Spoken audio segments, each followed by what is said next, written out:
in opposing my removal. I worked in the family business in '94.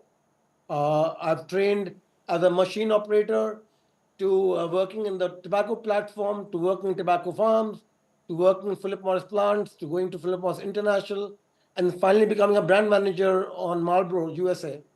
And I have launched during COVID the fastest growing brand at the quickest time in 55 days for GPI. And I'm known in the market, uh, thankfully, for innovation, creativity, and a brand creator. And that's what you need. You need somebody who's young, you need somebody who will question. My father taught me one thing. He says, my job as an MD is to put holes. The management job is to fill those holes. Okay. If I would not make those holes, then we will not be able to correct ourselves or fix the mistakes that we are making or we will make. So I have learned that with great, I would say, strictness. Or I remember my father wouldn't allow me out of the house till I read the balance sheet every day. So I'm hoping that, inshallah, the shareholders vote for the right. Okay. So my last question to you, sir, the much anticipated festive season, has started with so many discounts around us. While there are some bright spots that we keep seeing World Bank reports and other estimates, but there are some sectors which are doing well, but there are also sectors that are also struggling for want of demand, something that we touched upon. What are your broad expectations from the festive season? I think consumer brands are doing well. Whether it is the tobacco industry, whether the cosmetic industry, whether the FMCG industry, all are doing well. Because consumers after COVID have changed their buying criteria. They're okay to pay for distribution, they're okay to pay for delivery, they're okay to pay for packing charges, they're okay to pay without trying. So I think this festive season, hopefully, I'm hoping will be a bumper season. I'm hoping that if you have the right head on your shoulders and you make the right noises and you give consumers a reason to support you, to buy your brands, then I think that it'll be a good season for consumers, it'll be a good season for companies. Okay. Thank you, Mr. Modi, for speaking to NDTV. That was Sameer Modi painting an optimistic picture of the festive season, but also saying that reforms have to be implemented on ground. Over to you, Gargi.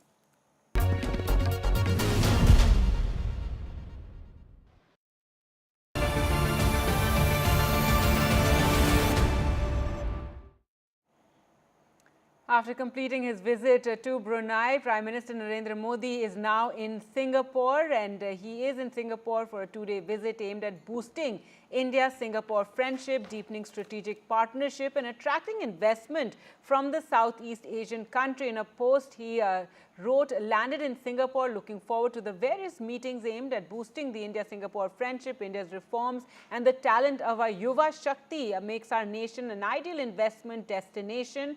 There was a big welcome for the Prime Minister there as well. Let's go across to Ghazali for more. And Ghazali, the Prime Minister meeting, Prime Minister Lawrence Wong, and tell us more about what's on the cards during this official visit.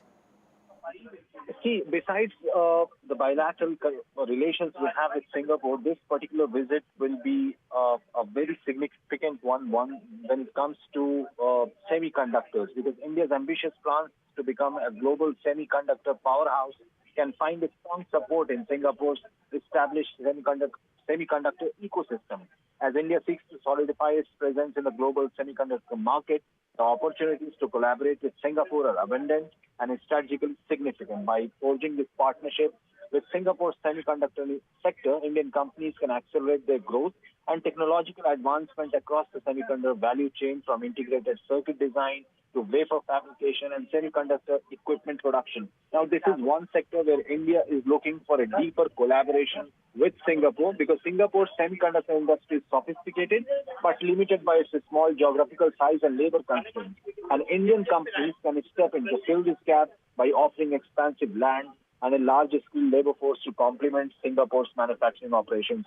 So besides defense cooperation, we already had a ministerial dialogue just a couple of weeks ago in Singapore, when our finance minister, trade minister, foreign minister, as well as the railways minister were attending a meet there.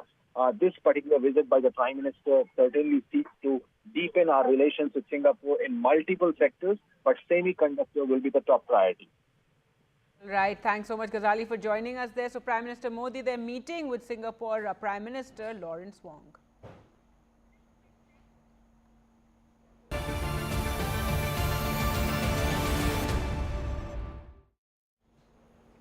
And things heating up on the election trail in Jammu and Kashmir. It's the battle over alliances, and the BJP has said that the Congress National Conference alliance will crumble very soon. They're only deceiving the public, while Farooq Abdullah exuded confidence, saying that the NC Congress alliance will defeat the BJP. Congress और national conference की जो इत्तेहाद हुआ है, इंशाअल्लाह उसमें हम लोग कामयाब होंगे। ये हमारे वतन के लिए, सारे हिंदुस्तान के लिए एक बड़ी आवाज़ है कि जो हमें कहते थे कि हम पाकिस्तानी हैं, हम खालिस्तानी हैं, हम ये हैं, उनके लिए एक थप्पड़ है। और मैं उम्मीद करता हूं कि हिंदुस्तान के लोग ये समझेंगे कि हम चाहते हैं कि रियासत आगे तरक्की करे और इस मुश्किल से निकले। मैंने पहली दफ़ा देखा है कि एक रियासत को यूनियन टेरिटरी बनाते हुए, इसको बदलाना है, इसको फुल से स्टेट उड़ाना है, और उसके लिए हम कोशिश करें। जम्मू कश्मीर की जनता को हम याद दिलाएंगे कि पुराने दिनों की तरफ, पुरानी मुसीबतों की तरफ ले जाने के लिए जो मैनिफेस्टो लेकर आए हैं एनसी वाले, पीडीपी वाले और तमाम लोग, जो खुलकर मिलिटेंटों का मदद लेकर चुनाव लड़ रहे हैं। जो एक्स मिलिटेंट है, मैं देख रहा हूं, मेरे पास जानकारी आ रही है, खुलकर एनसी पीडीपी के कैंडिडेट के लिए कैंपेन में जुट गए हैं। यानी पुरानी बुरी हालात को वापस लेने के लिए जो पार्टियां चुनाव में उतरे हैं, उनको डिफीट करना पड़ेगा। बीजेपी के नेतृत्व में, बीजेपी की अगुवाई में एक नई सरकार इस राज्य में बनेगी। All right, let's go across to Nazir Masoodi now for more. And Nazir, as we said, things are getting heated now on the campaign trail. The BJP, they're questioning the alliance between the Congress and the National Conference. Yeah, exactly. And it is a very, very serious allegations. Allegations during elections are like normal thing. But when the leader, senior top leader of the ruling party talks about militants helping political parties, it's also a challenge for the administration how to deal with this. Because so far what we have been hearing that militancy has been finished in the valley. But now the Ram Madhav saying militants are actually helping National Conference and PDP and then indirectly Congress, because NC and Congress are in alliance. And it is a serious allegation. We don't know what would be the, kind of repercussions of this. And Ram Madhav clearly saying, don't try to bring back those miserable days of the valley and this alliance. We need to defeat this alliance. We need to defeat these parties. So that is what the Ram Madhav has said. But in Anantnag Duru, Rahul Gandhi talked about how, the BJP and the central government and the JNK LG administration has snatched the rights of the people of Jammu and Kashmir and asked people to vote for the alliance candidates so that the rights and the statehood is restored as soon as the new government is formed. And in fact, there was a show of strength and the joint show by National Show of Unity, also by National Conference and the Congress, where Farooq Abdullah and Rahul Gandhi jointly appealed both the workers of both the parties to vote for each other's candidates to ensure the victory of alliance candidates.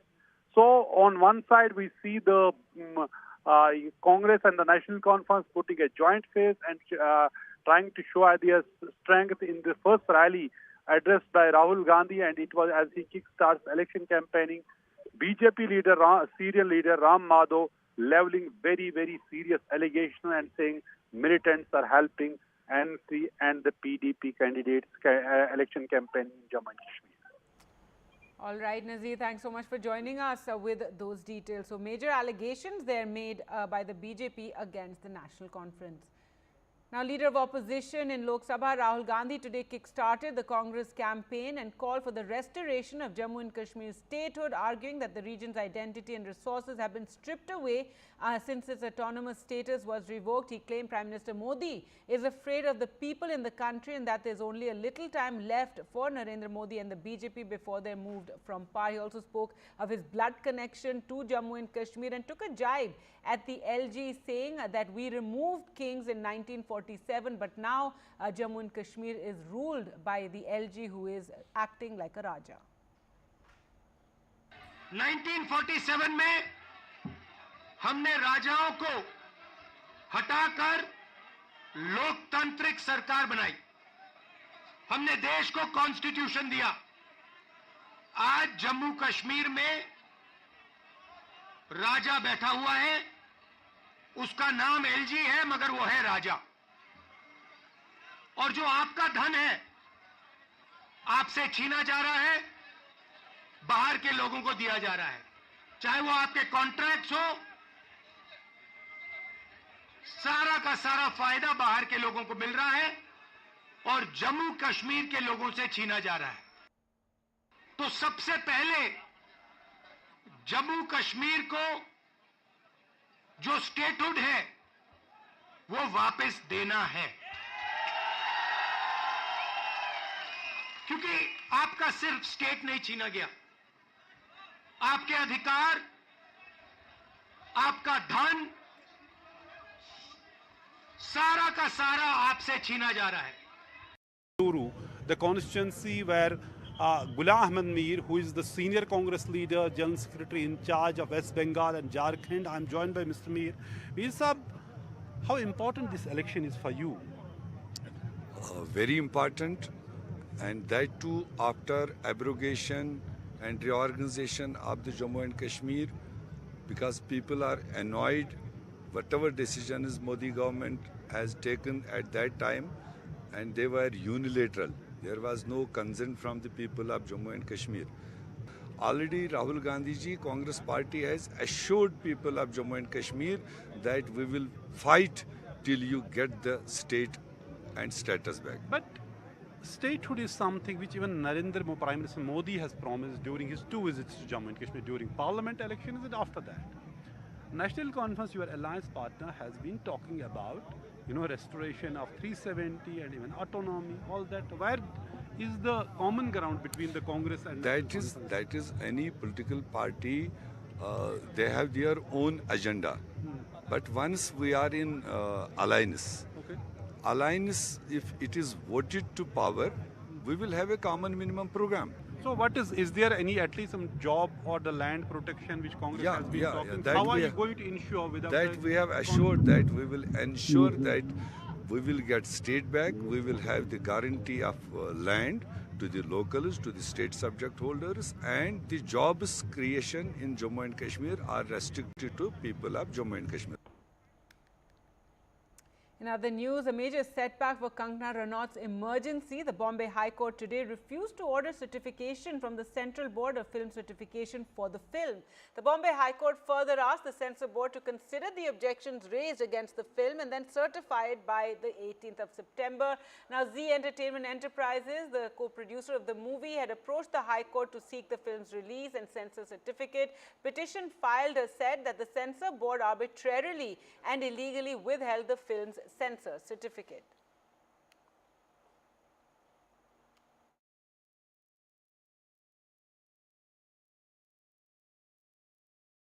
Setback for Kangana Ranaut and makers of film Emergency, as the Bombay High Court said it cannot direct CBFC to issue certification to film Emergency at this point as a result of the Madhya Pradesh High Court's order.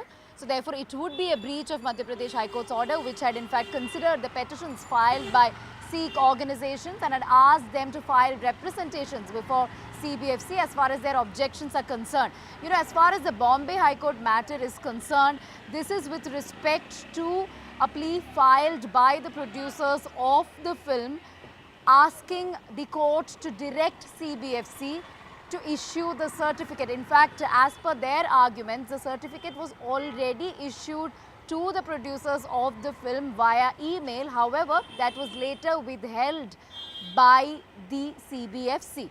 So, of course, the Bombay High Court, while hearing the arguments, did support what the producers said as far as the certification is concerned. They did ask questions as to why it was withheld or withdrawn when officially they had sent out an email saying that the film has been certified, to which the CBFC said it is not the final certification, as it was not the physical copy and it was not signed by the chairperson of the CBFC, and that they also had a lot of objections, faced a lot of objections and backlash from certain communities that led them to sort of withhold this particular certification. The Bombay High Court did not take kindly to the arguments made by the CBFC, saying that all the procedures were followed. There were modifications that were also suggested by the CBFC, which was also considered by the filmmakers, complied with, and later there was an email sent saying that the certification has been granted. So therefore it has to be taken as full and final certification, is something that the High Court did say. However, due to the breach as far as Madhya Pradesh High Court's order is concerned, the Bombay High Court said it is helpless and it cannot direct the CBFC to issue that particular certificate.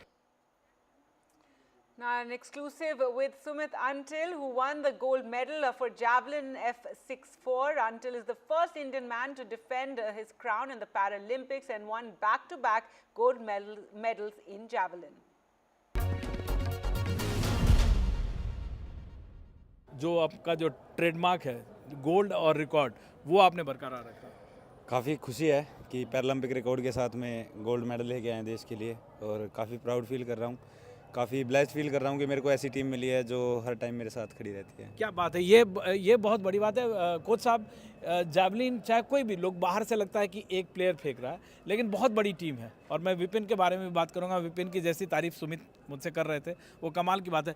पहले भी हम लोग बात कर रहे थे कि gold आना चाहिए, रनवे आपको पसंद था, लेकिन यहाँ रनवे वैसा तो नहीं था। नहीं, रनवे एक्चुअली क्या है कि रनवे जो ये सेकेंडरी रनवे है, जो मेन रनवे है वो उस तरफ है। मैं नीरज फेंका था वो अपोजिट साइड। हाँ जी, वो अपोजिट साइड है। तो इस रनवे का हमें कोई आइडिया नहीं था। वो रनवे बहुत अच्छा था, पर इधर से कराया तो हमने फिर भी अपना 100% देने की कोशिश की। और ठीक है, एक बहुत अच्छी थ्रो है 70+, और उसके साथ ओलंपिक रिकॉर्ड करना एक और वर्ल्ड चैंपियनशिप से ज़्यादा है। या ज़्यादा तो चलो, बहुत ज़्यादा उम्मीदें थी, उधर से होता तो और अच्छी भी हो जाती। अच्छा, स्पोर्ट्स में हमेशा कुछ बाकी रहना चाहिए ताकि अगले ओलंपिक्स में बिल्कुल बिल्कुल कोशिश करेंगे कि आने वाली चैंपियनशिप में इससे और अच्छा बेहतर परफॉर्म करें। अच्छा, आप विपिन के बारे में बहुत तारीफ कर रहे थे, लोगों को आप बताएं। आपने तो जो मुझे बताया वो अलग बात है। एक फिजियो का कितना इम्पोर्टेंट। बिल्कुल, मेरे को काफ़ी टाइम से इंजरी चल रही थी और मैं काफ़ी पेन में था, तो विपिन भाई से मिला मैं, और कोबे से थोड़ी दिन पहले मिला था। कोबे मतलब वर्ल्ड चैंपियनशिप मई में थी जो, और उसके बाद काफ़ी अच्छा ट्रेनिंग कर पाया हूँ मैं, all thanks to my team. क्या विपिन बताइए, क्या इनको प्रॉब्लम थी, कैसे ठीक करते हैं आप? इनको जादू है तो हम लोगों को भी ठीक कीजिए। नहीं, इनको काफ़ी लास्ट 3 ईयर से स्पाइन की इंजरी थी और सीवियर थी। तो प्रॉब्लम ये थी कि इंजरी तो रिकवर कर जाए, बट साथ के साथ इंजरी डेली भी डेवलप कर रही थी गेम के साथ साथ, क्योंकि इनका जो एम्पुटेड लेग है उसके साथ साथ इनकी लोडिंग जो है स्पाइन पे आनी ही थी, हाँ जानी ही थी। ये सर मेरे पास आए मई में, तो मई में हम लोगों के पास फिर कोबे में वर्ल्ड चैंपियनशिप भी थी, बहुत ज़्यादा समय नहीं था, तो ज़्यादा रेस्ट ना लेते हुए गेम भी कंटिन्यू रखा, साथ के साथ हीलिंग चलती रही। अभी फ़िलहाल में 90% के करीब रिकवरी थी, तो हमारा मेन तो यही था मिशन कि पेरिस 2024। मतलब कमाल की बात है, अभी ये 100% फिट नहीं है, गोल्ड मेडल रिकॉर्ड के बावजूद पूरी तरह खुश नहीं है, रनवे ठीक नहीं था। ये सुमित ही इतना हम्बल और ह्यूमिलिटी के साथ। देखिए सर, काफ़ी उम्मीदें मेरे को ज़्यादा थी, मैं सच बताऊँ। मीटर्स की बात करें तो बिल्कुल, और बाकी गोल्ड से काफ़ी खुश हूँ मैं, और luckily back to back gold. हाँ, बट लकीली यहाँ पे पैरालंपिक्स जैसी स्टेज पे कुछ भी चीज़ वो नहीं कोई श्योर नहीं होती। और मेरे को पर्सनली बहुत प्रेशर था आपकी बार, जिस तरह से मेरे को, मैं सच बताऊंगा, बहुत ज़्यादा प्रेशर। सुमित, क्या है पार्टी का, क्या प्लान है, क्या खाना है? अभी तो कुछ प्लान नहीं है। नहीं, पार्टी का प्लान तो है। नहीं अभी तो कुछ प्लान नहीं है, बट देखते हैं, विलेज में जाके डिस्कस करेंगे।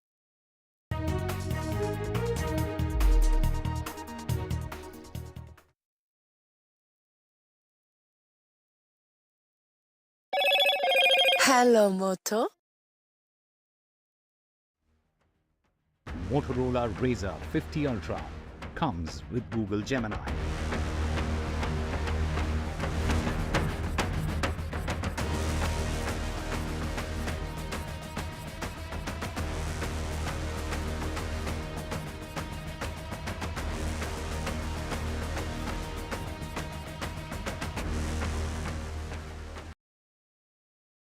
New day, new show, a new experience.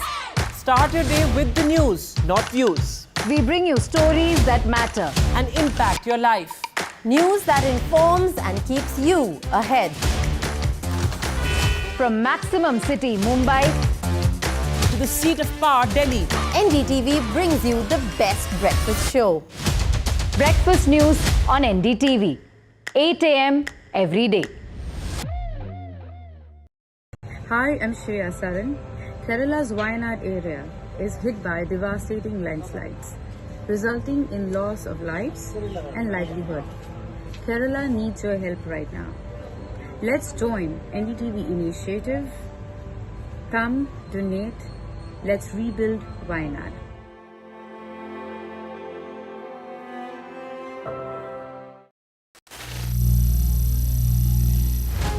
Some people say the metaverse will only be virtual. One day this lecture hall will be made of code, and driverless cars would be trapped in intersections. But even in this maze of the future, you can't wish away health. It's time to become more resilient.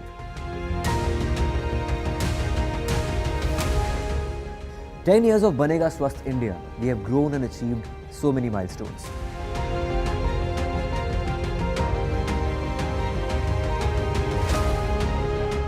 And now I have a plan to beat the urgency, to stop breathing with difficulty, to relieve getting choked with inactivity.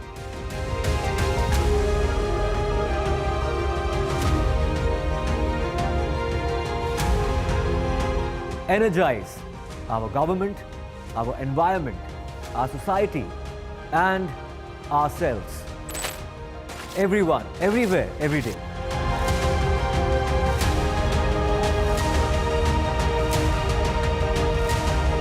Banega Swasth India. One world hygiene. Stay informed and entertained with the new and updated NDTV News app. You can watch all our channels live, listen to podcasts, read breaking and exclusive news from around the world and more. Download the NDTV app today and get access to the best journalism and storytelling on your smartphone or tablet. The NDTV app. News that matters to you. Landslide devastation in Kerala's Wayanad. Join NDTV's initiative. Donate for Kerala.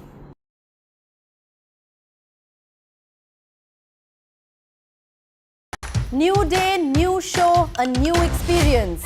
Start your day with the news, not views. We bring you stories that matter and impact your life. News that informs and keeps you ahead. From Maximum City, Mumbai, to the seat of power, Delhi, NDTV brings you the best breakfast show. Breakfast news on NDTV, 8 a.m. every day. Hi, I'm Shreya Saran. Kerala's Wayanad area is hit by devastating landslides, resulting in loss of lives and livelihood.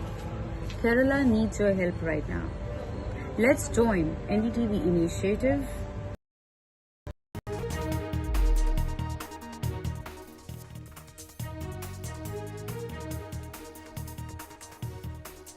Good evening and welcome to NDTV. I am Ankit Tyagi. It's 6 p.m. on the clock, ladies and gentlemen. Time for an action-packed 1 hour filled with news that we are bringing to you here on NDTV. Let's start with the headlines. Centre signs peace accord with Tripura rebel group. Centre and Tripura government. 2 rebel groups signed the memorandum of understanding. Amit Shah says around 10,000 men gave up arms. Home Minister also says Modi government's efforts yielded results.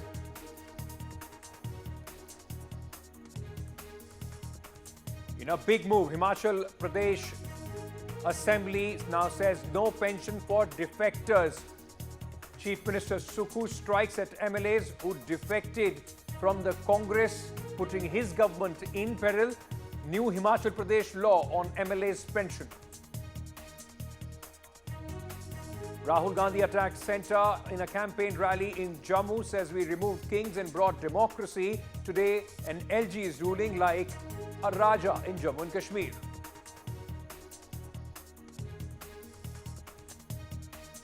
Yogi Adityanath versus Akhilesh Yadav over bulldozer action. After the Supreme Court nudge, Akhilesh Yadav says Chief Minister rolled out bulldozer to take revenge. Yogi Adityanath hits back, says need courage to roll out bulldozers.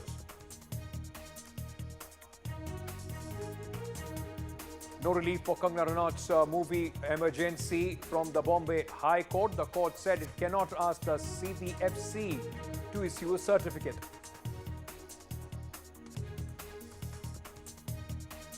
Prime Minister Modi meets his counterpart in Singapore.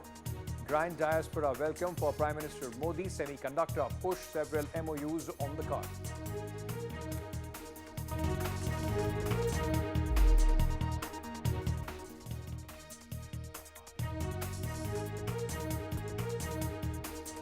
All right, we are starting with the breaking news which is coming in at this moment, important in context of the politics of Maharashtra. Let's just put out some, in fact, information for our viewers on this big breaking story that we are tracking at this moment, ladies and gentlemen. This story coming in from Maharashtra, where the Central Bureau of Investigation has booked former Maharashtra Home Minister Anil Deshmukh. They have, in fact, registered a case against Anil Deshmukh, who is the former Home Minister and member of Sharad Pawar and NCP. Now, Anil Deshmukh is allegedly was involved in framing some BJP leaders. This is the investigation that the CBI is now going to carry out against Mr. Deshmukh, remember, who has been in the eye of the storm, had to spend some time in prison as well. Now, he's been booked by the CBI, and along with him, in fact, there have been few other people, including a special public prosecutor who has been booked by the CBI. And the charge is that there were some false cases against BJP leaders, which were, in fact, on the behest of Mr. Deshmukh, registered on the behest of Mr. Deshmukh, and that is what the CBI will now be investigating. Let me go across to my colleague Radhika, who's joining us with more details on this story. Radhika, just to put things in context at this moment, what are these cases? Who are the BJP leaders involved? And what is the scope of CBI's investigation?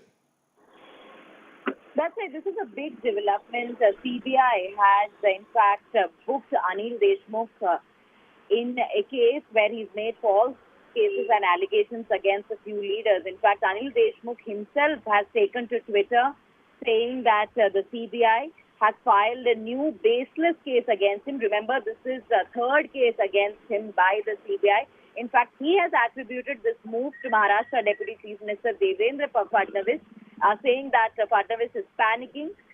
Deshmukh is, of course, facing a CBI case for alleged corruption and another registered by the Enforcement Directorate. He's refuted the new charges, labeling them as part of a larger conspiracy. He says this conspiracy has started as Fadnavis is panicked after seeing people's mandate. He says he's not scared by such stress and pressure.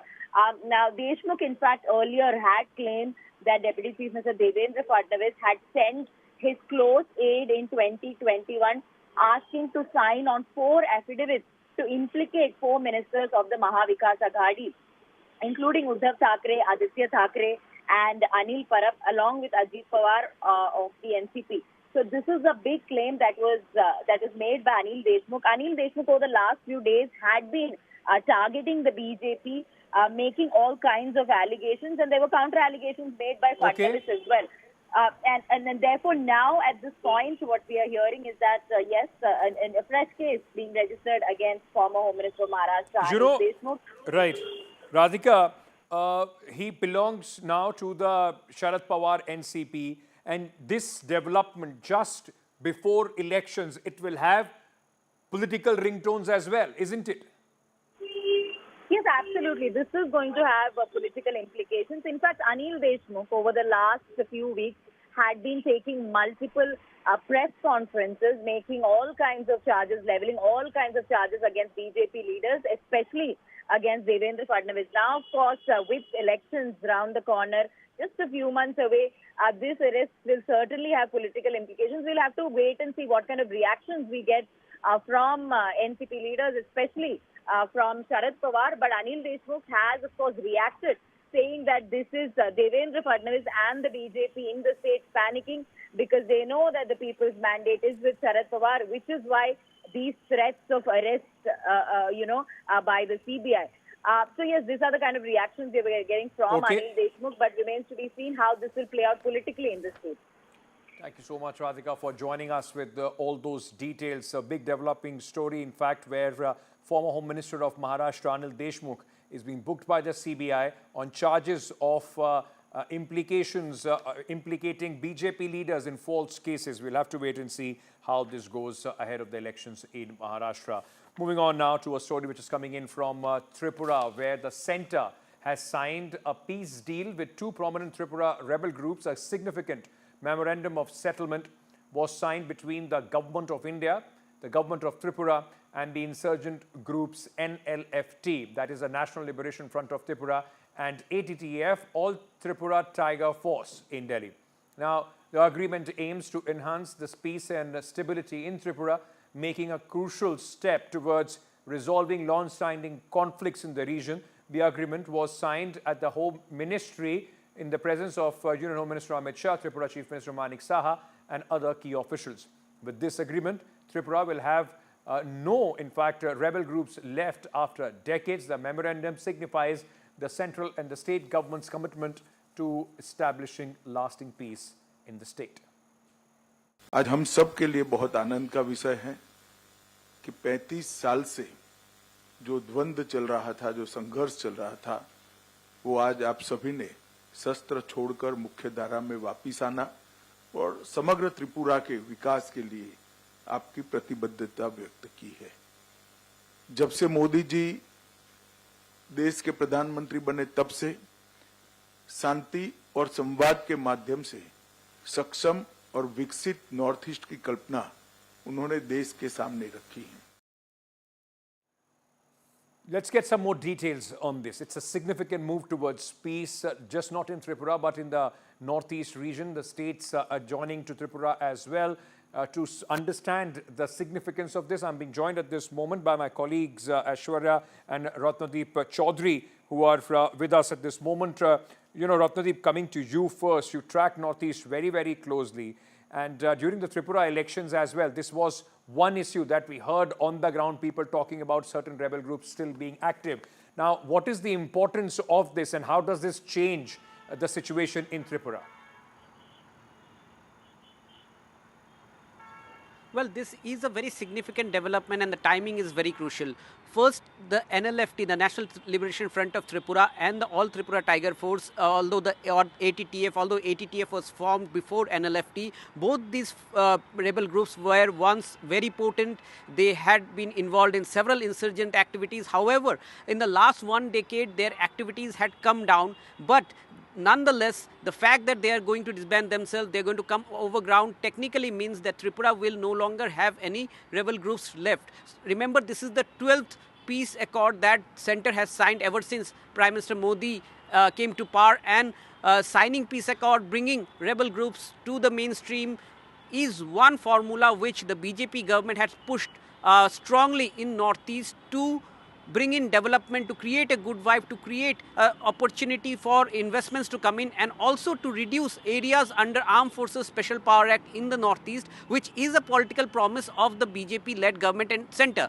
Now, talking about Tripura, remember it is a border state. You have yourself reported out of Tripura with me during the elections, and you rightly said it was a political issue. The fact that now the BJP-led government has delivered just goes to show that it is going to be more acceptable among the tribals, and largely this deal has come at a time when the Tripura Motha Party, the regional party, is not only its partner in the government there, but its supremo, DD Burman, has played a key role in getting some of the top leaders of NLFT who were otherwise in hideouts in Bangladesh, like Bishwamohan Debbarma and few others, to come and join. And thirdly, the timing is important. Remember, there is a transition of power in Bangladesh which borders Tripura, and therefore this timing geopolitically is very significant. Speaking about Pradyut Burman, and my colleague Aishwarya also caught up with him, he will play out that excerpt as well for you. But Aishwarya, the timing of it, as Ratnadeep was saying, is very, very important, and it has come after long discussions and, wait as far as a lot of effort from on the part of the MHA and the government of Tripura? Well, and certainly, Pradyut Burman was on the center stage as far as, having talks with these groups to have, to let them come in the mainstream as far as the peace agreement is concerned. He clearly stated and got us that information that it was a united effort from both these groups. They also reached out to them because since the time they wanted to join the mainstream, there were several demands that were put forward by them. And that's the demand that Pradyut Burman also had put forward in front of the ministry. Now, although this will give financial assistance of almost 250 crores to Tripura, but also politically, they have certain things that are in mind, and they stated that in the next meetings, they will put forward to Government of India. I spoke to Mr. Pradyut Burman after this all-important meeting. He clearly had justified this move and stated that the development will come to Tripura, and that's what they hope from the Government of India. Let's listen in to this conversation that I have with Mr. Burman a short while ago.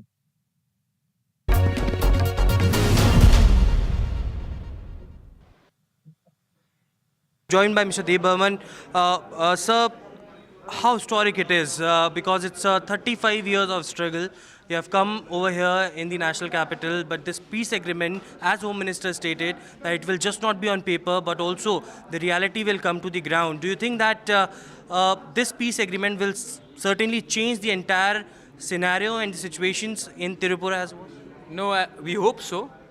But this is 35 years for NLFT, but for our Tiprasa people, it is happening from 1949, after we merged with India.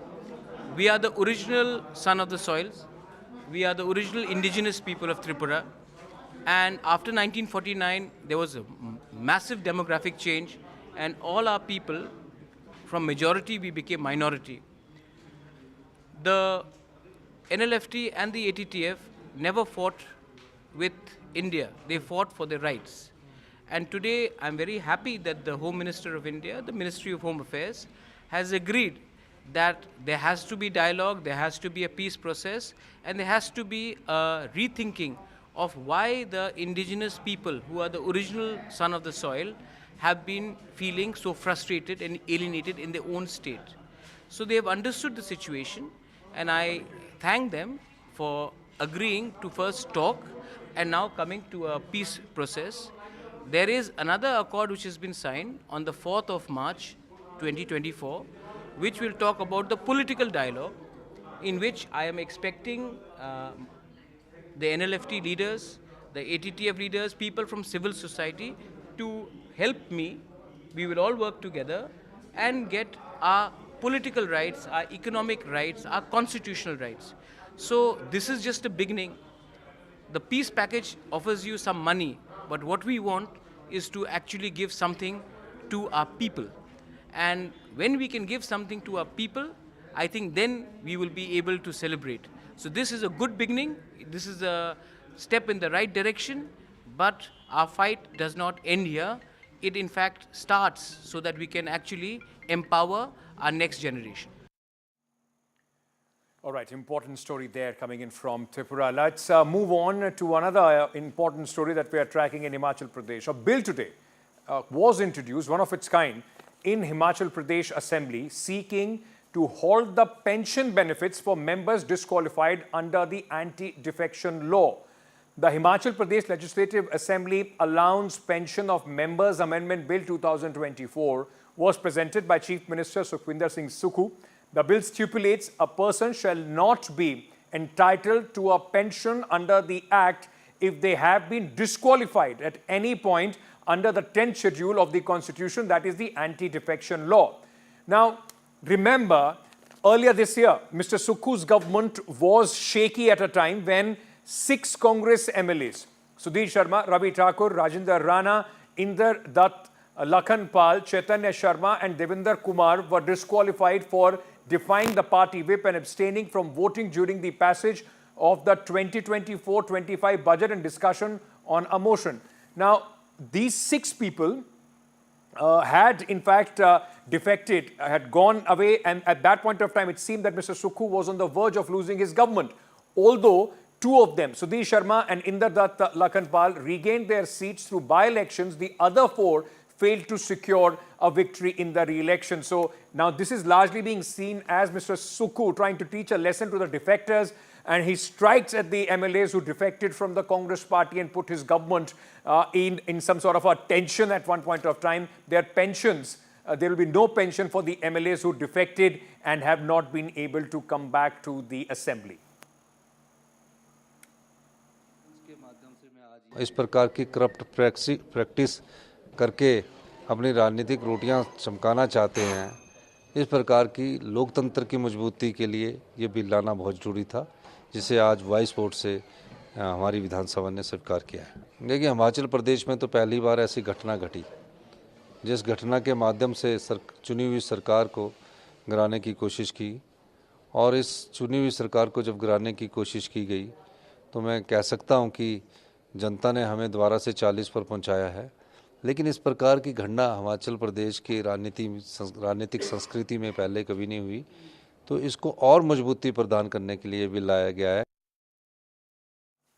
Another story from Himachal Pradesh, where Minister in the government of Himachal Pradesh, Mr. Jagat Singh Negi, stirred a controversy after he made a statement on BJP MP Kangana Ranaut. While speaking on the floor of the State Assembly, Mr. Negi said Kangana Ranaut did not visit rain-hit Mandi because her makeup will wash away. She visited the place after conditions improved in the area and shed crocodile tears. The BJP has now criticized alleged sexist comment by the Himachal minister. Meanwhile, Mr. Negi has issued a clarification stating that he did not intend to insult Kangana Ranaut and took a jibe instead for not visiting the flood-impacted areas. Himachal Pradesh is severely, affected by rain fury. As many as 109 roads, including National Highway, were closed in the state following rains. The State Emergency Operations Center had informed. In fact, the local meteorological department has said that there could be possibility of low to moderate flash floods in parts of Chamba, Kangra, Mandi, Simla, Sirmaur, Solan, Kullu and Kinnaur till Tuesday. BJP के लोग इस बात के लिए जाने जाते हैं कि वो हर बात को ट्विस्ट करते हैं।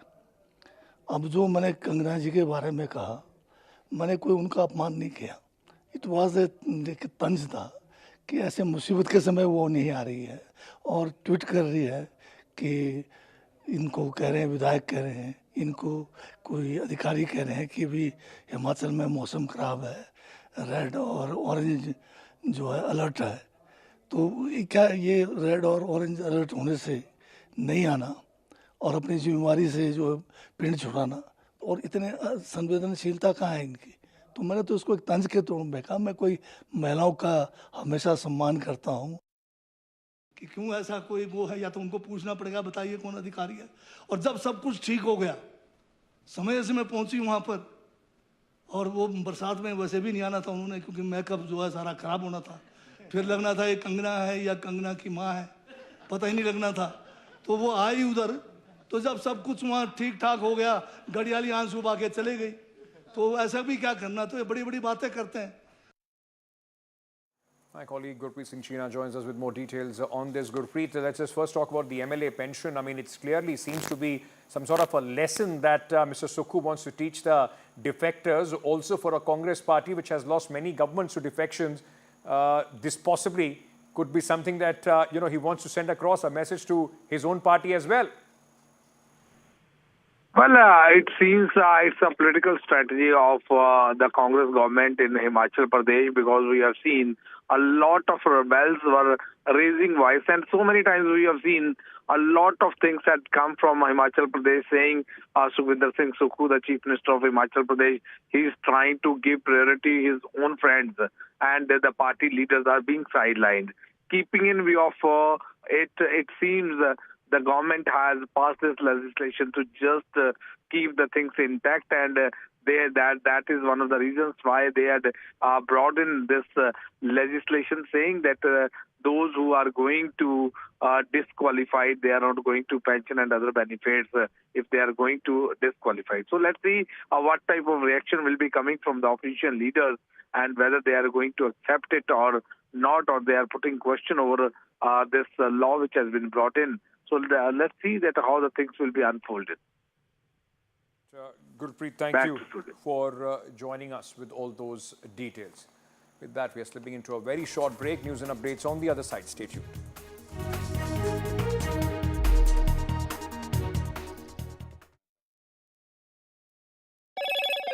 Hello, Moto. Motorola Razr 50 Ultra comes with Google Gemini.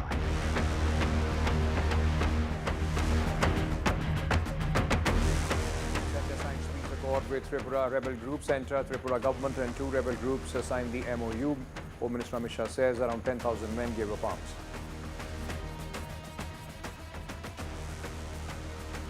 Himachal Pradesh government's big move, no pension for defectors. Chief Minister Sukhu in fact strikes at the MLAs who defected from the Congress party. New Himachal law on MLAs' pension. Congress MP Rahul Gandhi attacks the centre in Jammu and Kashmir in a poll rally, says we removed kings and brought in democracy. Today an LG is ruling Jammu Kashmir like a Raja. It's Yogi Adityanath versus Akhilesh Yadav over bulldozer action. Former Chief Minister Akhilesh Yadav says Chief Minister rolled out bulldozers to take revenge. Meanwhile, Yogi Adityanath hits back, says need courage to roll bulldozers.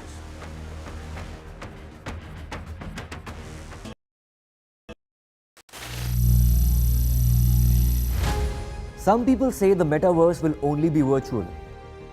One day this lecture hall will be made of code, and driverless cars would be trapped in intersections.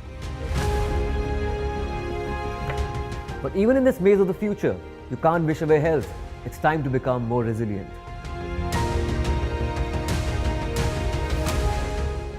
"10 years of Banega Swasth India, we have grown and achieved so many milestones.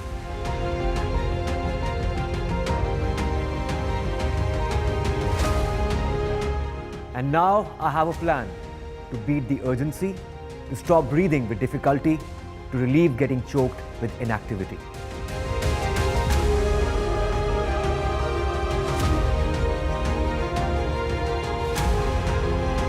Energize our government, our environment, our society, and ourselves. Everyone, everywhere, every day.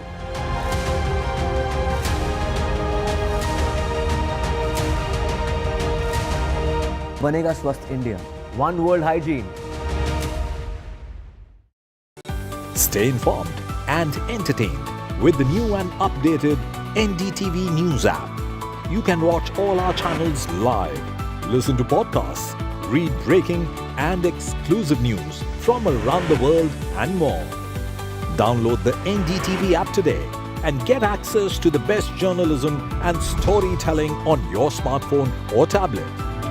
The NDTV app. News that matters to you. Landslide devastation in Kerala's Wayanad. Join NDTV's initiative. Donate for Kerala.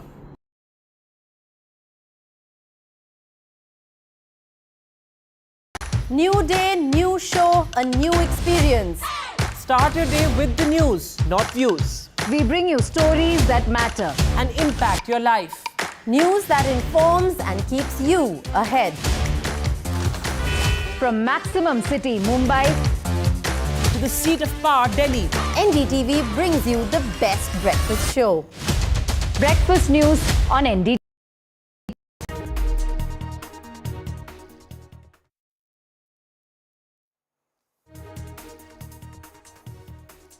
Welcome back. Prime Minister Narendra Modi on his visit, in fact, to Brunei and Singapore, has landed in Singapore, where he met the Prime Minister of Singapore, Lawrence Wong. Important meeting between both these leaders. In fact, the Prime Minister arrived in Singapore today, would be spending the night also in Singapore. Now, this two-day visit is important because, of course, the close ties both these countries have, and it will also be aimed at boosting friendship. The Prime Minister got a massive welcome there because Singapore has a big Indian, diaspora as well, people from Indian origin as well. So, Prime Minister was welcomed by a lot of people who were there, and in a true Indian style there. It has become a trademark as far as the Prime Minister's visits are concerned. Now, this is an important visit. Singapore's friendship with India is deepening and attracting investment from Southeast Asian country. Prime Minister, in a post on X, said, landed in Singapore, looking forward to various meetings aimed at boosting India-Singapore friendship. Let me bring in my colleague Mohammad Ghazali, who is joining us on the phone line for more on this story. After Brunei, now this important visit of the Prime Minister to Singapore. In terms of area, Ghazali, Singapore might be a small country, but it is a significant partner as far as India is concerned. Yeah, it is evident that India-Singapore relations are vibrant and constantly opening up for new possibilities. One indication of this is the frequency and high level of intergovernmental contacts. The PM's visit has been preceded by the second meeting of the India-Singapore Ministerial Roundtable, in which 4 senior Indian ministers traveled to Singapore to meet their counterparts just last month. And these are indicative of the new frontiers which are being opened up and consolidated in bilateral relations. And sectors like digitalization, skills development, sustainability, healthcare, advanced manufacturing and connectivity. These are the sectors in which India already has a close cooperation with Singapore. And it is also that Singapore is India's largest trading partner amongst the ASEAN countries and ranks as the 6th largest trading partner in global terms. And incredible as it may sound, the tiny Singapore is also India's largest source of foreign direct investment. There are other striking dimensions to the relationship. Singapore has the largest concentration of IIT and IIM alumni in any non-Indian city, which is saying a lot given recent trends of an exponential increase in Indian diasporic presence in North America and Europe. So the two countries also share a long and distinguished history of people-to-people exchanges. Singapore was the home of the Indian National Army. The success of the current generation of IIM and IIT alumni who have met Singapore, their home is based almost entirely on the foundation led by an older generation of diasporic Indians from the late 19th century. So this visit certainly assumes a lot of significance when it comes to the bilateral talks that India and Singapore are also going to enhance the level of engagement right now which they have. Thank you, Mohammad Ghazali, for joining us with all those details. Let's just shift focus from Singapore to, in fact, elections back home in India. Crucial assembly elections, ladies and gentlemen, that are going to take place in Jammu and Kashmir and Haryana. In the battle, in fact, of Jammu and Kashmir, the BJP today has said that the NCP-Congress alliance is going to crumble very soon, and they are only deceiving the people. Meanwhile, day of campaigning for the first phase, remember on 18 September, the voting for the first phase is going to take place. Farooq Abdullah, the patron of NCP, has exuded confidence, saying that the NCP-Congress alliance will defeat the BJP. Rahul Gandhi today was also in Jammu on his first electoral rally in the state, where he hit out at the Lieutenant Governor and also at the central government, where he said that the Congress party has always stood for national identity, and has also in fact claimed that the Lieutenant Governor is ruling Jammu and Kashmir like a king.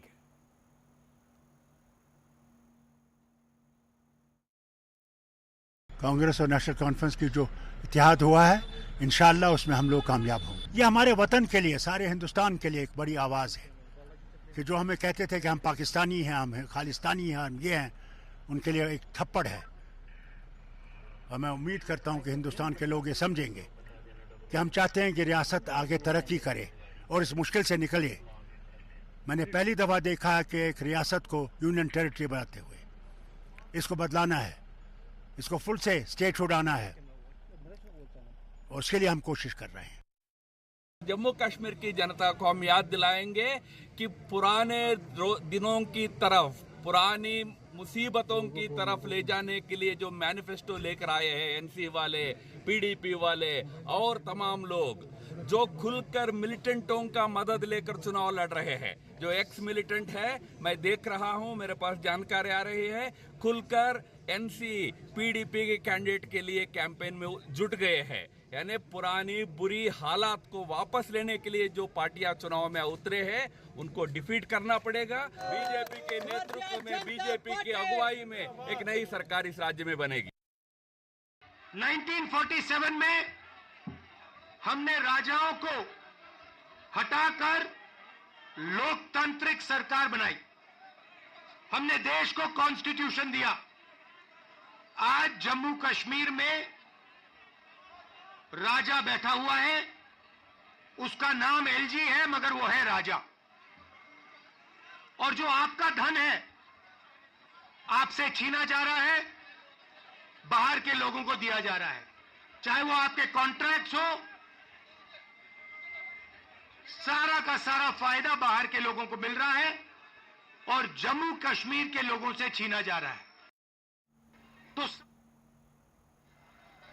Jammu Kashmir को जो statehood है वो वापस देना है, क्योंकि आपका सिर्फ स्टेट नहीं छीना गया, आपके अधिकार, आपका धन, सारा का सारा आपसे छीना जा रहा है। So as the political season heats up ahead of the elections, let me go across to my colleague Nazir Masoodi, who is joining us with more details on this. Nazir, day of high political activity in Jammu and Kashmir. Omar Abdullah filing his nomination. Home Minister Amit Shah also announcing his tour for Jammu and Kashmir, and Rahul Gandhi from Jammu hitting out at the central government.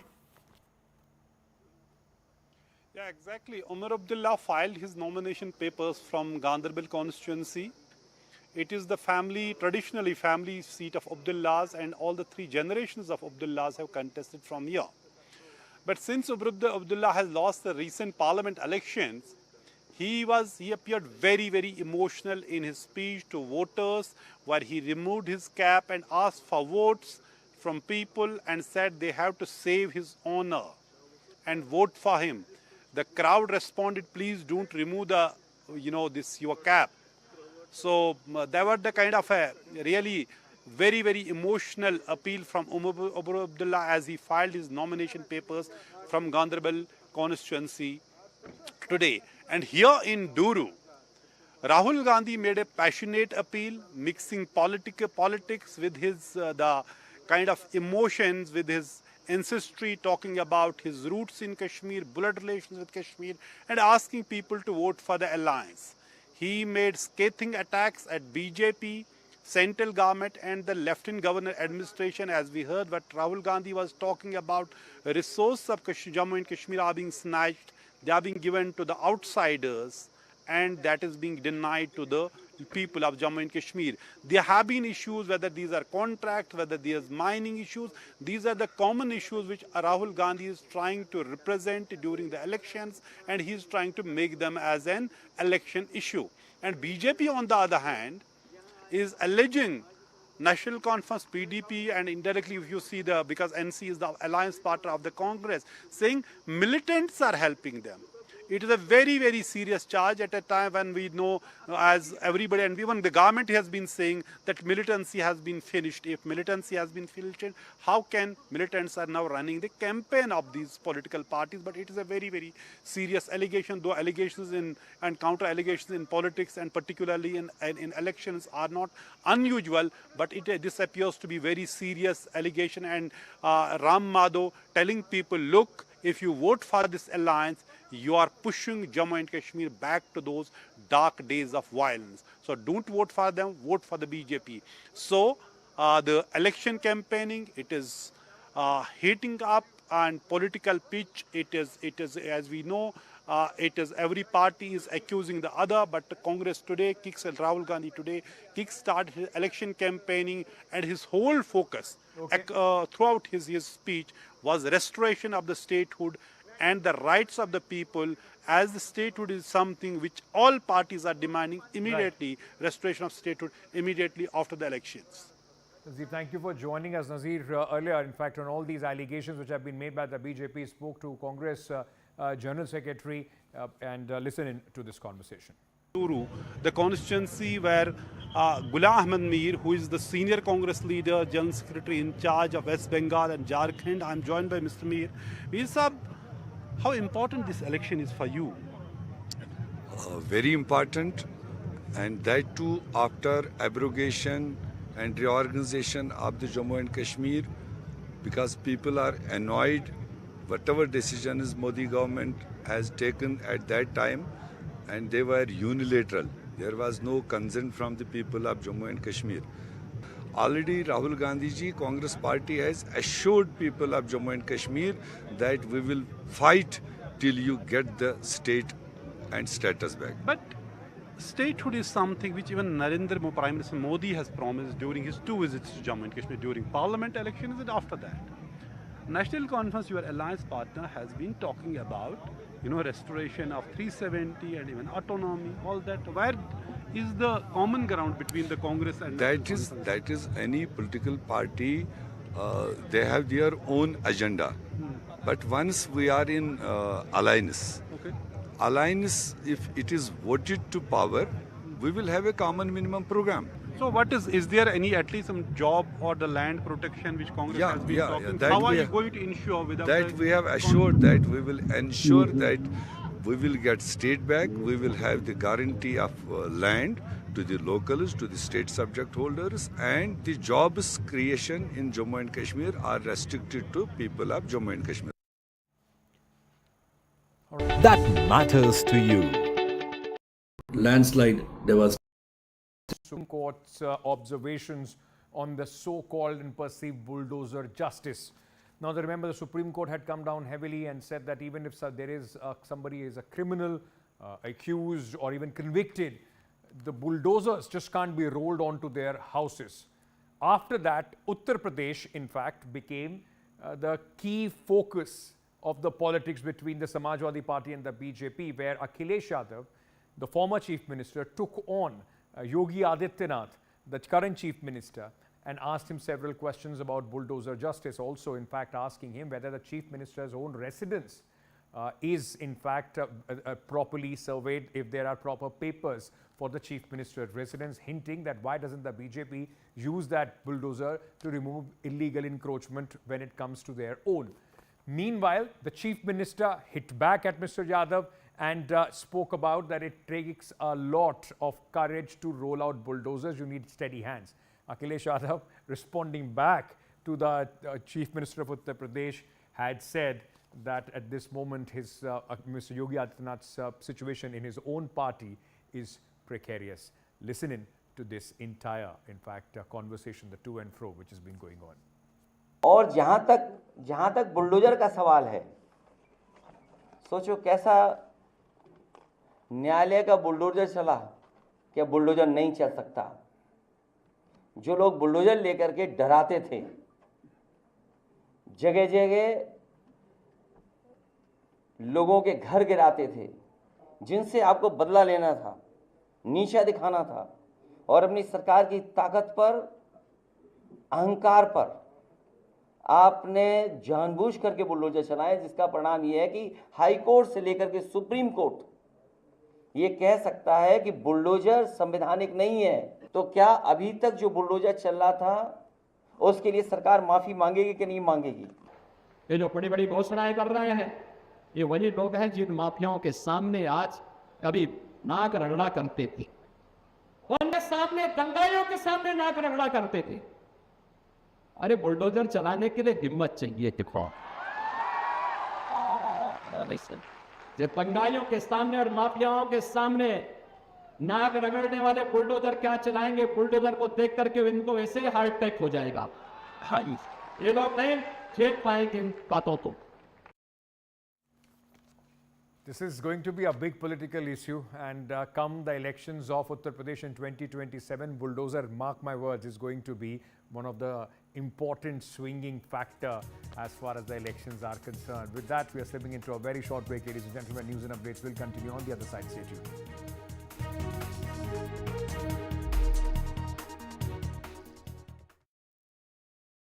Hello, Moto. Motorola Razr 50 Ultra comes with Google Gemini.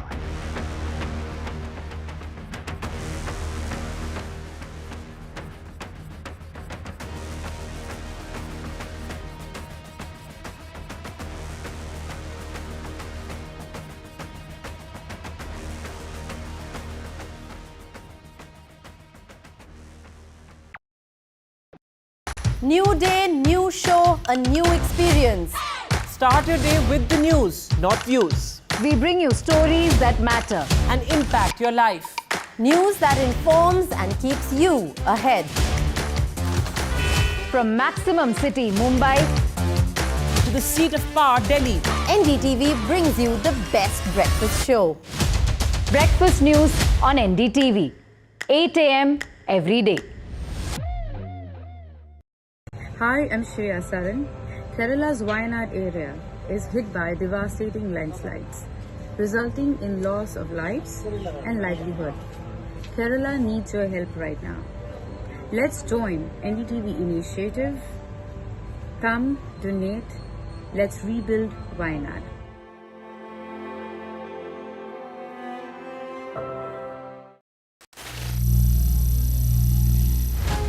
Some people say the metaverse will only be virtual. One day this lecture hall will be made of code, and driverless cars would be trapped in intersections. But even in this maze of the future, you can't wish away health. It's time to become more resilient.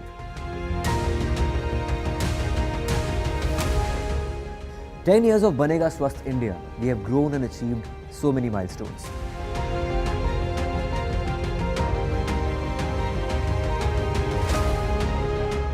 And now I have a plan to beat the urgency, to stop breathing with difficulty, to relieve getting choked with inactivity.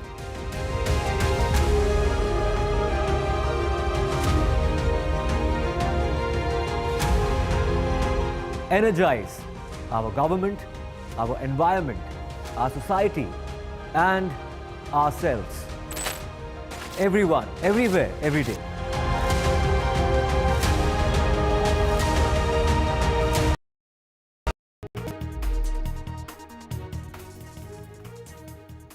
Welcome back. Let's now talk about Emergency, the movie Emergency. Kangana Ranaut is the star of this film. The BJP MP has been in the eye of the controversy as far as this movie is concerned. Today, the co-producers, along with Kangana Ranaut, the Z, in fact, Entertainment, they had gone and approached the Bombay High Court, asking the Bombay High Court to, in fact, ask the CBFC to immediately certify the film so that it could be released on Friday, a day after.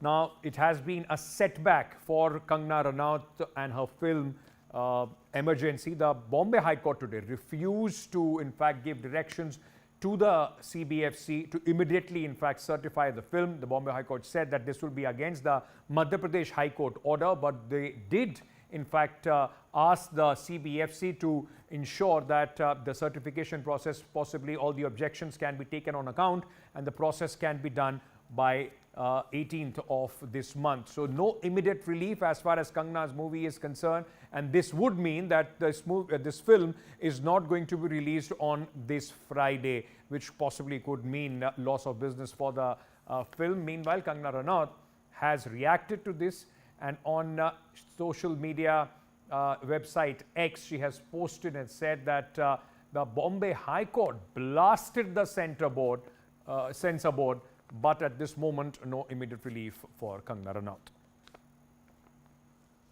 All right, let me bring in my colleague Anuj, who's joining us with more details on this. Anuj, no immediate relief. This will, in film business, would mean that on Friday, if the movie does not get released, it will mean loss of business for Kangana Ranaut and Z Entertainment. Indeed, loss of business for them, and that was one of the points that the advocate representing the Z, the co-producers of this film, also stated. They also said that they have booked as many as 1,800 theatres, and it will inadvertently result in a lot of loss financially if the film does not release this Friday.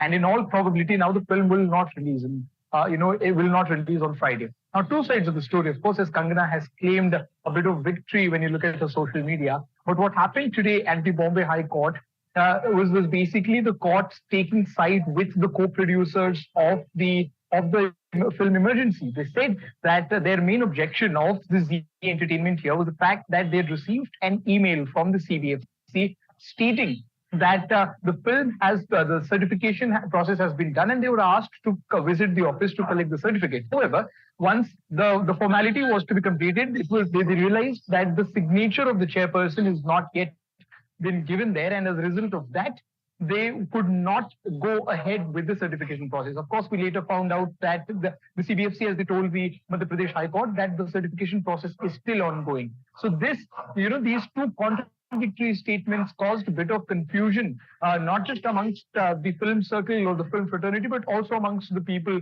normal moviegoers.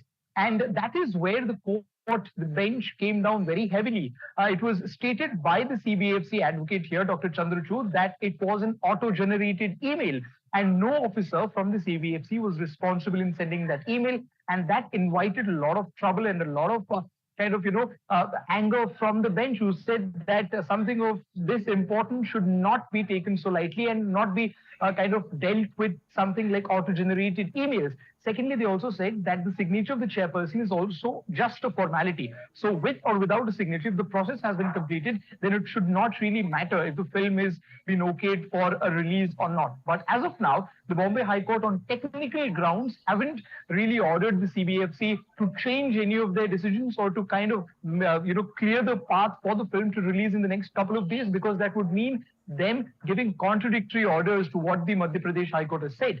At the same time, Bombay High Court time and again said that most of the arguments being presented by the Zee Entertainment had a lot of value, but it would have been better if these arguments were presented in front of the Madhya Pradesh High Court instead of Bombay High Court, because now one order has been made public by Madhya Pradesh High Court, and Bombay High Court giving other verdict would mean a contradiction of a court in the same hierarchical level. Thank you so much for joining us with all those details. Anuj reporting there on this story. Let's shift focus once again back to politics, where ahead of Haryana polls, Congress has announced, and these are two big names, wrestlers Vinesh Fogart and Bajrang Punia will contest the elections on Congress ticket. Both wrestlers will fight Haryana polls, which are in fact the state will be voting on 5th of October. Vinesh Fogart will contest from Julana, while Bajrang Punia is going to contest from Badli Assembly constituency. Both the wrestlers met Congress MP Rahul Gandhi this morning. The elections to the 90 seats of Haryana are scheduled for October 9th. Remember, both these faces were at the spearheading the movement and the agitation against former BJP MP Brijbhushan Sharan Singh. And recently, Vinesh Fogart just missed an Olympic medal by a whisker. In fact, Vinesh was disqualified at the Paris Olympics and had announced her retirement and emphasized that her focus now will be on farmers' issue.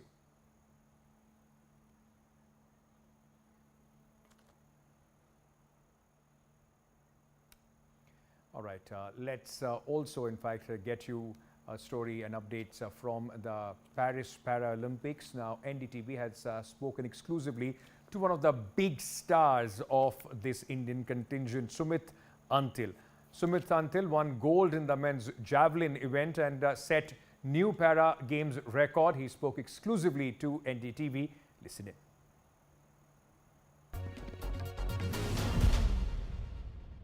जो आपका जो trademark है gold और record वो आपने बरकरार रखा। काफ़ी खुशी है कि पैरालंपिक रिकॉर्ड के साथ में गोल्ड मेडल लेके आए हैं देश के लिए और काफ़ी प्राउड फील कर रहा हूँ, काफ़ी ब्लेस्ड फील कर रहा हूँ कि मेरे को ऐसी टीम मिली है जो हर टाइम मेरे साथ खड़ी रहती है। क्या बात है, ये बहुत बड़ी बात है। कोच साहब, जैवलिन चाहे कोई भी लोग बाहर से लगता है कि एक प्लेयर फेंक रहा है, लेकिन बहुत बड़ी टीम है और मैं विपिन के बारे में बात करूंगा। विपिन की जैसी तारीफ सुमित मुझसे कर रहे थे वो कमाल की बात है। पहले भी हम लोग बात कर रहे थे कि गोल्ड आना चाहिए, रनवे आपको पसंद था, लेकिन यहाँ रनवे वैसा तो नहीं था। नहीं, रनवे एक्चुअली क्या है कि रनवे जो ये सेकेंडरी रनवे है, जो मेन रनवे है वो उस तरफ है। मैं नीरज फेंका था वो अपोजिट साइड। हाँ जी, वो अपोजिट साइड है, तो इस रनवे का हमें कोई आइडिया नहीं था। वो रनवे बहुत अच्छा था, पर इधर से कराया तो हमने फिर भी अपना 100% देने की कोशिश की और ठीक है, एक बहुत अच्छी थ्रो है 70+ और उसके साथ ओलंपिक रिकॉर्ड करना एक और वर्ल्ड चैंपियनशिप से ज़्यादा है। या ज़्यादा तो चलो बहुत ज़्यादा उम्मीदें थी, उधर से होता तो और अच्छी भी हो जाती। अच्छा, स्पोर्ट्स में हमेशा कुछ बाकी रहना चाहिए ताकि अगले ओलंपिक्स में बिल्कुल बिल्कुल कोशिश करेंगे कि आने वाली चैंपियनशिप में इससे और अच्छा बेहतर परफॉर्म करें। अच्छा, आप विपिन के बारे में बहुत तारीफ कर रहे थे, लोगों को आप बताएं। आपने तो जो मुझे बताया वो अलग बात है, एक फिजियो का कितना इम्पोर्टेंट। बिल्कुल, मेरे को काफ़ी टाइम से इंजरी चल रही थी और मैं काफ़ी पेन में था, तो विपिन भाई से मिला मैं, और कोबे से थोड़ी दिन पहले मिला था। कोबे मतलब वर्ल्ड चैंपियनशिप मई में थी जो, और उसके बाद काफ़ी अच्छा ट्रेनिंग कर पाया हूँ मैं, all thanks to my team. क्या विपिन बताइए, क्या इनको प्रॉब्लम थी, कैसे ठीक करते हैं आप? इनको जादू है तो हम लोगों को भी ठीक कीजिए। नहीं, इनको काफ़ी लास्ट 3 ईयर से स्पाइन की इंजरी थी और सीवियर थी। तो प्रॉब्लम ये थी कि इंजरी तो रिकवर कर जाए, बट साथ के साथ इंजरी डेली भी डेवलप कर रही थी गेम के साथ साथ, क्योंकि इनका जो एम्पुटेड लेग है उसके साथ साथ इनकी लोडिंग जो है स्पाइन पे आनी ही थी, हाँ जानी ही थी। ये सर मेरे पास आए मई में, तो मई में हम लोगों के पास फिर कोबे में वर्ल्ड चैम्पियनशिप भी थी, बहुत ज़्यादा समय नहीं था, तो ज़्यादा रेस्ट ना लेते हुए गेम भी कंटिन्यू रखा, साथ के साथ हीलिंग चलती रही। अभी फ़िलहाल में 90% के करीब रिकवरी थी, तो हमारा मेन तो यही था मिशन कि पेरिस 2024। मतलब कमाल की बात है, अभी ये 100% फिट नहीं है, गोल्ड मेडल रिकॉर्ड के बावजूद पूरी तरह खुश नहीं है, रन में ठीक नहीं था। ये सुमित ही इतना हम्बल और ह्यूमिलिटी के साथ देखिए सर, काफ़ी उम्मीदें मेरे को ज़्यादा थी, मैं सच बताऊं। मीटर्स की बात करें तो बिल्कुल, और बाकी गोल्ड से काफ़ी खुश हूँ मैं, और luckily back to back gold. हाँ, बट लकीली यहाँ पे पैरालंपिक्स जैसी स्टेज पे कुछ भी चीज़ वो नहीं होती, कोई श्योर नहीं होती, और मेरे को पर्सनली बहुत प्रेशर था आपकी बार, जिस तरह से मेरे को, मैं सच बताऊंगा, बहुत ज़्यादा प्रेशर। सुमित, क्या है पार्टी का, क्या प्लान है, क्या खाना है? अभी तो कुछ प्लान नहीं है। नहीं, पार्टी का प्लान तो है। नहीं अभी तो कुछ प्लान नहीं है, बट देखते हैं, विलेज में जाके डिस्कस करेंगे। Meanwhile, Preeti Pal made history by becoming the first Indian female track and field athlete to win 2 medals at the Paris Paralympics 2024, securing a bronze in 200 meters T35 category with a personal best time of 30.01 seconds at the Paris Olympics. This remarkable feat makes her the second Indian woman to earn 2 medals at a single Paralympics, following shooter Avni Lakhera's gold and bronze achievements. My colleague Rika spoke to her. Take a look.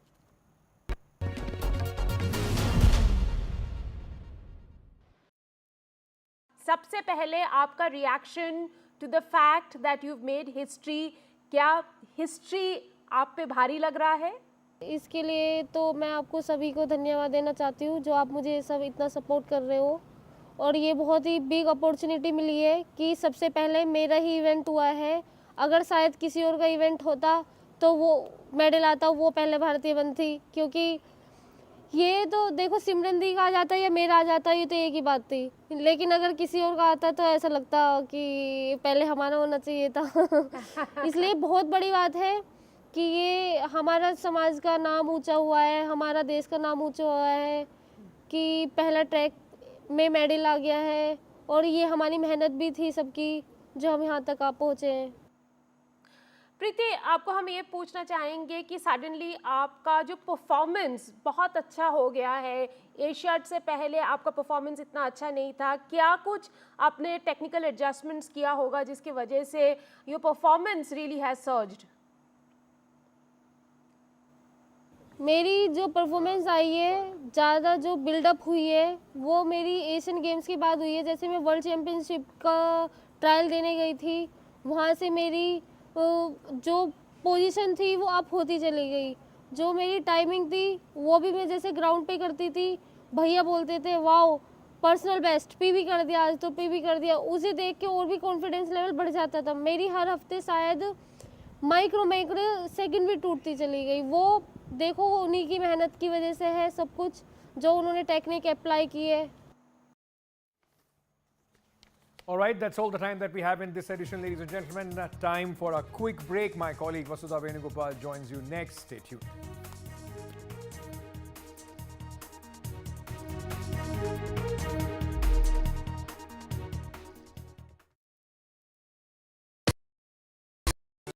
Stay informed and entertained with the new and updated NDTV News app. You can watch all our channels live, listen to podcasts, read breaking and exclusive news from around the world and more. Download the NDTV app today and get access to the best journalism and storytelling on your smartphone or tablet. The NDTV app. News that matters to you. Landslide devastation in Kerala's Wayanad. Join NDTV's initiative. Donate for Kerala.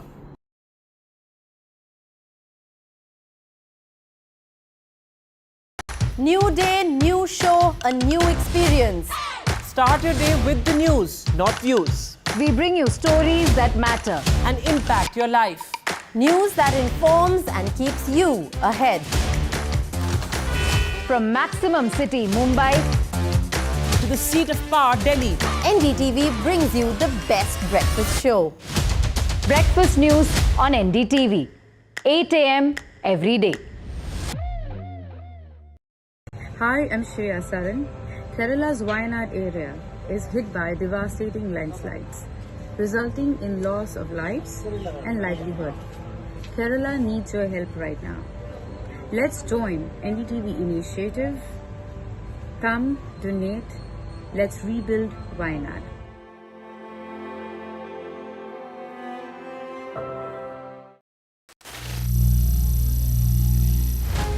Some people say the metaverse will only be virtual. One day this lecture hall will be made of code, and driverless cars would be trapped in intersections. But even in this maze of the future, you can't wish away health. It's time to become more resilient.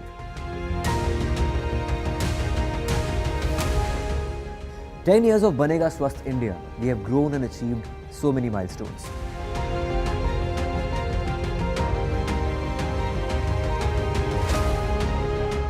And now I have a plan to beat the urgency, to stop breathing with difficulty, to relieve getting choked with inactivity.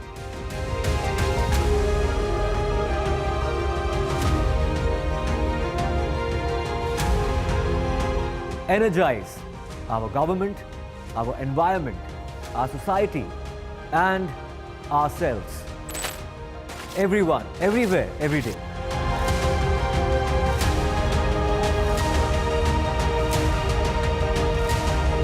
Banega Swasth India. One world hygiene. Stay informed and entertained with the new and updated NDTV News app.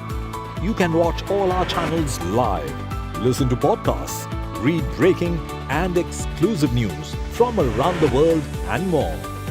Download the NDTV app today and get access to the best journalism and storytelling on your smartphone or tablet.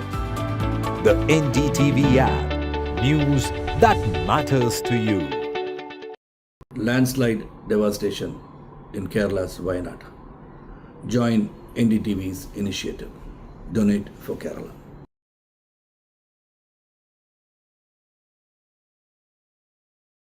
New day, new show, a new experience.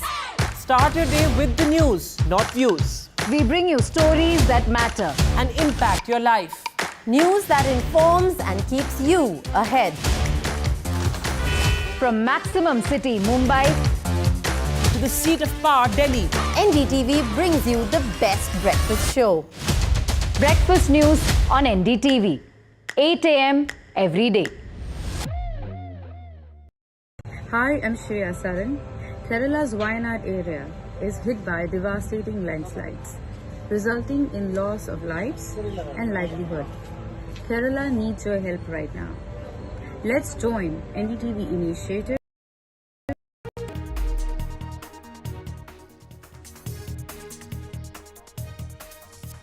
It's Yogi Adityanath versus Akhilesh Yadav over bulldozer action. Akhilesh Yadav says the Chief Minister ruled bulldozers to take revenge. Akhilesh Yadav also said that people of UP can turn the steering of bulldozers when they want. Yogi Adityanath has now hit back saying not everybody can roll bulldozers and one needs courage to do that. Himachal Pradesh's big move, no pension for defectors. Sukhwinder Sukhu government strikes at MLAs who defect. New Himachal law on MLAs pension. Congress leader Rahul Gandhi has attacked the centre in Jammu. We removed kings and brought in democracy. That's what he has said. And today an LG ruling J&K like a Raja. That's what he has claimed. Home Minister Amit Shah will be kick-starting the BJP J&K campaign from the 6th of September. Omar Abdullah, meanwhile, has filed nomination from the family constituency of Gaderbal. CBI has booked former Maharashtra Home Minister Anil Deshmukh. Anil Deshmukh has been booked for trying to frame BJP leaders.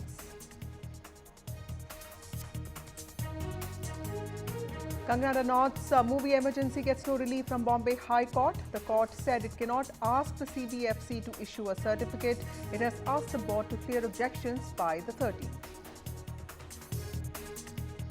Centre signs peace accord with Tripura rebel groups. Centre and Tripura government and two rebel groups have signed a memorandum of settlement. Home Minister Amit Shah has spoken at this occasion and he has said around 10,000 people will give up arms, have actually given up arms. That's what he has said. He has also said that Modi government's commitment to peace is reflected in this MOU.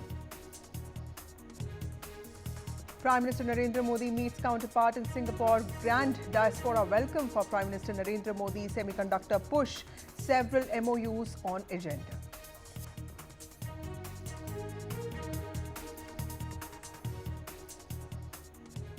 Good evening, ladies and gentlemen. Floodwaters in several parts of Telangana and Andhra Pradesh are reeling under severe floods, even as respective state governments have stepped up relief works in affected areas. Andhra Pradesh saw excessive rainfall for the past 4 days. Andhra Pradesh Chief Minister N. Chandrababu Naidu on Wednesday provided an ex gratia fund of 5 lakh to the relatives of 20 people who died in rain-related incidents in the state, even as rescue relief operations continued in Vijayawada, which is the worst hit district. Now, around 20 people have died in these rains and floods, which have caused damage in several parts of Andhra Pradesh alone, especially Vijayawada. In fact, in a teleconference, the Chief Minister instructed officials to identify the deceased people's families to hand over their bodies and perform last rites on the behalf of the government.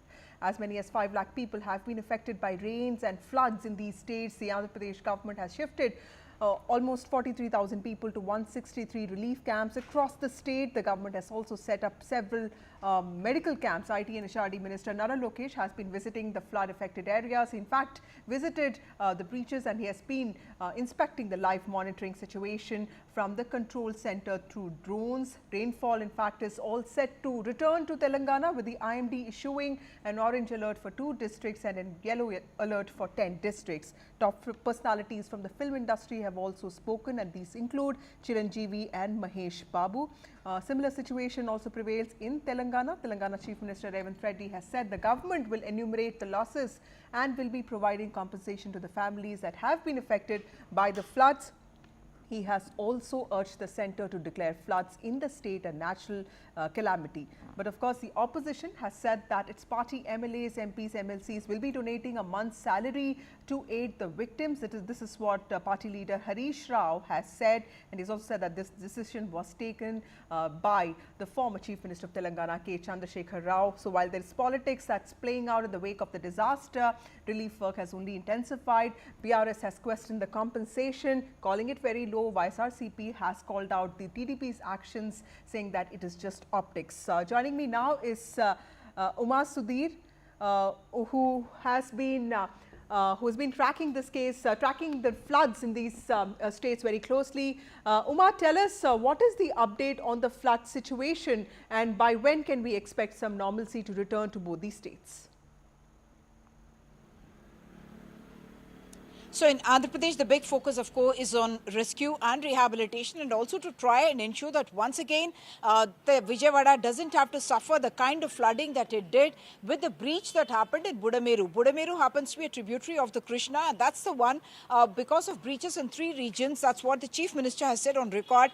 That's the reason why massive flooding happened, other than the fact that, of course, there was 11.4 lakh cusecs of water that came into the Krishna, the Prakasam barrage, whereas the capacity is only about 11.9 lakh cusecs. That water levels have gone down, but the big focus today was on repairing those breaches that Chandrababu Naidu said had happened during the YSRCP time, and that they had neglected that repair, and that's what had led to this breaching. And Nara Lokesh was in fact given the task of doing the repair work, or rather overseeing the repair work of these breaches, and one of those breaches was already being done and 2 more breaches to be repaired, to be fixed as of now. The other big focus, of course, is on getting that, the food and water supplies, and yes, technology as once again being used by the Telugu Desam government, by Nara Chandrababu Naidu and his team, and they are using about 60 drones in that area to be able to give food and water relief materials to those areas. The other thing that they are doing is using the drones also for enumeration of the losses. Remember that coastal area region is a huge area of food, or rather rice grown in that area. It's a green belt. It's a food basket not just for Andhra Pradesh but for the country, in fact. And that area, enumeration of the losses that are happening because of the standing water, that is being done. Of course, very, very striking visuals that you've seen in Vijayawada of about 200 to 300 brand new cars that were all parked in those waters, and also huge numbers, thousands of vehicles that were in the slush. And now Chandrababu Naidu has brought in about 60 fire engines to help people clean up their homes as well as these vehicles. He has said that wherever boats are being used, the government pays for them and no one else pays for them. And he has also threatened to put people in jail if they are going to exploit this situation in order to make a quick buck in terms of higher prices of vegetables and other commodities. In Telangana, we are seeing in Mulugu area almost 1 lakh trees that have fallen because of the impact of these of the winds that happened, tornado-like winds. That's what Sitaka, who is the Minister for Women and Child Welfare, said. At Khammam, Bhadrachalam, where the waters, Godavari River waters, is again becoming a point of concern, and there the first level warning has already been given, and therefore people in that villages in and around that area have been asked to move away. And I must point out that yes, politics also playing out, because now posters of KCR have come up in Hyderabad saying that he is missing, and that even though he was elected twice by the people of Telangana, that when they are in trouble and when they are in distress, he has not come out of his farmhouse. That is the commentary that's being made as a retort to the BRS attacking the Congress government, asking where were the 3 ministers from Khammam when 9 people needed to be rescued there. So politics playing out in both states, but yes, for now, the waters have receded, but more rains expected, and therefore the preparations on to ensure that that doesn't lead to a second wave of disaster. Back to you. Right. Thank you, Masudhi, for joining us with those critical details. Clearly, the situation in both Andhra and Telangana remains critical, but it's interesting that the Chief Minister of Andhra Pradesh has made it very clear that if there's any compromise or shortcoming in the relief work, officials could also get punished. Moving on to another politically sensitive state, Uttar Pradesh. In UP, there has been a major face-off today between the Chief Minister of Uttar Pradesh and Uttar Pradesh Yogi Adityanath and Samajwadi Chief Akhilesh Yadav over bulldozer justice. In fact, Adityanath has retorted sharply to Akhilesh Yadav's warning that he will, after 2027, order all bulldozers to Gorakhpur, which is the home district of the Chief Minister. The Chief Minister has said that not everybody has the heart and character to handle a bulldozer. Adityanath, in fact, remarked all of this in response to the Samajwadi Party chief's comment on bulldozer, the machine which has in some ways become synonymous with his style of governance. Remember, the Supreme Court on Monday expressed strong disapproval of what it calls bulldozer justice, questioning the practice of demolishing homes solely based on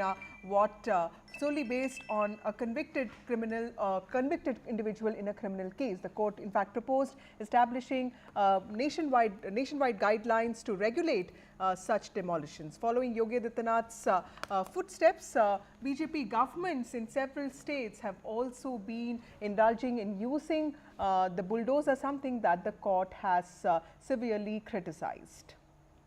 Joining me now is Anila Singh, Anila Singh, who's the national spokesperson of the BJP. We have Rajiv Rai, who is an MP Lok Sabha and also national secretary of the Samajwadi Party, and we have Sajan Kumar, who's a political analyst. To you, Rajiv Rai, first. Sir, how do you see Mr. Akhilesh Yadav's very sharp comment that bulldozers will be sent to Gorakhpur, after 2027? Before you answer that question, let's first take a look at the reactions that have come into the story. और जहाँ तक bulldozer का सवाल है, सोचो कैसा न्यायालय का बुलडोजर चला कि अब बुलडोजर नहीं चल सकता। जो लोग बुलडोजर लेकर के डराते थे, जगह जगह लोगों के घर गिराते थे, जिनसे आपको बदला लेना था, नीचा दिखाना था और अपनी सरकार की ताकत पर, अहंकार पर आपने जानबूझ करके बुलडोजर चलाए, जिसका परिणाम यह है कि हाई कोर्ट से लेकर के सुप्रीम कोर्ट ये कह सकता है कि बुलडोजर संवैधानिक नहीं है। तो क्या अभी तक जो बुलडोजर चल रहा था उसके लिए सरकार माफी मांगेगी कि नहीं मांगेगी? ये जो बड़ी बड़ी घोषणाएं कर रहे हैं, ये वही लोग हैं जिन माफियाओं के सामने आज कभी नाक रगड़ा करते थे, उनके सामने, दंगाइयों के सामने नाक रगड़ा करते थे। अरे बुलडोजर चलाने के लिए हिम्मत चाहिए। दंगाइयों के सामने और माफियाओं के सामने नाक रगड़ने वाले बुलडोजर क्या चलाएंगे? बुलडोजर को देख करके इनको वैसे हार्ट अटैक हो जाएगा। ये लोग नहीं खेल पाएंगे इन बातों को। Okay, let me go across to Anila Singh first. Rajiv Rai will join us in a bit. Anila ma'am, we spoke about this just 2 days ago. Now the Samajwadi Party chief has asked whether the state government would seek forgiveness for raising houses using bulldozers just 2 days after the Supreme Court actually came down very heavily on the use of bulldozers and, you know, the seeking instant justice. But clearly Yogi Adityanath seems quite, unfazed by what the court said. So in some ways, do you think that it is a defense of the use of bulldozers to raise down houses of accused? My Ram Ram to all, and with all due respect to Honorable Court, I can say one thing, that in Uttar Pradesh, at least under the governance of Yogi Adityanath ji, bulldozer is doing its work in all legal framework. Government here, government departments here, they are not doing anything illegal. Whatever is there in legality, according to that, they take action. There are provisions in every development authority, in every Nagar Nigam, that if somebody has encroached a land, constructed the building in a wrong way, or somebody has constructed the building and it is not according to the map which was submitted, then time and again they are being sent notices. If they do not respond to it, if they do not correct it, then definitely government has got all the rights to take action. And this is what Yogi government is doing. If somebody wants to play the victim card, if somebody wants to portray wrong image, then we cannot help it out. Because Yogi Adityanath ji is not here to please anyone. He is here to do action. And if bulldozer is doing action, what is the problem? People of Uttar Pradesh, they are happy the way he is delivering the governance. Akhilesh Yadav ji says, after 27, all the bulldozers, they are going to walk towards Gorakhpur. So he wants to demolish Gorakhnath Mutt. This is what he wants to do. His hatred towards Sanatan, his hatred towards Hindus reflect in his tweets. Or he just want to be in limelight because Samajwadi Party, they might have won few seats in Uttar Pradesh. But otherwise, he knows very well that Samajwadi Party is not liked by people living in Uttar Pradesh. So I just have to say one thing here, a political party which is known for Lal Topi ki Gundagardi, a political party who was always against the construction of Ram Lalla Mandir or to get the justice in Varanasi and Mathura. So what we can expect out of them? They are deep into appeasement. This is the democracy. They follow appeasement politics. Sajjan, clearly the Supreme Court said a lot of things. Those were strong words. But today, Mr. Adityanath has said that only those with bulldozer-like capabilities can actually operate them. So it's back to politics. So how does one balance something like this? Because what the Supreme Court said was extremely important. You can't be bringing down houses of an accused even before a trial, and you can't be hurting family members for what just one member of a family did. But clearly, when it comes to politics, when it comes to shared politics, numbers matter, and both politicians seem to be arguing on those lines. Yeah, if you see in this contradictory narratives, there is a coherence, and coherence is about two sides of the signifier, that is bulldozer. One is the political side and one is the legal side. Legally, bulldozer has been used for years by the municipal departments to demolish illegal constructions, and many a times the public reception has been varied. Sometimes it has been welcomed. For example, Chandrasekhar Ranade was one famous municipal deputy commissioner in Mumbai who was known as the bulldozer man or the demolish man. And he was quite popular.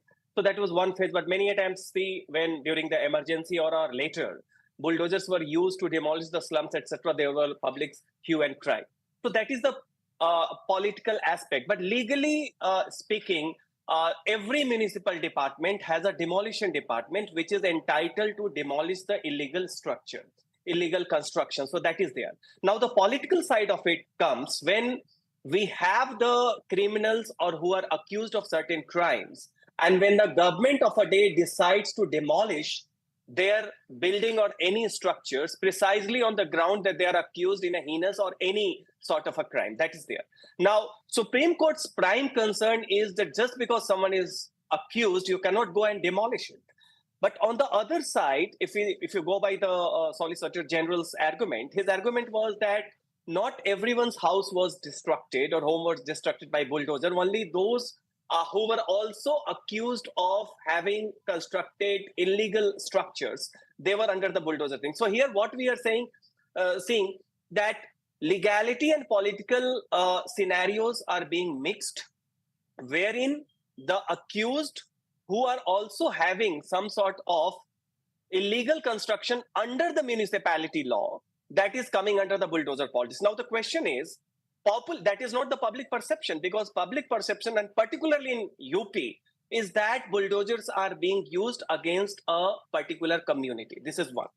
The reality is that not only in UP, but across India, we have seen that the state governments, including the Congress government, say, for example, in Rajasthan, when Gehlot was the chief minister, there have been instances of the use of the bulldozer. This is one. But we must also remember that even in UP, Yogi Adityanath's uses of bulldozer politics or bulldozer as a symbol of a strong governance, it acquired prominence first and foremost in the case of infamous gangster Vikas Dubey.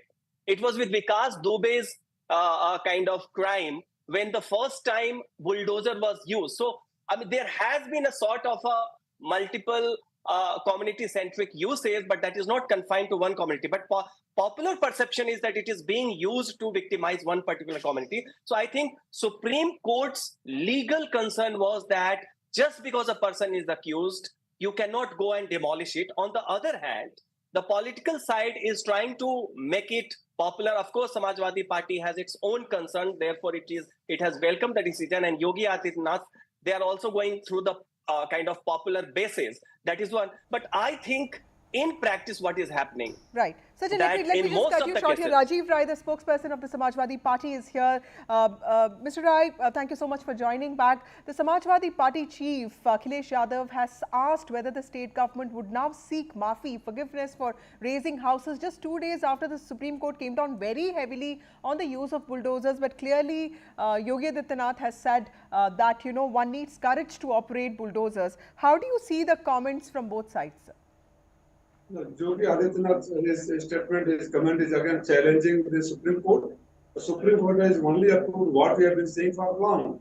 I mean, you can't be so selective in the using bulldozer and the bulldozer. Just imagine there was a case where somebody did some crime and that building under a house was demolished. And why this bulldozer does not reach to the BJP accused? I mean, you remember those 3 refugees from the BHU case? Did you see the bulldozer reaching their house? You can't be selective and you can't use bulldozer without waiting for the court. Then what is the use going to the court? Where is the law? If you want to take up the spot decision, better declare dictatorship. Declare martial law. Even martial law, there will be court martial. Here, no this thing. Something happens, some complaint happens. If you happen to be from particular party, a particular community, very next moment they will reach this Hathras incidents, where was the bulldozer? Unnao incidents, where was the bulldozer? Varanasi incidents, where was the bulldozer? Badal incidents, where was the bulldozer? I mean, this is not the way to deal with the law. You are an elected chief minister, you have taken oath of the constitution. If you do not respect the constitution, just for the cheap popularity, you go on doing. And now after the Supreme Court judgment, I feel the chief minister of Uttar Pradesh must apologize to everyone whose house he has demolished. Right. He had no right, and he has done something which is extra constitutional. That is not accepted by law or by the society. But Mr. Rai, before I go to Anila Singh, when Yogi Adityanath says that one needs courage to run bulldozers, that's also an attempt by Yogi Adityanath to showcase his, his abilities as an administrator. He's seen as a tough administrator. Do you think that is something that can, that can also bolster his efforts? But clearly, 2024 elections have shown that it is going to be even Stevens, and Samajwadi Party seems to be on the rise. So what happens to the image of Yogi Adityanath in your view? This question is to me? Yes, Mr. Rai. See, after 2024 election and Supreme Court judgment, I think Yogi Adityanath must introspect himself, must realize that he is elected and holding a constitutional post. Talking like a bull, need to have a courage. This also reflects you have little respect for the Supreme Court. You don't believe in law, don't believe in the Constitution. The person who does not believe in the Constitution and law, does not respect the Supreme Court, I think he has no right to continue anymore under sitting on the chair. This my statement may sound harsh, but this is the Jugnath again ruling. What one should do after this Supreme Court judgment? At least he should have done is to welcome the judgment and correct himself in the future. He will take care, he will not do what he has been doing. And again, I'm reminding him, we have been asking the list of top 100 criminals, why this bulldozer does not reach to the criminals who are linked with the BJP. Okay. Again, few examples, I said Hathras, now or Varanasi. Okay. Did you see Vasudha bulldozer at their house? Right. Why? Their rape was better than this name. This is the party who welcomes Ugarland the rapist. Ugarland the rapist. Rape is such a heinous crime. Right. Beyond the party line, we must all stand together, condemn it, and stand it to with all solidarity. Let me get a response from the BJP spokesperson. Ma'am, would you like to respond to Mr. Rai's, he's saying that the action on bulldozers by the Yogi Adityanath government has been extremely selective because worst perpetrators of crime have gotten away without their houses being razed down. Absolutely not. Absolutely not. And I can say one thing after observing since months together, or I can say years together, since the bulldozer action has been started by Yogi Adityanath's government, that in today's date, Samajwadi Party has become phobic, bulldozer phobic. They seriously need to hire a consultant for their political party who can counsel them and tell them that this bulldozer is not meant for any common person who has not committed any crime, who has not done any encroachment, who has not constructed any illegal building. They are living peacefully, happily. But those, yes, who has done in anything illegal, then they have to face the music. Okay. Yes, last word from Sajjan. Yes, as a political analyst who has studied UP very closely, how do you see this war, sir? Because clearly there is, there is an attempt to portray Yogi Adityanath as a fierce administrator, somebody who doesn't fear anybody, probably not even the courts. But of course, on the other side, there's Akhilesh Yadav, who's on the rise, clearly with what 2024 elections showed. How is this tough administrator image going to help or not help Yogi Adityanath?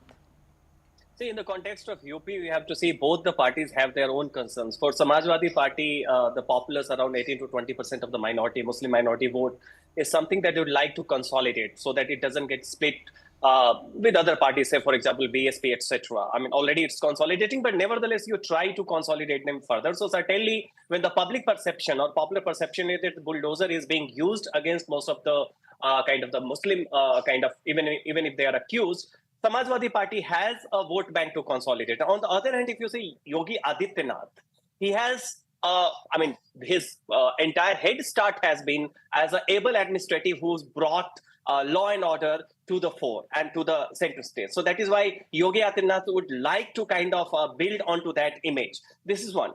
Second thing, when we see the criticism of the bulldozer, say, for example, politics or demolition, most of the time, the prime plank is that it is being used selectively, which means that it is not being used illegally.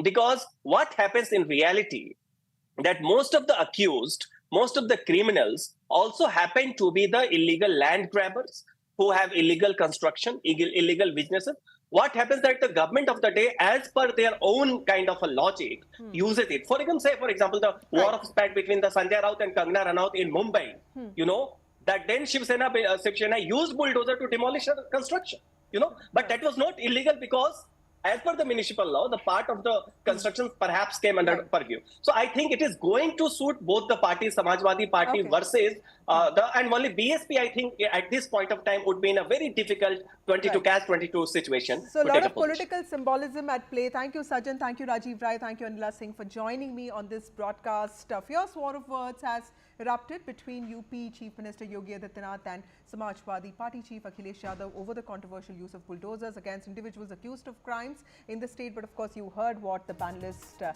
had to say. Wrapping this now, time for a short break. More news and updates on the other side.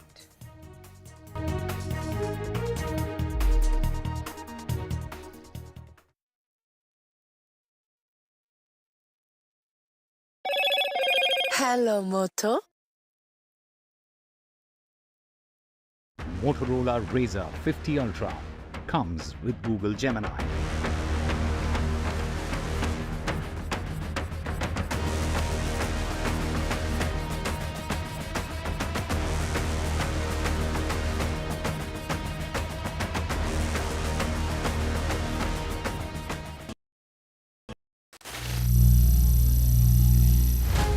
Some people say the metaverse will only be virtual. One day this lecture hall will be made of code, and driverless cars would be trapped in intersections.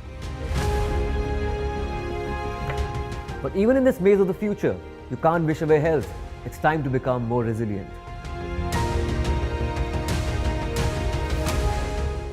"10 years of Banega Swasth India, we have grown and achieved so many milestones.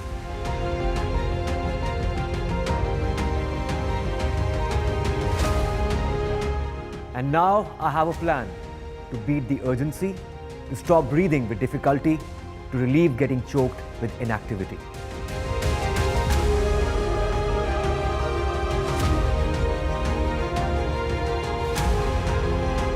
Energize our government, our environment, our society, and ourselves. Everyone, everywhere, every day.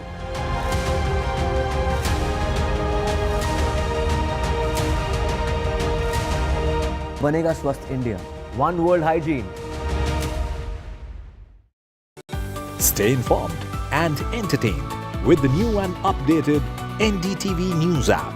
You can watch all our channels live, listen to podcasts, read breaking and exclusive news from around the world and more. Download the NDTV app today and get access to the best journalism and storytelling on your smartphone or tablet. The NDTV app. News that matters to you. Landslide devastation in Kerala's Wayanad. Join NDTV's initiative. Donate for Kerala.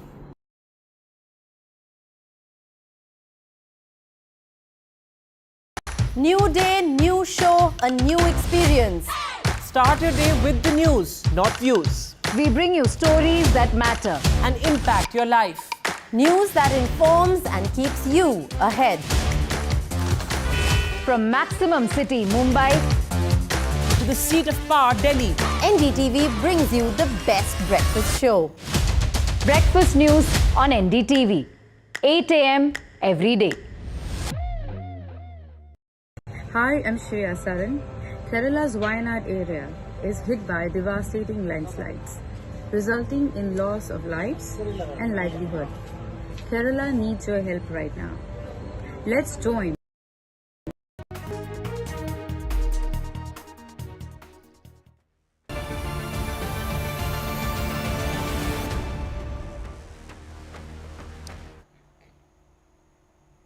Good evening, ladies and gentlemen. You're watching NDTV, and in the course of the next half an hour, we'll bring you all the updates from the poll-bound state of Haryana and the Union Territory of Jammu and Kashmir.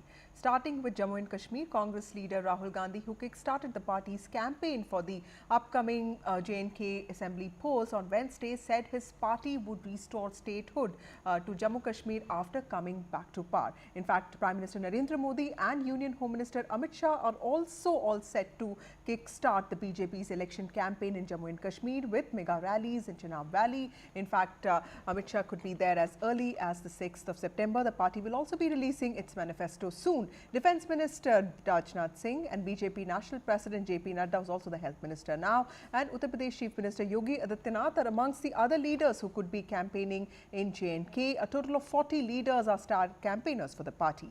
Meanwhile, National Conference Vice President Omar Abdullah on Wednesday filed his nomination papers from the family constituency of Gandarbal Assembly seat. This marks the return of the NC leader to the constituency that he represented from 2009 to 2014 when he was the Chief Minister of the NC Congress coalition government in the erstwhile state of J&K.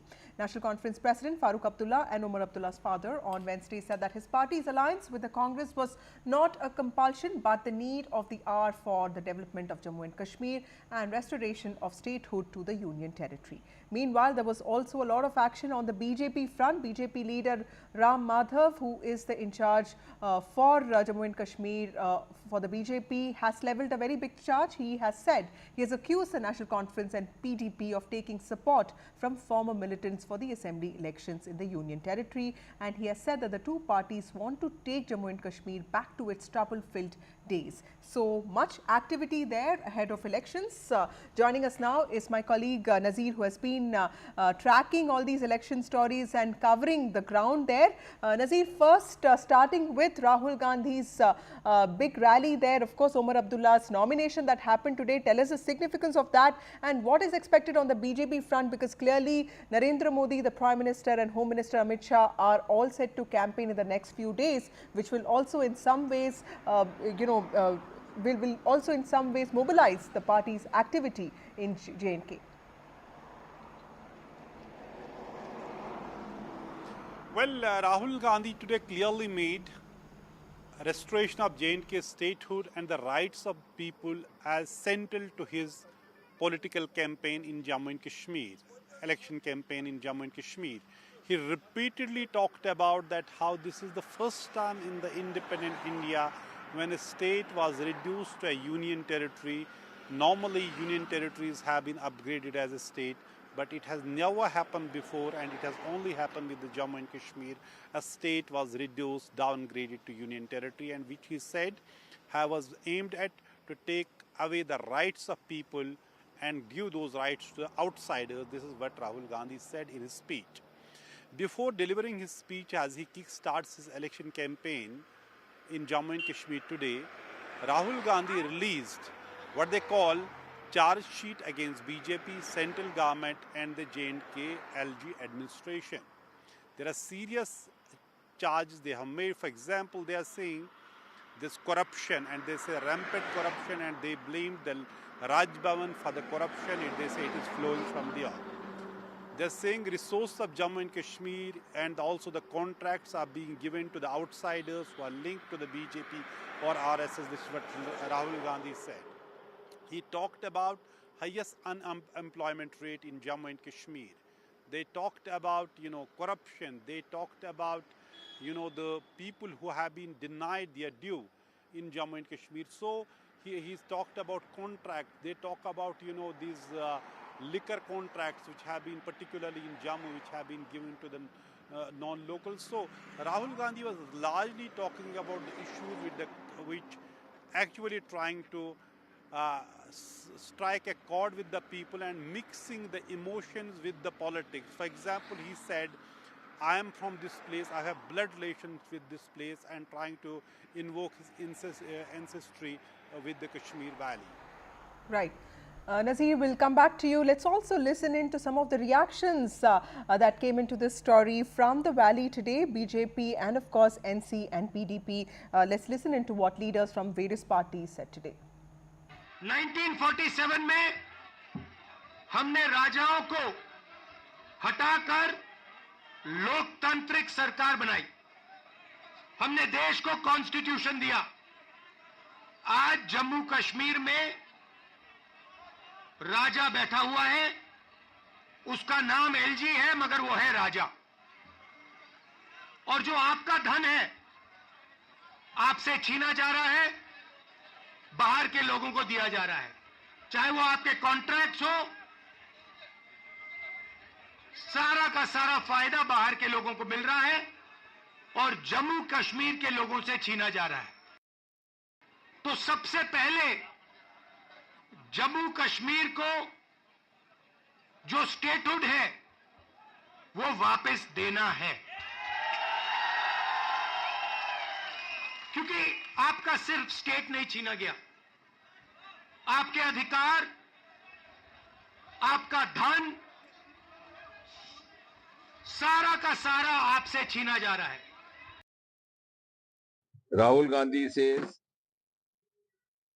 कि Bharatiya Janata party और मोदी जी एक बार फिर से जम्मू कश्मीर में नफरत फैलाने का काम कर रहे हैं शुरू किया। I don't have to answer that because the answer is with you. Years आपने वो जमाना देखा, इन्हीं पार्टियों के द्वारा फैलाई गई नफरत की वजह से यहाँ पर दहशत पनपी, आतंक पनपा। For 30 long years we had to live in the nightmare of terrorism, militancy perpetuated by hatred. Congress और नेशनल कॉन्फ्रेंस की जो इत्तेहाद हुआ है, इंशाअल्लाह उसमें हम लोग कामयाब होंगे। ये हमारे वतन के लिए, सारे हिंदुस्तान के लिए एक बड़ी आवाज़ है कि जो हमें कहते थे कि हम पाकिस्तानी हैं, हम खालिस्तानी हैं, हम ये हैं, उनके लिए एक थप्पड़ है। और मैं उम्मीद करता हूं कि हिंदुस्तान के लोग ये समझेंगे कि हम चाहते हैं कि रियासत आगे तरक्की करे और इस मुश्किल से निकले। मैंने पहली दफ़ा देखा है कि एक रियासत को यूनियन टेरिटरी बनाते हुए, इसको बदलाना है, इसको फुल से स्टेटहुड आना है और उसके लिए हम कोशिश कर रहे हैं।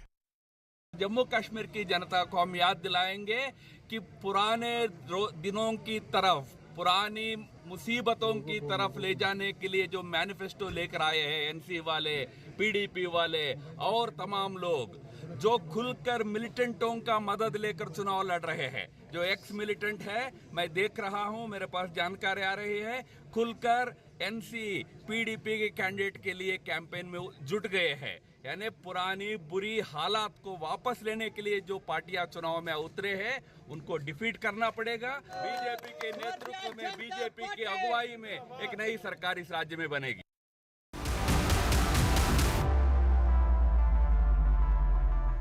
Moving on to another poll-bound state, Haryana wrestlers Bajrang Punia and Vinesh Phogat met Congress leader Rahul Gandhi today with reports suggesting that discussions are on to finalize the seats for the two wrestlers. Congress General Secretary in charge of Haryana, Deepak Babaria, had on Tuesday said that there would be clarity on the candidature of the wrestlers by Thursday.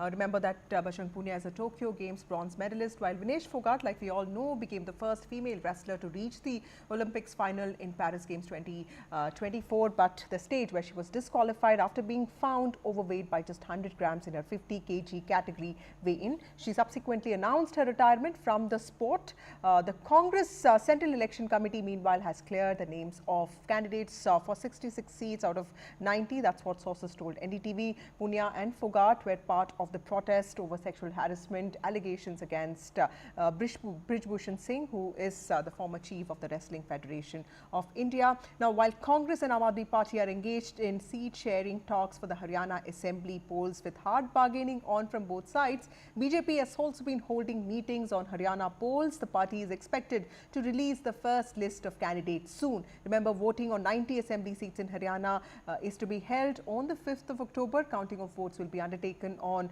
October 8th. Remember, the poll date was postponed after complaints from several political parties.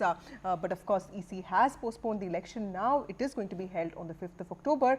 Before I go across to my colleague Gurpreet, let's take a look at some reactions that came in from the state today. हमारी बात उनसे चल रही है। We are exploring के जो है कोई भी आप समझौता करते हैं वो एक विन विन सिचुएशन वाला समझौता ही हो सकता है। हमारे उनके फ़ायदे की बात हो, वो फ़ायदे की, इसके लिए हम तलाश रहे हैं और देखो 1-2 दिन में वो फाइनल हो जाएगा। उम्मीद रखते हैं कि फाइनल हो जाएगा, नहीं तो छोड़ देंगे। मैं नंबर गेम में कोई जवाब नहीं दूंगा। ये चीज़ें जो हैं वो हमारी 1-to-1 बातचीत की है, मैं मीडिया में वो नहीं ले जाना चाहता, वो एक स्पेकुलेशन वाली बात बन जाती है। मगर मैंने जैसे पहले ही कहा कि जहां हमारी और इनकी दोनों की एक विन विन सिचुएशन बनती है वहां हम वो बात को ले जाएंगे। Gurpreet joins us. Gurpreet, tell us, you've been traveling to various parts of Haryana. Tell us what is the sentiment on ground and what is the political update with regard to the alliance that is to happen between Congress Party and the Aam Aadmi Party, and how is the BJP looking at something like this? Just now, JJP has come out with its list of candidates. So what is happening with the alliances on that front as well?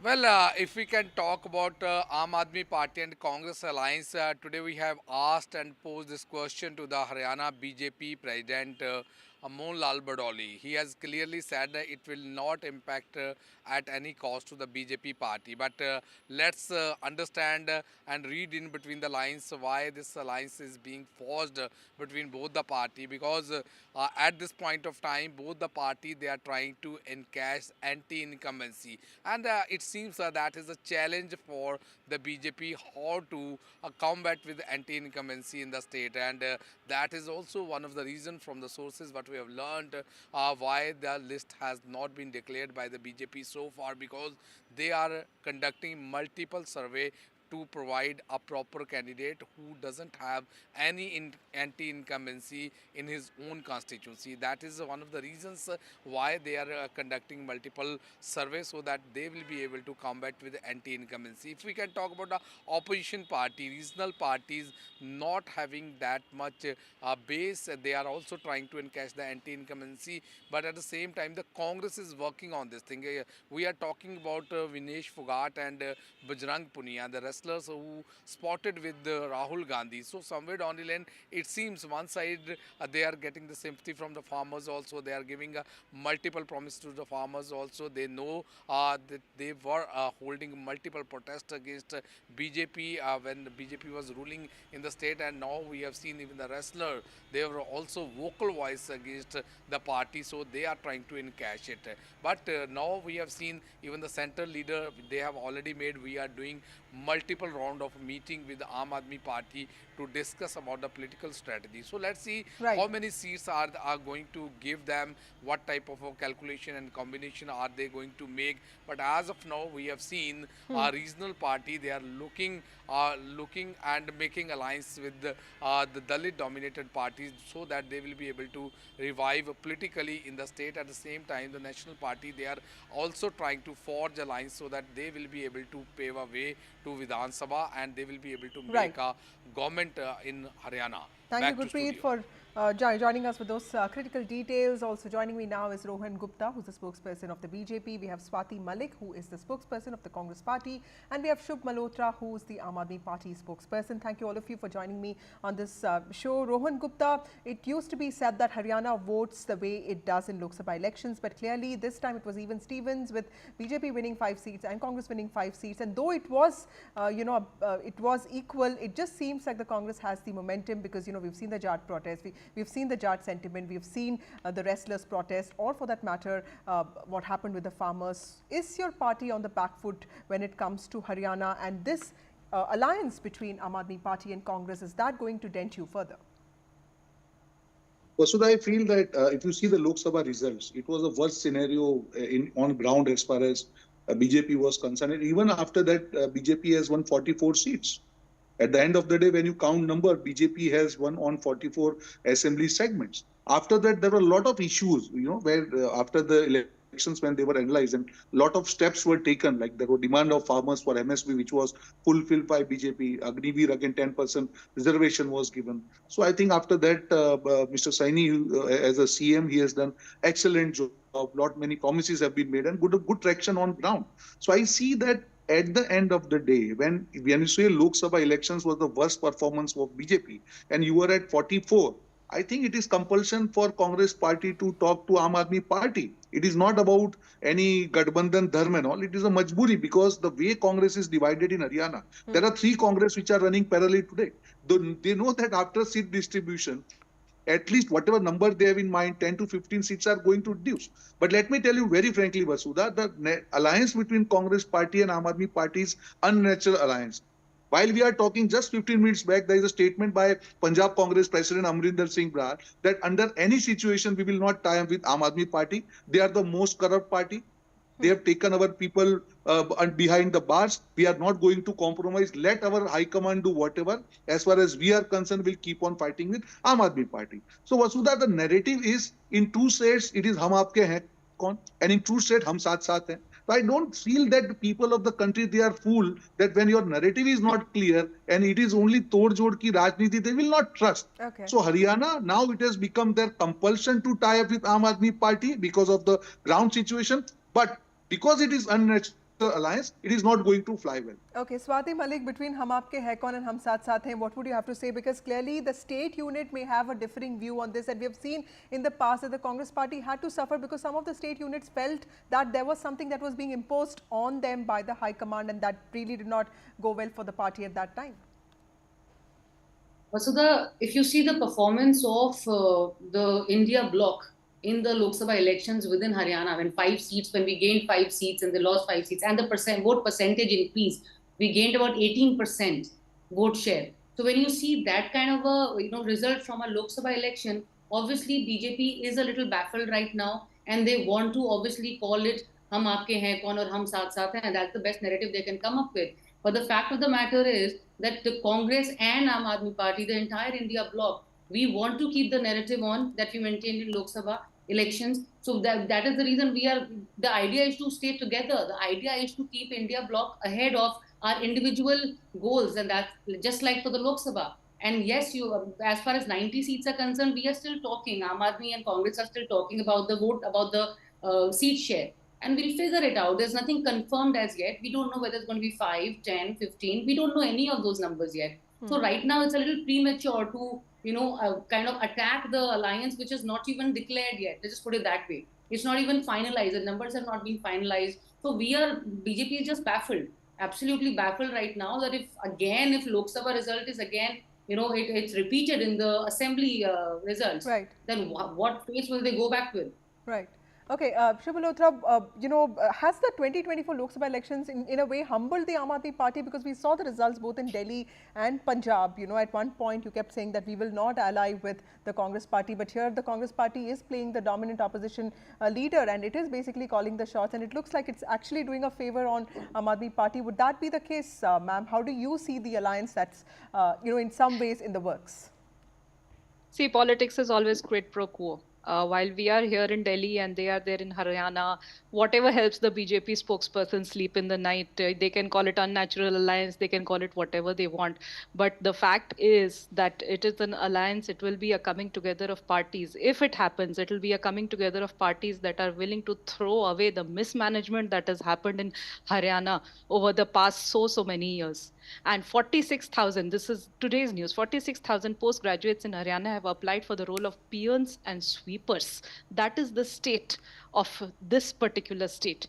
And Aam Aadmi Party and Congress are taking the winner's approach towards this. Aam Aadmi Party is going to present its very successful governance model of Delhi to the people of Haryana.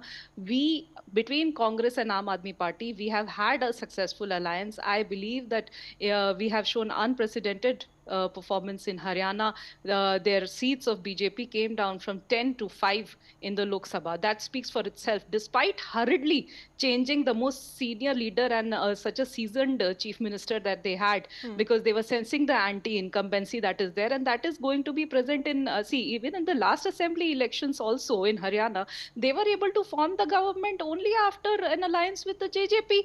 So, I mean, what sort of success they are talking about in the previous assembly election? There's nothing to show there. And with just the past performance in general elections, it is quite evident what is going to happen in the coming. So, the downward trajectory of BJP is well underway.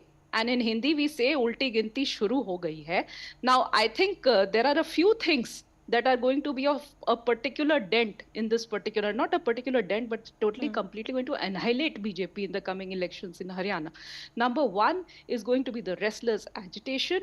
And I know your channel was just talking about the news of 2 very decorated wrestlers who are planning to fight the elections, because they are successful sportspersons.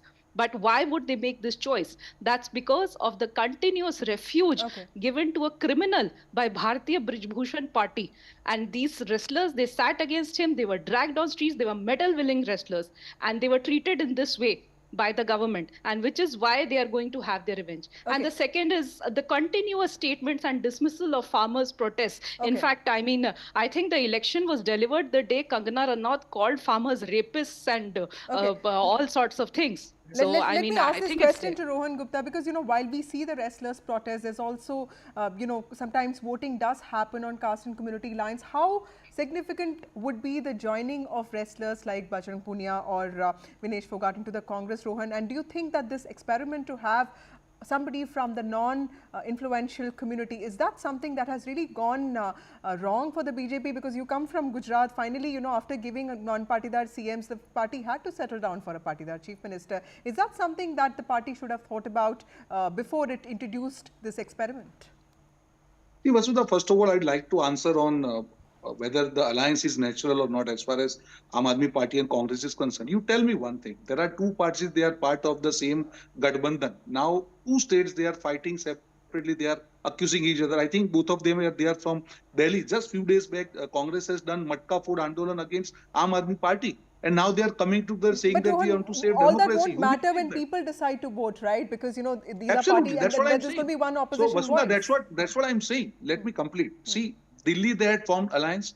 All the seats lost by them. All seats won by Congress, the BJP. Again, Haryana, you see, they had fought alliance. Again, the same result. So my point here is, even if they are coming together, that is the political compulsion on ground.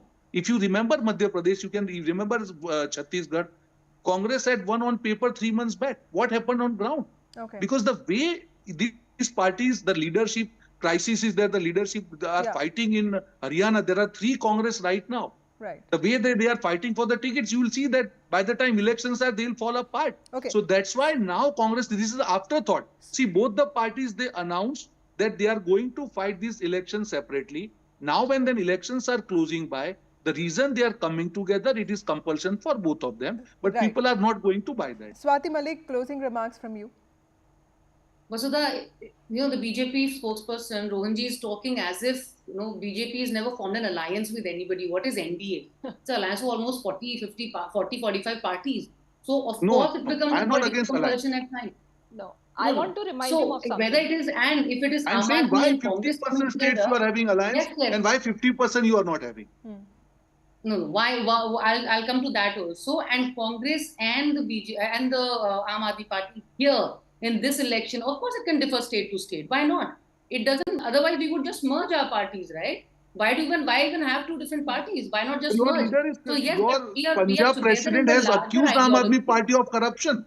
Do you agree with that? Please let me complete now. Please let me complete now. Please let me complete. What I'm saying is, when the parties come together, you'll have to allow me the same courtesy, please. You'll have to extend the same courtesy. Please continue. I did not interrupt.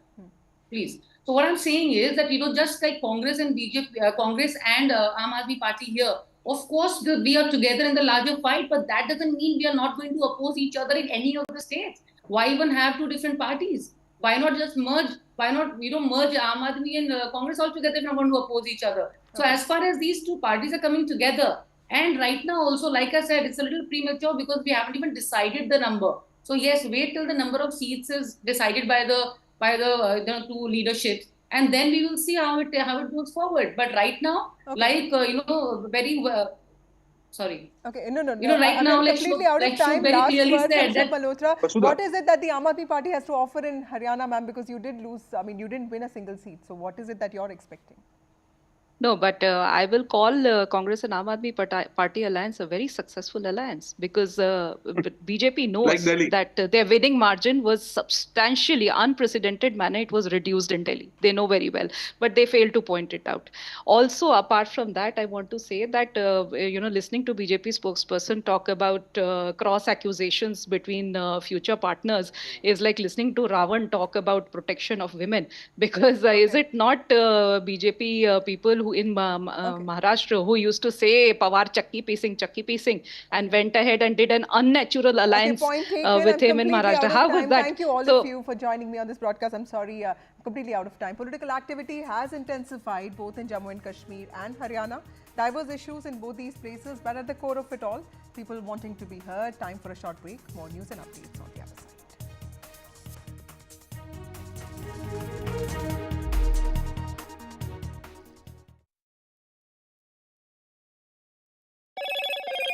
Hello, Moto. Motorola Razr 50 Ultra comes with Google Gemini.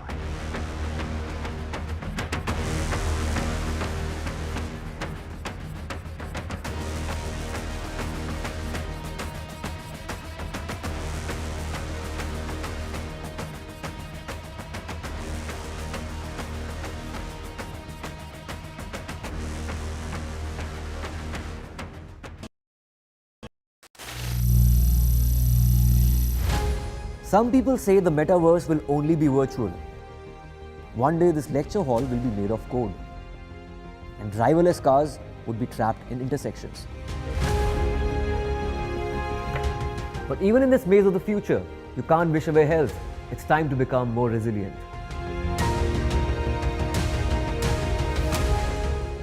10 years of Banega Swasth India, we have grown and achieved so many milestones.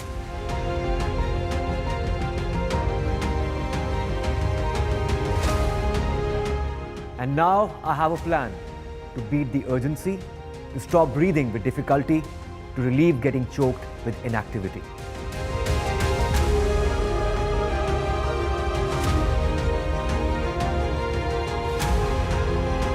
Energize our government, our environment, our society, and ourselves. Everyone, everywhere, every day.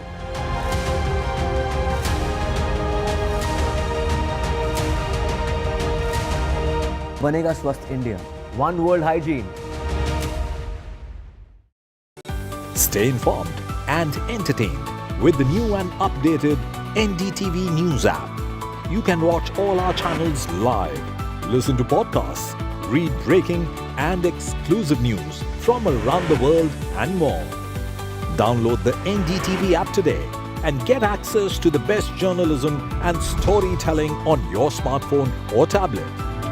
The NDTV app. News that matters to you. Landslide devastation in Kerala's Wayanad. Join NDTV's initiative. Donate for Kerala.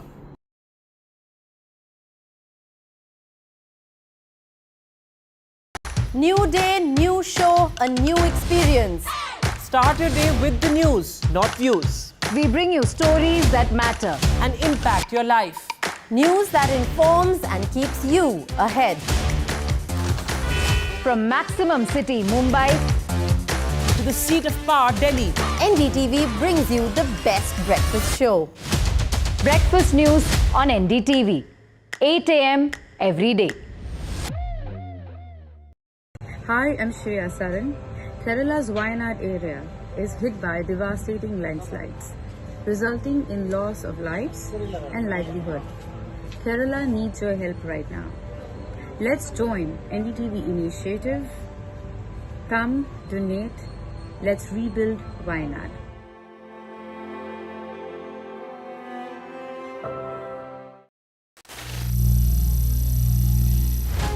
Some people say the metaverse will only be virtual.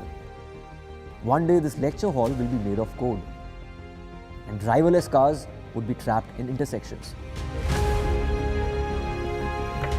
But even in this maze of the future, you can't wish away health. It's time to become more resilient.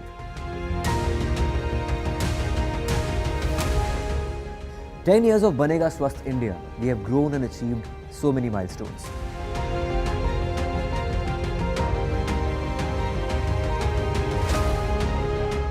And now I have a plan to beat the urgency, to stop breathing with difficulty, to relieve getting choked with inactivity.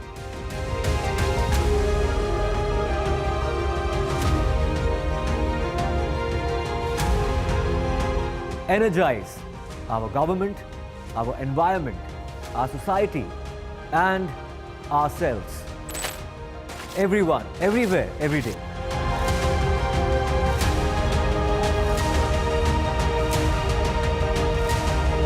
Banega Swasth India.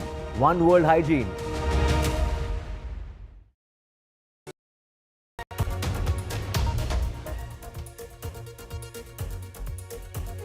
and welcome. You're watching the news. I'm Gargi Rawat. Coming up ahead, a historic peace deal for Tripura. Also, Prime Minister Narendra Modi is in Singapore. And Akhilesh Yadav and Yogi Adityanath face off over bulldozer culture. Let's take a look at the headlines we're tracking at this hour. A peace deal signed by two insurgent groups of Tripura with the centre and state government. Home Minister Amit Shah says another effort towards Viksit Northeast, says the Modi government has given highest priority to peace and development in the Northeast region. A big move against defectors in Himachal Pradesh. A new law that states MLAs who defect to other parties will get no pension. This comes after 6 MLAs had embarrassed Sukhu's government by defecting. Wrestlers Vinesh Phogat and Bajrang Punia, known for taking on BJP's Brijbhushan Sharan Singh, will enter the political dangle now. They will contest the upcoming Haryana Assembly elections on Congress ticket. Akhilesh Yadav and Yogi Adityanath face off over the bulldozer culture. Akhilesh asks if Yogi will seek forgiveness after the Supreme Court's tough words over the use of bulldozers. Yogi hits back, says you need courage to drive a bulldozer.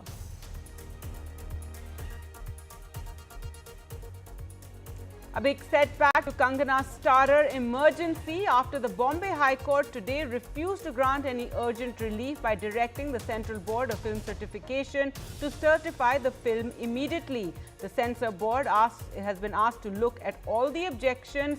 Kangana says the censor board was blasted by the court.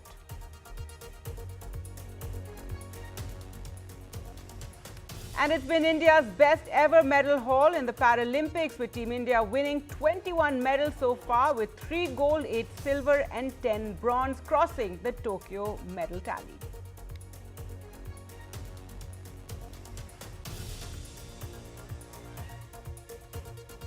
In a big move, a peace agreement was signed today between the Government of India, Government of Tripura and representatives of 2 major insurgent groups in Tripura, the National Liberation Front of Tripura and the All Tripura Tiger Force. Now, the signing event was held at the Home Ministry in the presence of Amit Shah, who called it a historic deal, and he said it shows Modi government's commitment towards a Viksit Northeast. आज हम सब के लिए बहुत आनंद का विषय है कि 35 साल से जो द्वंद्व चल रहा था, जो संघर्ष चल रहा था, वो आज आप सभी ने शस्त्र छोड़कर मुख्य धारा में वापिस आना और समग्र त्रिपुरा के विकास के लिए आपकी प्रतिबद्धता व्यक्त की है।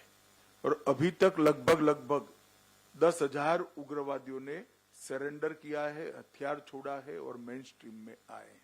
ये समझौता होने से लगभग 328 से ज्यादा सशस्त्र कैडर आज मेन स्ट्रीम में आएंगे, उनके परिवार के साथ रह पाएंगे, भारत के नागरिक होने का गौरव भी प्राप्त करेंगे। हमने 250 करोड़ रुपए का पैकेज इस क्षेत्र के विकास के लिए एक मंजूर किया है। Well, let's go across to Ratnadeep now for more. And Ratnadeep, a peace deal with 2 insurgent groups. Give us the significance of this, also the timing of it. It comes at a time when there's been, unrest in Bangladesh as well. That's right. This is very significant, and it is one step ahead for the state government led by the BJP and centre. Remember, ever since Prime Minister Modi came to power in 2014, BJP's move in Northeast towards insurgency was to bring the rebel groups of different states to talking table and to chart out a path of peace through peace deals, and this is yet another peace deal. This is the 12th peace deal that the BJP-led government at centre had signed in Northeast, the 3rd one in Tripura. Most of these deals have been successful, particularly if you look at Assam in the Bodoland region. Now there are no insurgent groups active. In the same way, after close to 4 decades now, Tripura will have no insurgent groups active, although All Tripura Tiger Force and the National Liberation Front of Tripura had been dormant for the last 10 years or so. Many of their cadres had come over ground, their leaders also had come over ground, and only splinter groups remained in their hideouts in Bangladesh. But what is significant here is that there was a point of time when All Tripura Tiger Force and the NLFT were very dangerous for the internal security as well of the Northeast region, and particularly Tripura. And the fact that these groups have one by one been involved in peace talks, have signed peace negotiations, and have become part of the peace deal is a major success, because BJP through this wants to not only bring in a good vibe for the people of Northeast, but also the Prime Minister has been talking about how the peace deals have ushered in investments, better infrastructure and development. Remember the fact that through the peace deals there have been also reduction in the areas under Armed Forces Special Power Act, not only in Tripura, because Tripura was one of the first state in Northeast which got rid of Armed Forces Special Power Act, and then subsequently the other states followed. But to keep the peace sustained, it was important to make sure that these groups and sign the peace talks, and not only the groups who came out a couple of years back, but those splinter groups which were still operating, they were also brought in. In fact, for the BJP, the momentum in terms of these peace accord took up fast track when one of the key regional party in Tripura, the Tripura Motha Party, joined the BJP-led government in Tripura. Its supremo, DD Burman, had played a key role in these peace negotiations, and as you rightly pointed out, that the timing is crucial given the fact that there is a political change in Bangladesh, and Tripura is bordered by Bangladesh on three sides, 385 kilometers of the border, and in past we have seen that Bangladesh have been hideout of Northeast insurgent groups. So therefore, bringing Northeast groups to talking table, signing them peace accord, making them part of the mainstream is important at this juncture, if you think geopolitically as well. That's right, a big move in terms of stability in the Northeast. Thanks so much, Ratnadi, for joining us with all those details. Now, news from Himachal Pradesh and a big move there against defectors. A new law that states MLAs who defect to other parties will get no pension. To this end, the Himachal Pradesh government, in an unprecedented move, passed a new bill in the assembly today to stop pensions to all defectors. The bill stipulates a person shall not be entitled to a pension under the Act if they have been disqualified at any point under the 10th schedule of the Constitution. I remember earlier this year, 6 Congress MLAs were disqualified for defying a party whip by abstaining from voting during passage of budget, and these 6 MLAs had also supported BJP nominee Harsh Mahajan in the Rajya Sabha elections in February. Well, let's go across to Gurpreet now for more. And Gurpreet, so this bill has been passed now, and a big move by the Sukhu government against defectors, given that they faced this problem and this crisis in his government after 6 people defected. Well, that is need to be looked into background of this bill, and we have seen a lot of questions are being put up on this bill, which has been moved by Himachal Pradesh government. So at this point of time, we have seen those who are going to be disqualified, they will not be able to get benefits, including a pension also. So somewhere down the lane, it seems, if we can go to the background of the whole incident which has happened in Himachal Pradesh, there were a lot of crises, and the Congress government faced a lot of crises, and for that, some of the MLAs, they were disqualified. After that, there were a by-election, and the fingers were crossed for the Himachal Pradesh government, and even so many times, so many allegations had been leveled against the Chief Minister of Himachal Pradesh, Sukhwinder Singh Sukhu, saying that he's not giving the priority to the Congress hardcore workers, but his friends are being adjusted in the government. So if we can go into the background, it seems it's the political move by the Himachal Pradesh government. Let's see what type of reaction from the opposition party they are going to give. But as of now, it seems Himachal Pradesh government is trying to defend itself by bringing such type of legislation on the floor of House. Back to studio. All right, thanks so much, Gurpreet, for joining us with those details. So, big move given that the Sukhu government faced a crisis after its MLAs defected. In other news, the CBI today booked former Maharashtra Home Minister Anil Deshmukh for allegedly trying to frame BJP leaders in false cases. Now, the case reportedly involves charges that during his tenure as Home Minister, Anil Deshmukh exerted pressure on police officials to take action against one of the BJP leaders, Girish Mahajan. Now, Deshmukh has rejected these allegations, claiming that it's a conspiracy against him. Well, let's go across to Radhika now for more. In fact, Radhika, he said it's a conspiracy at the behest of Devendra Fadnavis. We do know Anil Deshmukh is already facing a CBI case as well. That's right. Anil Deshmukh is facing a CBI case as well as Enforcement Directorate case. Now, a fresh case filed by CBI against Anil Deshmukh as well as a former special public prosecutor for attempting to file false cases against certain BJP leaders. So that's the allegation. In fact, this has got to do with certain evidence that were provided by Devendra Fadnavis, the current Home Minister, Deputy Chief Minister of the state. In fact, he had provided certain recordings as far as this entire case is concerned, post which, of course, the preliminary inquiry was started by the CBI, and then, of course, but this particular case now being filed by the CBI. Yes, as you mentioned, this has got to do with the case pertaining to Girish Mahajan. In fact, there was allegation of corruption as well as assault against BJP leader Girish Mahajan with respect to an educational institute in Jalgaon. This was a case that was filed sometime in 2018, 2020. And there were video recordings to sort of establish that, former Home Minister Anil Deshmukh had conspired with some former special public prosecutors as well as several cops to frame Girish Mahajan and several others within the BJP. So evidence with respect to that was submitted, and now an FIR has been registered. Anil Deshmukh has reacted, calling this vendetta politics, saying that he's not intimidated or threatened by this move, and this is just perverse politics of the BJP.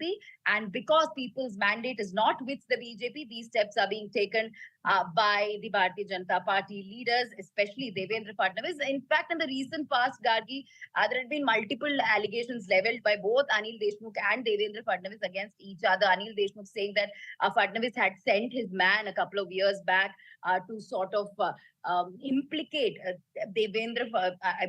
implicate Uddhav Thackeray, Aditya Thackeray, and he has evidence with respect to that, is something Deshmukh had said. And then some other allegations leveled by Fadnavis against Anil Deshmukh as well. And both the parties asking for evidence as far as these charges are concerned. Now, of course, an FIR being registered, so more trouble for Deshmukh. All right, so former Home Minister of Maharashtra booked in yet another CBI case, this time for allegedly framing false cases against BJP leaders. Well, let's now focus on elections, and first in Haryana, where wrestlers Vinesh Fogart and Bajrang Punia are entering the political dangle. They have joined the Congress and will contest next month's Haryana Assembly elections. Ms. Fogart is expected to challenge for the Julana seat, and Punia is expected to defend the Congress's Badli seat. The two did meet with Rahul Gandhi, and remember, both of them had also taken on Brij Bhushan Sharan Singh of the BJP. Well, let's go back to Gurpreet for more on this story. And Gurpreet, so what do we know so far? We can see that smiling picture of all three of them, during that meeting that the wrestlers had with Rahul Gandhi, and now are expected to enter the political dangle. Well, for the last so many days, a lot of things were boiling behind the curtain, and today when this picture has been spotted, we have seen Rahul Gandhi was with Vinesh Fogart and Bajrang Punia. So somewhere down the lane, it seemed the state leadership was in process of talking to them to convince them to join the Congress. So this picture has a lot of significance at this point of time, specifically in political arena and for Haryana politics. What we can understand and what we have learned from the Congress leaders also, these two wrestlers will be used as a star campaigner for the Congress campaign in the state of Haryana. And if we can talk about even the anti-incumbency, these are the main player for against the government and specifically against the BJP government.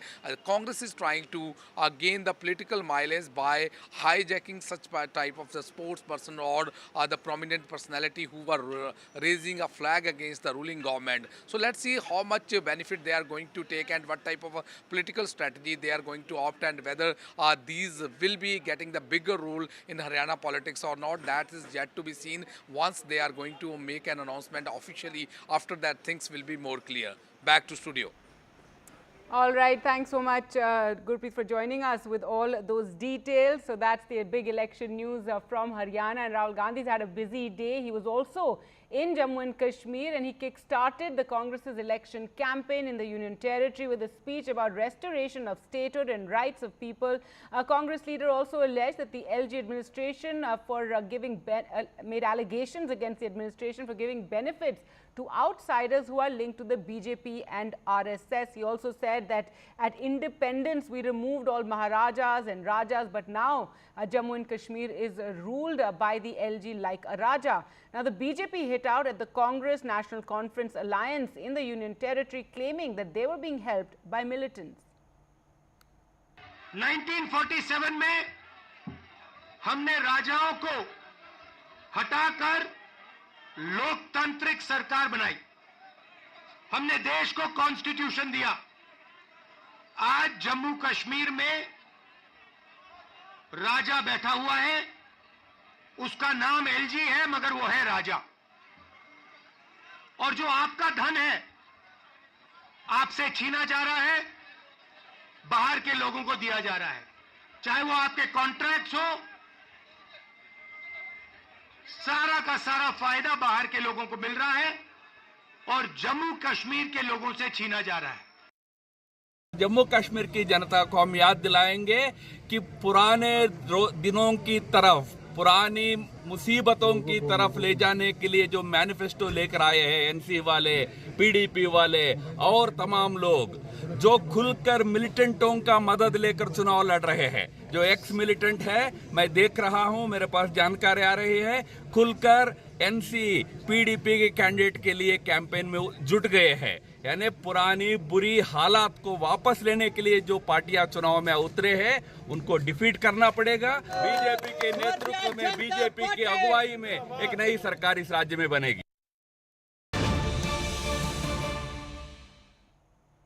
All right, returning to news from Haryana and election news there. BJP has released its first list of candidates for Haryana. It's announced 67 out of 90 seats, and Chief Minister Saini will be contesting from Ladwa. Let's go across to NDTV's Maria Shakil for more. And Maria, give us more details and highlights from this list that has been released. Well, we will go across to Maria, but as we said, the first list released by the BJP, 67 of the 90 seats have been announced. The highlights are Chief Minister Saini will be contesting from Ladwa, while former Minister Anil Vij will be contesting from the Ambala Cant seat. So the BJP, they're announcing 67 of the names. Captain Abhimanyu will contest from Narnond, and also former Congress leader who joined the BJP just barely a month ago, Shruti Chaudhary,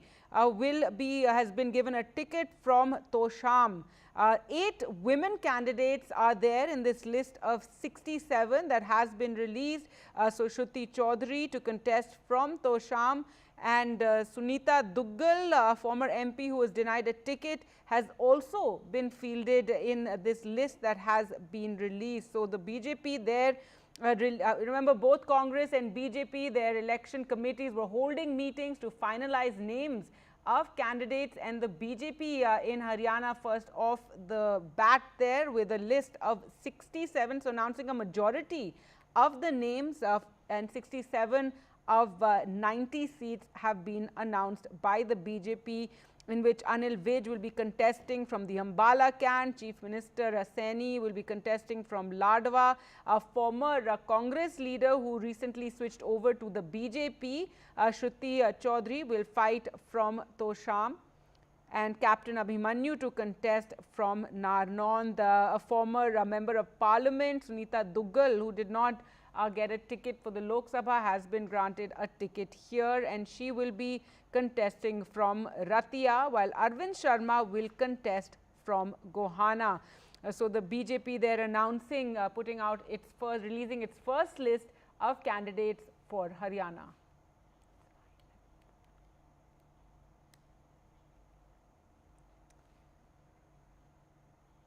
So there we can take you through the highlights, of this list that has been announced by the BJP after several rounds of meetings have been taking place for deciding on candidates for both Haryana and Jammu and Kashmir, and several of those names finally 67 names announced for the assembly elections out of 90 seats. And some of the highlights that we've been bringing you, interesting 8 women candidates in this list of 67. Also, former Congress leader Shruti Chaudhary will be fighting from Tosham. Those are some of the highlights that we can bring you. This is a very crucial election for the BJP, hoping to form government for a third time. Let's go across to Maria now for more. And Maria, bring us more of the highlights. The list has just been released. You've been, going through it. Bring us more of the highlights from this list. That's right, Gargi. Of the 90 seats that the BJP will be contesting, it has released 67 candidates in the first list. There are a number of SC members from the SC community. So the caste balancing has been done as well. Remember, the state of Haryana goes to polls on 5th. So the BJP does have time in terms of, announcing the next lists. But they have tried to do that kind of balancing also with the turncoats. So Shruti Chaudhary, who joined the BJP only recently from the Congress party, has been fielded from Tosham. Then you have the Chief Minister himself, Mr. Saini, contesting from Ladwa. Then another important name is Anil Vij, who is contesting from Ambala Kant, the former Home Minister of the state of Haryana. Then in terms of other names, I'm also looking at the list and the number of, women candidates who have been fielded. So in this list of 67, there are 8 women candidates that you can spot, which includes Sunita Duggal, who is contesting from Ratia, and also Manju Huda, who is contesting from Garhi Sampla Kilol. So overall, the BJP is trying to send that message of regional balancing as well. And as they release this very, very crucial list, Rao Inderjeet Singh's daughter, Aarti, has been fielded as well. Remember, he is Minister of State and also a member of parliament from Gurgaon. So former MP Sunita Duggal contesting from Ratia, Arvind Sharma contesting from, Gohana. So overall, even Captain Abhimanyu, another very important face of the BJP in the state of Haryana, will be contesting from Narnaud. So the first list has 67 candidates, and in this 67, the BJP has tried to do that regional balancing and also tried to ensure that there is a proper representation of various castes. Remember, they face an anti-incumbency of 10 years, and that is the reason why this is a very, very crucial state for the BJP. It's a neighboring state of Delhi, and more so it becomes important in the context of the larger messaging that it will send, because the state of Haryana goes to polls along with Jammu and Kashmir. Both these assemblies have 90 seats each, and that is the reason why we were expecting the list to come out soon, and the list is out now. All right. Thanks so much, Maria, for joining us and bringing us the highlights of that list as the first list is released by the BJP for Haryana. Now, news from UP, where Yogi Adityanath and Akhilesh Yadav traded bulldozer barbs. This after the Supreme Court had come down heavily on the use of bulldozers in the state and in the country. The Samajwadi Party leader taunted the UP Chief Minister about redirecting bulldozers, which have become a symbol of so-called justice meted out by BJP-ruled states, where bulldozers are illegally wrecked property belonging to accused in criminal cases. Akhilesh Yadav asked whether he will now apologize to for all the homes that were demolished. The UP Chief Minister retorted that only people with bulldozer-like capability could operate the machines that require a lot of courage.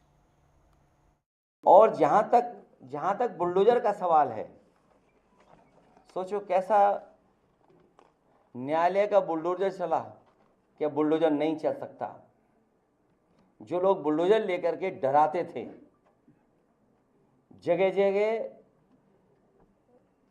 लोगों के घर गिराते थे, जिनसे आपको बदला लेना था, नीचा दिखाना था और अपनी सरकार की ताकत पर, अहंकार पर आपने जानबूझ करके बुलडोजर चलाए, जिसका परिणाम ये है कि हाई कोर्ट से लेकर के सुप्रीम कोर्ट ये कह सकता है कि बुलडोजर संवैधानिक नहीं है। तो क्या अभी तक जो बुलडोजर चल रहा था उसके लिए सरकार माफी मांगेगी कि नहीं मांगेगी? ये जो बड़ी बड़ी घोषणाएं कर रहे हैं, ये वही लोग हैं जिन माफियाओं के सामने आज कभी नाक रगड़ा करते थे, उनके सामने दंगाइयों के सामने नाक रगड़ा करते थे। अरे बुलडोजर चलाने के लिए हिम्मत चाहिए। दंगाइयों के सामने और माफियाओं के सामने नाक रगड़ने वाले बुलडोजर क्या चलाएंगे? बुलडोजर को देख करके इनको वैसे हार्ट अटैक हो जाएगा। ये लोग नहीं खेल पाएंगे इन बातों को। And Akhilesh Yadav then posted on social media in response to that latest jibe by Adityanath that if you and your bulldozers are so successful, then form a separate party and contest elections with the bulldozer symbol.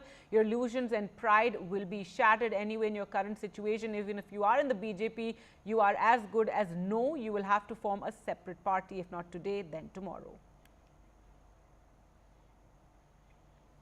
Now, a setback for Kangana Ranaut's film Emergency, in which she both stars and has directed. It will miss a Friday release this week at least. This after the Bombay High Court today refused to direct the Central Board of Film Certification to certify the film. A division bench said it cannot grant any urgent relief at this stage in the wake of the directive issued by the Madhya Pradesh High Court, which has asked the Censor Board to consider objections to the movie before certifying it. Now, the film had sparked a controversy with its trailer after Sikh organizations accused it of misrepresenting the community. The next hearing is now on the 18th.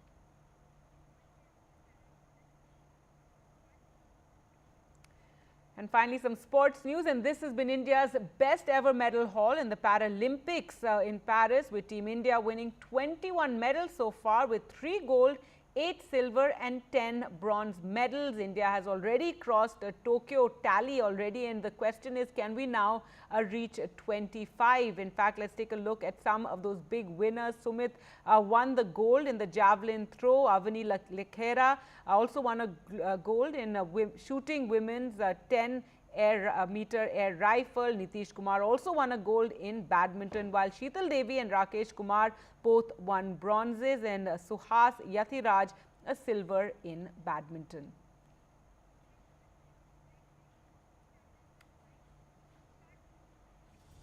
All right, with that, time for us to slip into a short break. News updates continue right here on NDTV. Do keep watching.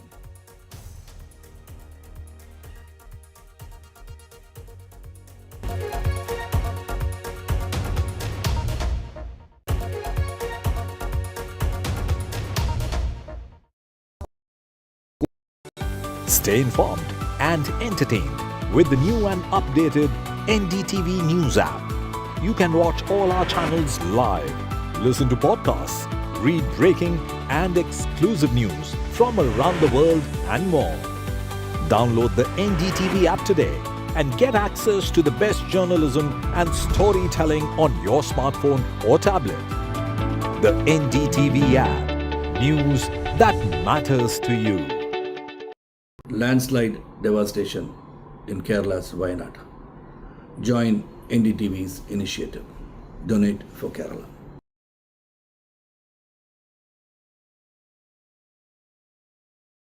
New day, new show, a new experience. Start your day with the news, not views. We bring you stories that matter And impact your life. News that informs and keeps you ahead. From Maximum City, Mumbai, To the seat of power, Delhi. NDTV brings you the best breakfast show. Breakfast news on NDTV. 8 a.m. every day. Hi, I'm Shreya Saran. Kerala's Wayanad area is hit by devastating landslides, resulting in loss of lives and livelihood. Kerala needs your help right now. Let's join NDTV initiative. Come, donate. Let's rebuild Wayanad.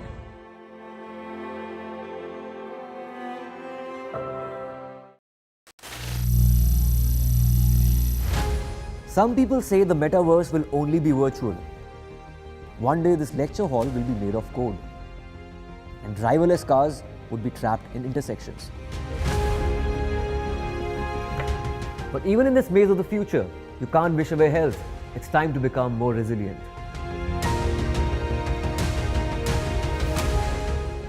"10 years of Banega."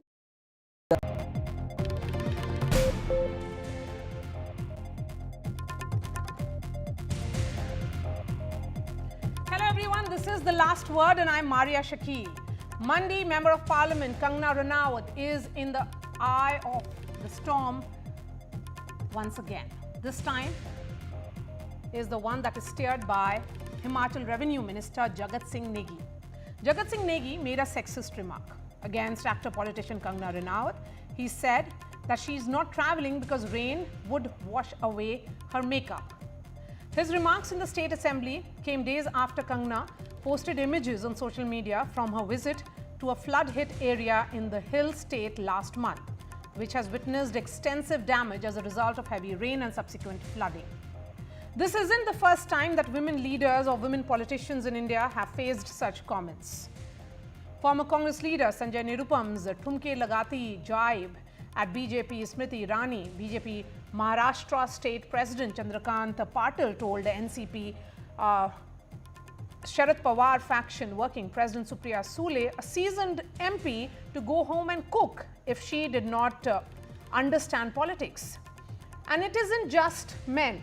In fact, Congress spokesperson Supriya Srinath drew flack for her comment, which was essentially, "What's the rate?" she asked once about Kangana Ranaut. Today on The Last Word, we decode the sexism in politics and the larger question, how to stem this rot. But first up, let me bring in the minister who actually questioned and made that very, very reprehensible comment against Kangana Ranaut. Jagat Singh Negi is joining me. Negi ji, NDTV पे आपका स्वागत है, लेकिन जो आपने टिप्पणी की है उससे बहुत बड़ा विवाद खड़ा हो गया है। ये जो शब्दों का चयन आपने किया था, वो उसके वजह से क्या आपको पछतावा है? आपको लगता है आप शायद नहीं बोलते, जिस तरह से आपने बोला वो नहीं बोलना चाहिए था? मेरी कोई मंशा किसी को जो है कुंठित करना या किसी को ठेस पहुंचाना नहीं था। विधानसभा में एक नियम हमारा है जो रूल 130 के तहत प्रस्ताव आया था, जिसमें आपदा को लेकर चर्चा चली और 4 दिन चली। 40 घंटे इसके ऊपर 30 माननीय सदस्यों ने बहस किया। तो जब मैं उसका जवाब दे रहा था, विपक्ष तो वैसे भी नदारद था, पर फिर भी हमने जब जवाब दिया तो उसमें एक मौका ऐसा है जहां पर कंगना रनौत जो हमारे सांसद है मंडी पार्लियामेंट्री कॉन्स्टिट्यूंसी से, जहां पर अभी पिछले दिनों जो है बादल फटने से 3 जगह पे जो है हादसे हुए। एक जगह जो समेज का इलाका है 34 लोगों की जान चलेगी, दूसरी जगह बागी पुल में 7 लोगों की जान चलेगी और इसी तरह मंडी के पदर में जो है 8 लोगों की जान गई। तो उसमें एक ट्विटर पे कंगना रनौत का बयान आया कि वो हिमाचल अभी जा नहीं सकती है क्योंकि हिमाचल में अभी जो है मौसम विभाग ने रेड और ऑरेंज अलर्ट जारी किया हुआ है। तो इसके ऊपर हमने तंज कसा कि क्या केवल अच्छे मौसम में ही जो है राहत के काम हो सकते हैं। तो उसमें हमने कहा कि शायद मौसम ज्यादा खराब रहने से ये तंज था, कोई किसी तरह से कोई जो है किसी को ठेस पहुंचाने की बात नहीं थी। तो हमने उनके कार्यशैली पर तंज किया, तो यही बात है कि नहीं, लेकिन कार्यशैली पे सवाल उठाना एक अलग बात है, लेकिन ये कहना कि उनका मेकअप धुल जाएगा शायद इसीलिए वो नहीं आ रही हैं। लेकिन आप पहले पुरुष नहीं हैं जिन्होंने इस तरह की भद्दी टिप्पणी की है महिलाओं के खिलाफ। पहले भी बहुत सारे पुरुष नेता जो हैं उन्होंने कहा है। ये भी कहा जा रहा है ये एक मानसिकता दर्शाता है, ये मानसिकता है। नहीं, इसमें आप इसको अदरवाइज देख रहे हैं। हमने तो केवल एक जो है डिबेट में जो उन्होंने ट्वीट करके उस आपदा के समय में नहीं आने का कारण बताया, तो हमने उसको जो है लाइटर में कहा कि शायद इसलिए नहीं आ रही है कि उनका जो है मेकअप उतर जाएगा ज्यादा बारिश में। तो मेकअप तो पुरुष भी करते हैं, पुरुषों का भी उतर जाता है। लेकिन आपने किसी पुरुष पर तो ये नहीं कहा कि उनका मेकअप उतर जाएगा, आपने तो एक महिला सांसद के बारे में कहा है। अब हमारी सांसद महिला थी, और जिन्होंने खुद ट्वीट किया कि जो है ऑरेंज और रेड अलर्ट के कारण नहीं जा पा रही हूँ, तो क्या राहत के काम के लिए आप मौसम का इंतजार करेंगे? अब राहत तो जो है तुरंत चाहिए होता है, बिना टाइम घुमाए चाहिए होता है। एक चुने हुए प्रतिनिधि अगर मौसम को देखते हुए अगर अपना कार्य करें आपदा के समय, फिर आपदा किस किस्म का हो गया?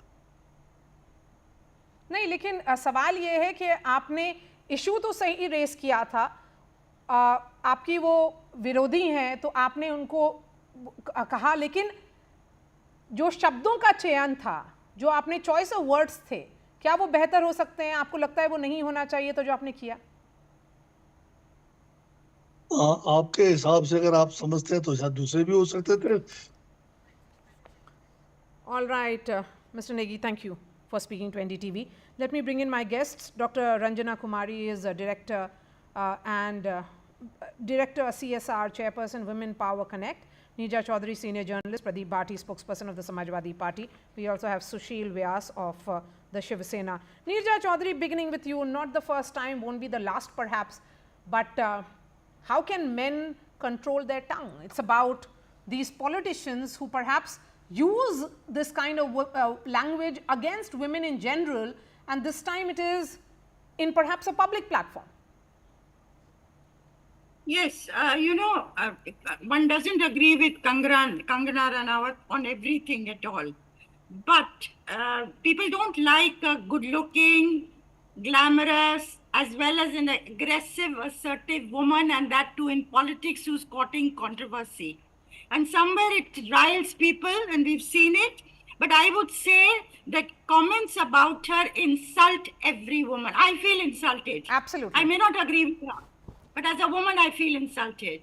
And people have no right to speak in those words. You use makeup, I use makeup, Ranjana uses makeup, Sonia Gandhi uses makeup, Priyanka uses makeup, Jaya Bachchan uses makeup. Are you saying that when makeup gets washed in the rain, it's an obvious thing you're saying?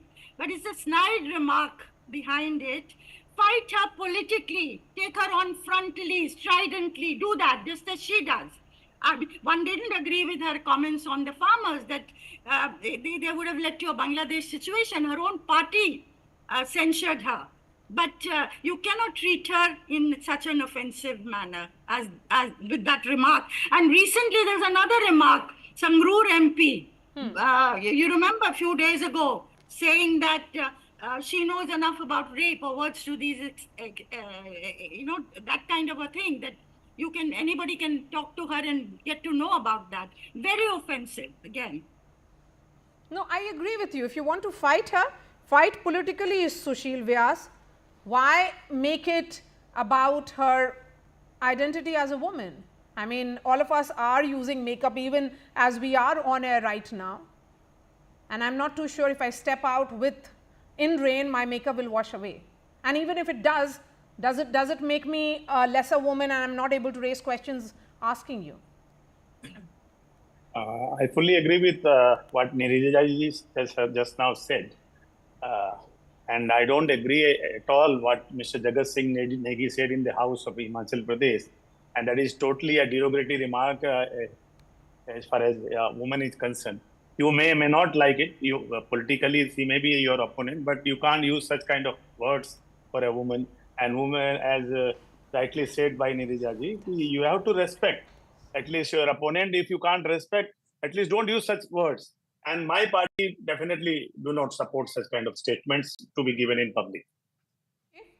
No, but if you do not support these statements in public, is it acceptable in closed doors? Definitely not. Definitely not. So it's problematic at multiple levels. It's not just, and we haven't seen for the first time, Ranjana Kumari, we have been debating such an issue every time it happens. And there seems to be nothing that impacts these men politicians. They come up with even more bizarre, sexist, misogynist comment, which are an outright insult to the entire 50% of us. Well, Maria, I totally agree with what Jaji just now said, and also that it has a bigger consequence. I mean, it's not just saying that she's not been responsible. He could have said that. He could have said that she doesn't care for her constituency. He could have said that in crisis she is not coming while she came for the vote.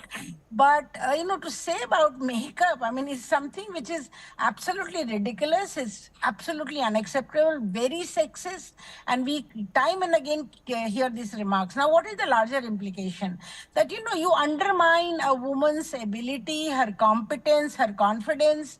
You undermine her as someone who's representing a whole constituency. I totally don't like the way Kangna has been talking about the farmers, all those rape comments, all those kinds of things. I don't agree. I don't think she really makes sense when she talks about these things. But that doesn't mean that you should, ridicule her for her makeup. I mean, it's just not that. And so, what you do, you create a culture. You create a culture where there is such intolerance for women who are young, who are competent, who who are good looking, perhaps, or any woman for that matter. So it's really contributing to a culture which is already misogynistic, which is already patriarchal, where we are all fighting to get our spaces, in whichever field we are. We are working hard, we are trying to, and the younger girls, I mean, what kind of messaging is this? The young generation of women who are coming forward, who wants to take up bigger challenges, I mean, you just want to ridicule how they look and how they want to look. I mean, this is nothing but really being extremely insulting to women. And I think he must take his remark back. His just explanation is not enough. He should express his apology, an unconditional apology. And because, unless they will start doing that, one after the other, we hear these kind of comments, and I would call it nasty, because he made it purposely. He said it purposely about her looks, about her makeup. He has no business to talk like that. Yes, and that's the reason why he has made it into the headlines, Pradeep Bhati. It's a reflection of the culture, and also a culture which accepts these comments against women as okay. And even now when I spoke to him, he said that, if you find it offensive, so I will not say it. But there's no sense of regret at all that what you said was not acceptable. Good evening to everyone. As rightly said by you, he has to regret what he has said. Nobody can justify what he has said, and such a objectionable words he has used about any person, whether he is in opposition party or in the same party. And we have been hearing this in and out for a longer period. So our submission is that the higher the post you have holding, the higher the responsibility is. And we have seen, I do not want to make it BJP versus opposition, but as Honorable Prime Minister also has made so many objectionable comments, and sometimes we have seen he is being followed, and he follows those people who make a racist comments on women. So forget about these BJP leaders. There are a lot of comments being made in the past about the actresses also. I do remember Urmila Matondkar was treated in the similar fashion when 2019 election, when she was said that because of her looks she has been brought here and called Bholi Bhali Ladki and all. So these kind of comments was made by the BJP Maharashtra leader. So these we have to, as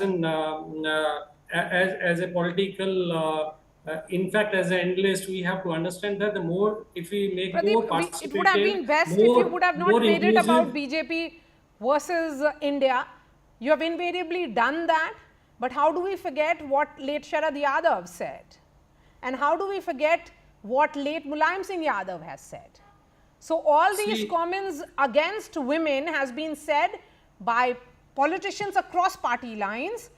It's about the larger mindset or the culture, the word that has been used by Ranjana Kumari. Just because you have raised one important point about a leader of a tall leader, our tall leader, the late Shri Mulayam Singh Yadav ji. See, in 2013, there was a rape law which we opposed because of X number of reasons. and he was talking about the amendment in that law in the same speech when he said there should be an maximum punishment to the rapist. At the same time, he was talking about the live-in relationship. If he used that same word, I am using the same, that बच्चे हैं, गलती हो जाती. He was talking about the live-in relationship. No, please don't And try and same justify thing it. by High We have Court. seen how the language was problematic then, and a justification will not really help it. Let me, no, there's no justification, please.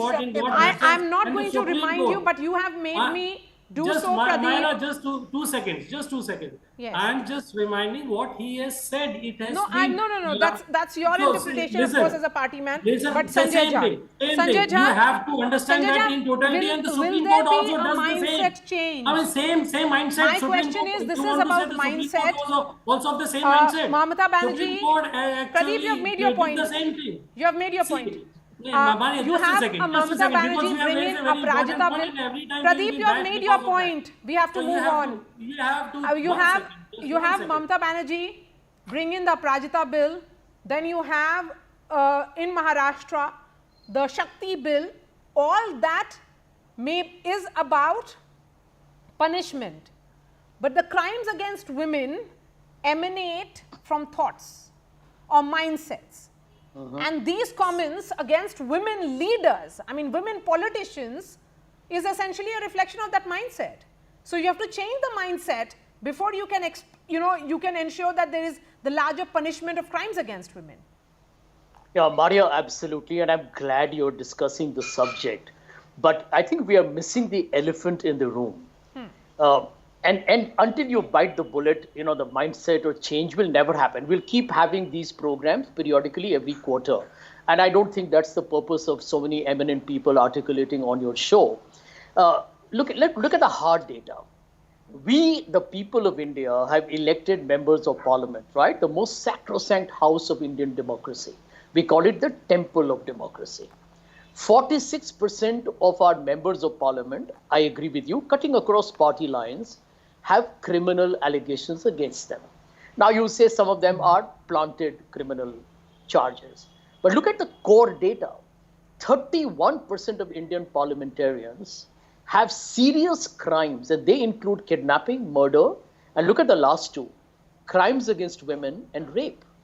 So if you're going to have 150 members of parliament with such a awful, disgusting history occupying the parliament, and we are going to talk about their comments and their views on a day-to-day basis, do you really expect anything to fundamentally change? The answer is no. So this is what I believe needs to be done. And if you look at the simple story, go back to the Olympic champion who made a lot of news recently, Vinesh Phogat. Yes. When she was protesting on the streets of Delhi for 18 months, you had a ruling establishment telling her, we don't care, because we have to protect Brij Bhushan Singh of the ruling party. Can you imagine the kind of message many people must have got across this country? That if women who need to be respected and serenaded and kind of celebrated as champions can be humiliated in front of the president and the prime minister's house. Is this the country we are going to be? We can get away with anything in this country. And the larger import of these inaction and the deliberate indifference of this government, and I'm sorry, this is a political issue, is going to have a very, very sickening repercussion across the mindset of people across the country, which is why we are paying a price, Maria. So, when you talk about this, I'm glad you started by giving your own example. You're a successful woman in a very competitive media space, but, you live in times when you're going to be judged for every little thing you say from the point of view of gender, which is extremely unfortunate and reprehensible. Yes, but why should political points be made by bringing in the gender is my question here. Yeah. Maria, my short answer to that will be, I do hope that the people of our country, completely shaken by what happened in Kolkata, by what happened in Mumbai where I live, kind of wake up to this reality. We are so casual by just dismissing the charges. Is this an acknowledgement that you can't win Kangana Ranaut, in an argument? So try and bring in her gender. Will that be a reading that you'll also have, Ranjana? It's regrettable, deeply. Well, I think, I think it's, because of, you asked why. So, Maria, the reason is that, women are looked at by society with the same eyes, whether some people say it, some are crude enough to make it more vulgar and say things. And I'm so glad that you are playing all across party line statements, lowly statements about women made by different politicians. So I'm glad that you are really confronting directly by showing their statements. But at the same time, look, because their vulnerability, the survival strategy for women is to, either laugh it or just to be ignoring it or just move out of that space. They will not really, very rarely that women have the courage to confront, because if they confront, the consequences could be much more serious. So that's the reason why a lot of women, just don't respond to such a thing. And men get away with that because of they belong to the part of the dominant culture which really ridicules women by bringing her, oh, look at her, the way she dresses, look at her, the way she does makeup, look at her. So these are the cheap strategies of patriarchy where puts women down all the time. And larger culture then, of course, and it really doesn't stop here. It stops people telling women not to go out, not to do makeup, not to wear certain kind of clothes, and finally ends up by very, very brutal rapes, by very, very brutal violence on women on the street and public spaces. So that's why we have to stop it. Just put a stop. Who has given them right to talk like that about women? No, so what can be the right action that should be taken against him, Neerja Chaudhary? Should the party take action, or should there be some action, even if he comes up with the most bizarre explanation? But there is the reflection of misogyny in that statement. I have a suggestion, yes, Maria. There is, and yes, are you asking me, Maria? Yes, ma'am. Go ahead. Yes, there should be action. The party should take action, and if the party doesn't take action, it will show how deep is their commitment to women that they talk about. And I'm very glad your screen is showing what politicians have said about women over a period. We are reminded again and again. We tend to forget. And I think also nobody is defending it. Nobody is coming to Mr. Negi's defense today. And that shows that there has been a lot of change. There was a time when, Sharad Yadav talked about Parkati women when he was making a case for quota within a quota in the Women's Reservation Bill. Or Mulayam Singh Yadav saying boys will be boys, that kind of a statement. Today, they will find it very difficult to say that without a lot of people coming down on them like a ton of bricks. And that is the progress we have made. But parties will have to show, when this happens, will have to show their commitment to women, because offensiveness against women of this kind is as bad as crime against women, to which a lot more people are reacting with outrage today. So, it's Sanjay not Jha, on in a parliamentary democracy. Absolutely, ma'am. Sanjay Jha, 30 seconds and 30 seconds to all the men. Please go ahead. Yeah. Maria, my short point is actually all political parties need to have a code of conduct mutually agreed upon. So imagine a BJP and a Congress and an SP and a DMK, every political party has a code of conduct. They all sign off that if any member of their party makes any comment which is repugnant and reprehensible and absolutely sexist, they will be suspended immediately and further action will be taken in terms of the import of whatever they said. Now, political parties will never agree because, if it happens to be a highly influential character, they have to protect them. And that is our tragedy. I think people of India will have to do it. Should there be a code of conduct within your party, Sushil Vyas? Maria, first of all, the Shiv Sena name itself, the history shows we never tolerated such kind of comments as Mr. Negi or what you are showing on your screen. We are a very disciplined party and we respect the women in the politics or otherwise in other fields also. There is no need of code of conduct. Shiv Sena name itself is okay to respect. See, you were discussing something. You may have different voice. You may have different views. You want to express something against the woman leader concern. But that is not the way, like Mr. Negi said. It is never ever in Shiv Sena it will happen. So there is no need. Okay. We Pradeep have Bhati? self-restraint. So Point well taken, Mr. Vyas. Pradeep Bhati.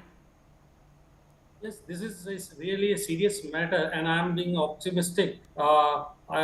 The participation, representation of women in all levels will help in increasing the joint mass outrages on these kind of comments, and it will help if we make more and more women, if we bring more and more women in parliament, where the rate of participation of women is even less than Bangladesh and Pakistan when it comes to MP representation in parliament. So more we give more power, and more the participation will happen. These kind of issue will be raised with much bigger forces, and this will definitely improve the mindset. And in the coming days, I am still optimistic that these kind of comments you will see less and less in the coming days. You know, Neerja, I've always believed that the last word should go to a woman on the panel. So I'm giving it to you as the woman on the panel, and also to Ranjana. 30 seconds to you, Neerja, first.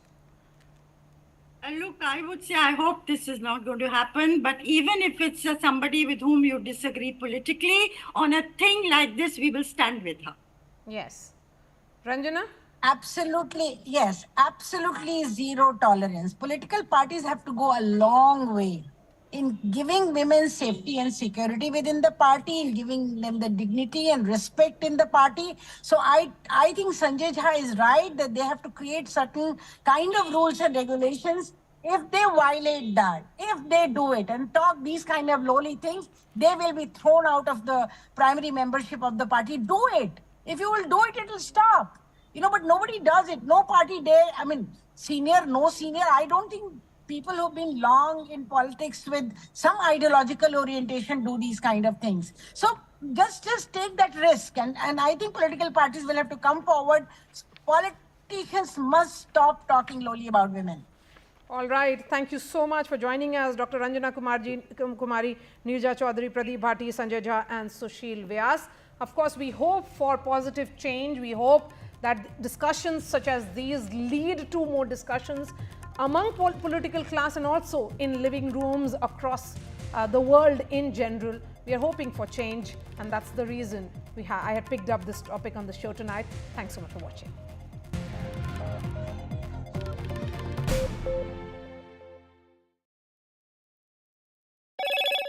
Hello, Moto. Motorola Razr 50 Ultra comes with Google Gemini.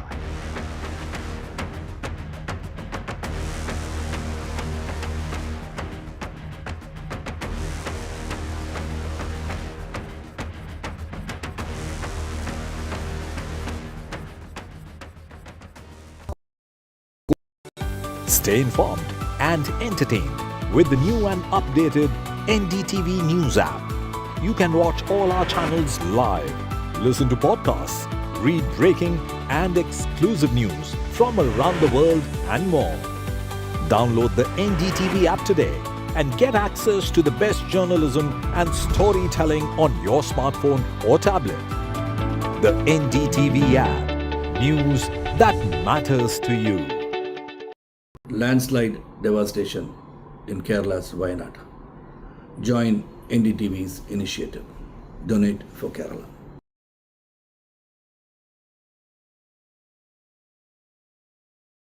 New day, new show, a new experience. Start your day with the news, not views. We bring you stories that matter and impact your life. News that informs and keeps you ahead. From Maximum City, Mumbai, to the seat of power, Delhi, NDTV brings you the best breakfast show. Breakfast news on NDTV, 8 a.m. every day. Hi, I'm Shreya Saran. Kerala's Wayanad area is hit by devastating landslides, resulting in loss of lives and livelihood. Kerala needs your help right now.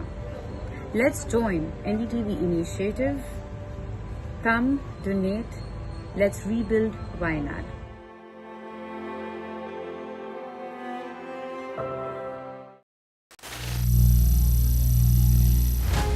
Some people say the metaverse will only be virtual. One day this lecture hall will be made of code, and driverless cars would be trapped in intersections. But even in this maze of the future, you can't wish away health. It's time to become more resilient.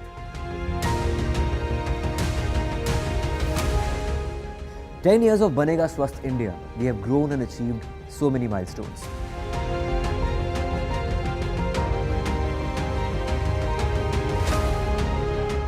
And now I have a plan to beat the urgency, to stop breathing with difficulty. Its first list for Haryana polls. Chief Minister Saini will be contesting from Ladwa. Anil Vij, Rawinderjeet Singh's daughter, get tickets. Wrestlers Vinesh Fogart and Bajrang Punia, known for taking on BJP's Brijbhushan Sharan Singh, will enter the political dangal in Haryana. They will be contesting the upcoming polls on a Congress ticket. A peace deal signed by two insurgent groups of Tripura and with the centre and the state government. Home Minister Amit Shah says another effort towards Viksit Northeast. And the Modi government has given highest priority to the peace and development in the northeastern region. A big setback to Kangana star emergency after the Bombay High Court today refused to grant any urgent relief by directing the CBFC to certify the film immediately. And it's been India's best ever medal haul in the Paralympics, with Team India winning 21 medals so far, with 3 gold, 8 silver and 10 bronze.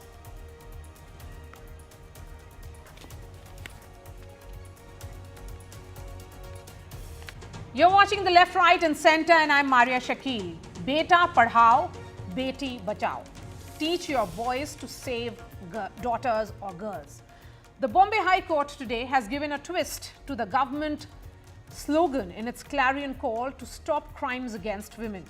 During a hearing in the Badlapur case, where 2 girls aged 3 and 4 were sexually assaulted, the court said that it was time to focus on better education and bringing up of boys to bring down heinous crimes against women. The court advised the Maharashtra government to teach boys about the right and wrong, adding that the boys should be sensitized. On the show tonight, we discuss how to make boys better men, who are sensitive to the other gender, see girls as equals, and are not a product of the all-pervasive patriarchy. Later on the show, a bill which has been passed by the Himachal Assembly that says that MLAs who defect and disqualified will not be entitled to any pension. While the Sukhu-led Congress government says the move is to discourage defections, the BJP has slammed the move, calling it rushed and ill-thought. Is Sukhu doing a surgical strike on 6 Congress MLAs who recently defected to the BJP through this bill? Is this a reform or an attempt to muzzle the dissenting voices? We'll be joined by former Chief Minister of Himachal, Jairam Thakur, and the current Himachal Minister, Vikramaditya Singh, to discuss the government's new move. But first up, let's talk about how the larger message has been sent by the Bombay High Court. Joining me on the show, Shagun Chaudhary, National Games champion. We have Barkhat Rehan, President of Purush Ayog NGO. We also have Abba Singh, Advocate, Yashwardhan Azad, former IPS officer, Dilip Cherian, founder and consulting partner of Perfect Relations. I'm going to begin with you, Dilip Cherian. Men will be men. This is often what we have said or heard in the context of men. And their reactions, one would say, since times immemorial, hasn't changed much. But with the crimes against women increasing, crimes becoming even more brutal, the manner in which minors are being targeted, would you say that legislation isn't enough, and that is the reason it is about Beta Padhao, so that the daughters can be saved? It's about that mindset. Maria, it's about education, it's about policing, it's about quick action, and it's about the justice system. But I think it begins with education. If you see what has happened with the huge campaign that was run in schools, in textbooks, against the burning of crackers, as we have seen it turned effective, the only way to do it is to change minds. The only place to do it is in the schools and in the education system. The other place that is perhaps equally important and which the court has not spoken about is in the home, where the women play a big role in educating the boys. So I think that it is a phenomenally important step. The education department certainly needs to press the accelerator and do this in perhaps 4 or 5 classes, not just in one classroom or in one textbook, but I think it needs to start at class 8 and go all the way till the kids pass out of school. So I think it's not too early to start. Is it enough? No, it's not enough. Should it begin at home? The answer is absolutely must begin with the mothers, with the fathers, and with everybody at home who's an influence on the child. Shagun, many would say that this is the step in the right direction. You need to educate boys because the problem certainly pertains to percolation of law. It is about ensuring that the young boys know how to respect girls. Yes, I absolutely agree with Mr. Cherian that it all starts at home. The kids have to be, especially boys, have to be educated as to how to behave and how to react to girls. Girls should also be educated in terms of good touch, bad touch, and should be able to communicate that to the boy, but only a well-educated, aware boy would understand. They're all children at the end of the day when we start off. It's how you start educating them in terms of how to behave in society and how to actually deal with, the opposite gender. Like when I say, you have, forget about women, there was an incident of a monitor lizard, there's an incident of a female dog that's been molested by men. So how, it's not just, it's a sick mind. And the sick mind only starts off when they're not given the right exposure or given the right knowledge as to how to actually act in society. So I think I completely agree. It all starts at home. It's all about boundaries. It's all about good touch, bad touch, what is accepted, what's not accepted. And it's for the mothers and the fathers to educate their boards in the right way in order for us to have What a are the healthy challenges society of a sportswoman such as you? What did you face when you were picking up sports as a career? Well, I was in a completely male-dominated sport, so I don't think they were really used to having women around. And so they used to probably behave in and have silly banter, which Mr. Cherian would agree, where it would be offensive, but it would be so normal that you wouldn't know how to react to it. So I think once women started entering the field of clay pigeon shooting and we increased in number and we were more straightforward and we voiced our disgust or where we did not agree with certain statements which were even made in haste or were very flippant, till the other person is not aware of how a certain action would actually affect you, till they're not made aware, then they would continue to go ahead with it. So it's very important for women also to come out and to make sure that the gender knows what is affecting them negatively and what might hinder their performance, what statements are not to be made, and what is not a joke, as many people, it was just a joke. No, it's not a joke. It needs to be very, very straightforward. You have to be very, very straightforward in your communication of what is not acceptable. And that is also what is something that needs to be, told to your girls so that they don't feel scared or they don't feel ashamed in actually voicing their opinion of what makes them feel uncomfortable. Abba Singh, gender sensitization is something that we have been discussing for very long. Why are we realizing the need for education of boys, perhaps they are being educated in schools to be taught to be behaving in a particular way towards women. But why are the crimes getting even more brutal? You know, sensitizing boys, we are talking of at this stage, but this should have started early only, where the mother would have taught their sons that you need to respect girls. What happens is, if you see in the Kolkata rape case, the rapist shows no remorse. They say he's absolutely dehumanized, desensitized, was watching porn on his mobile. So this shows that that is the mindset. It's a perverse, deviant mindset, and that is where Bombay High Court comes in and says, "Beta padhao," and it doesn't mean only the school education. It means that they have to be taught that you need to respect the law of the land, you need to respect the women of this country, and also the fear of law. Because the High Court says schemes look good on paper, but people don't know about the law. You have talked of death penalty. Now today Kolkata is coming with a new law, Aparajita, where it says death penalty is mandatory. So when after Nirbhaya we got death penalty, you mean to say people did not get the message? Yes, they did not get the message because it took 10 years for Nirbhaya rapists to be hanged. So the connection between crime and punishment is so few and so distant that the impact does not happen. You may bring any number of laws, but till the time you don't improve the justice system, there is a systemic change. You are talking of that you will do the, police will do the investigation in 21 days. How is it possible?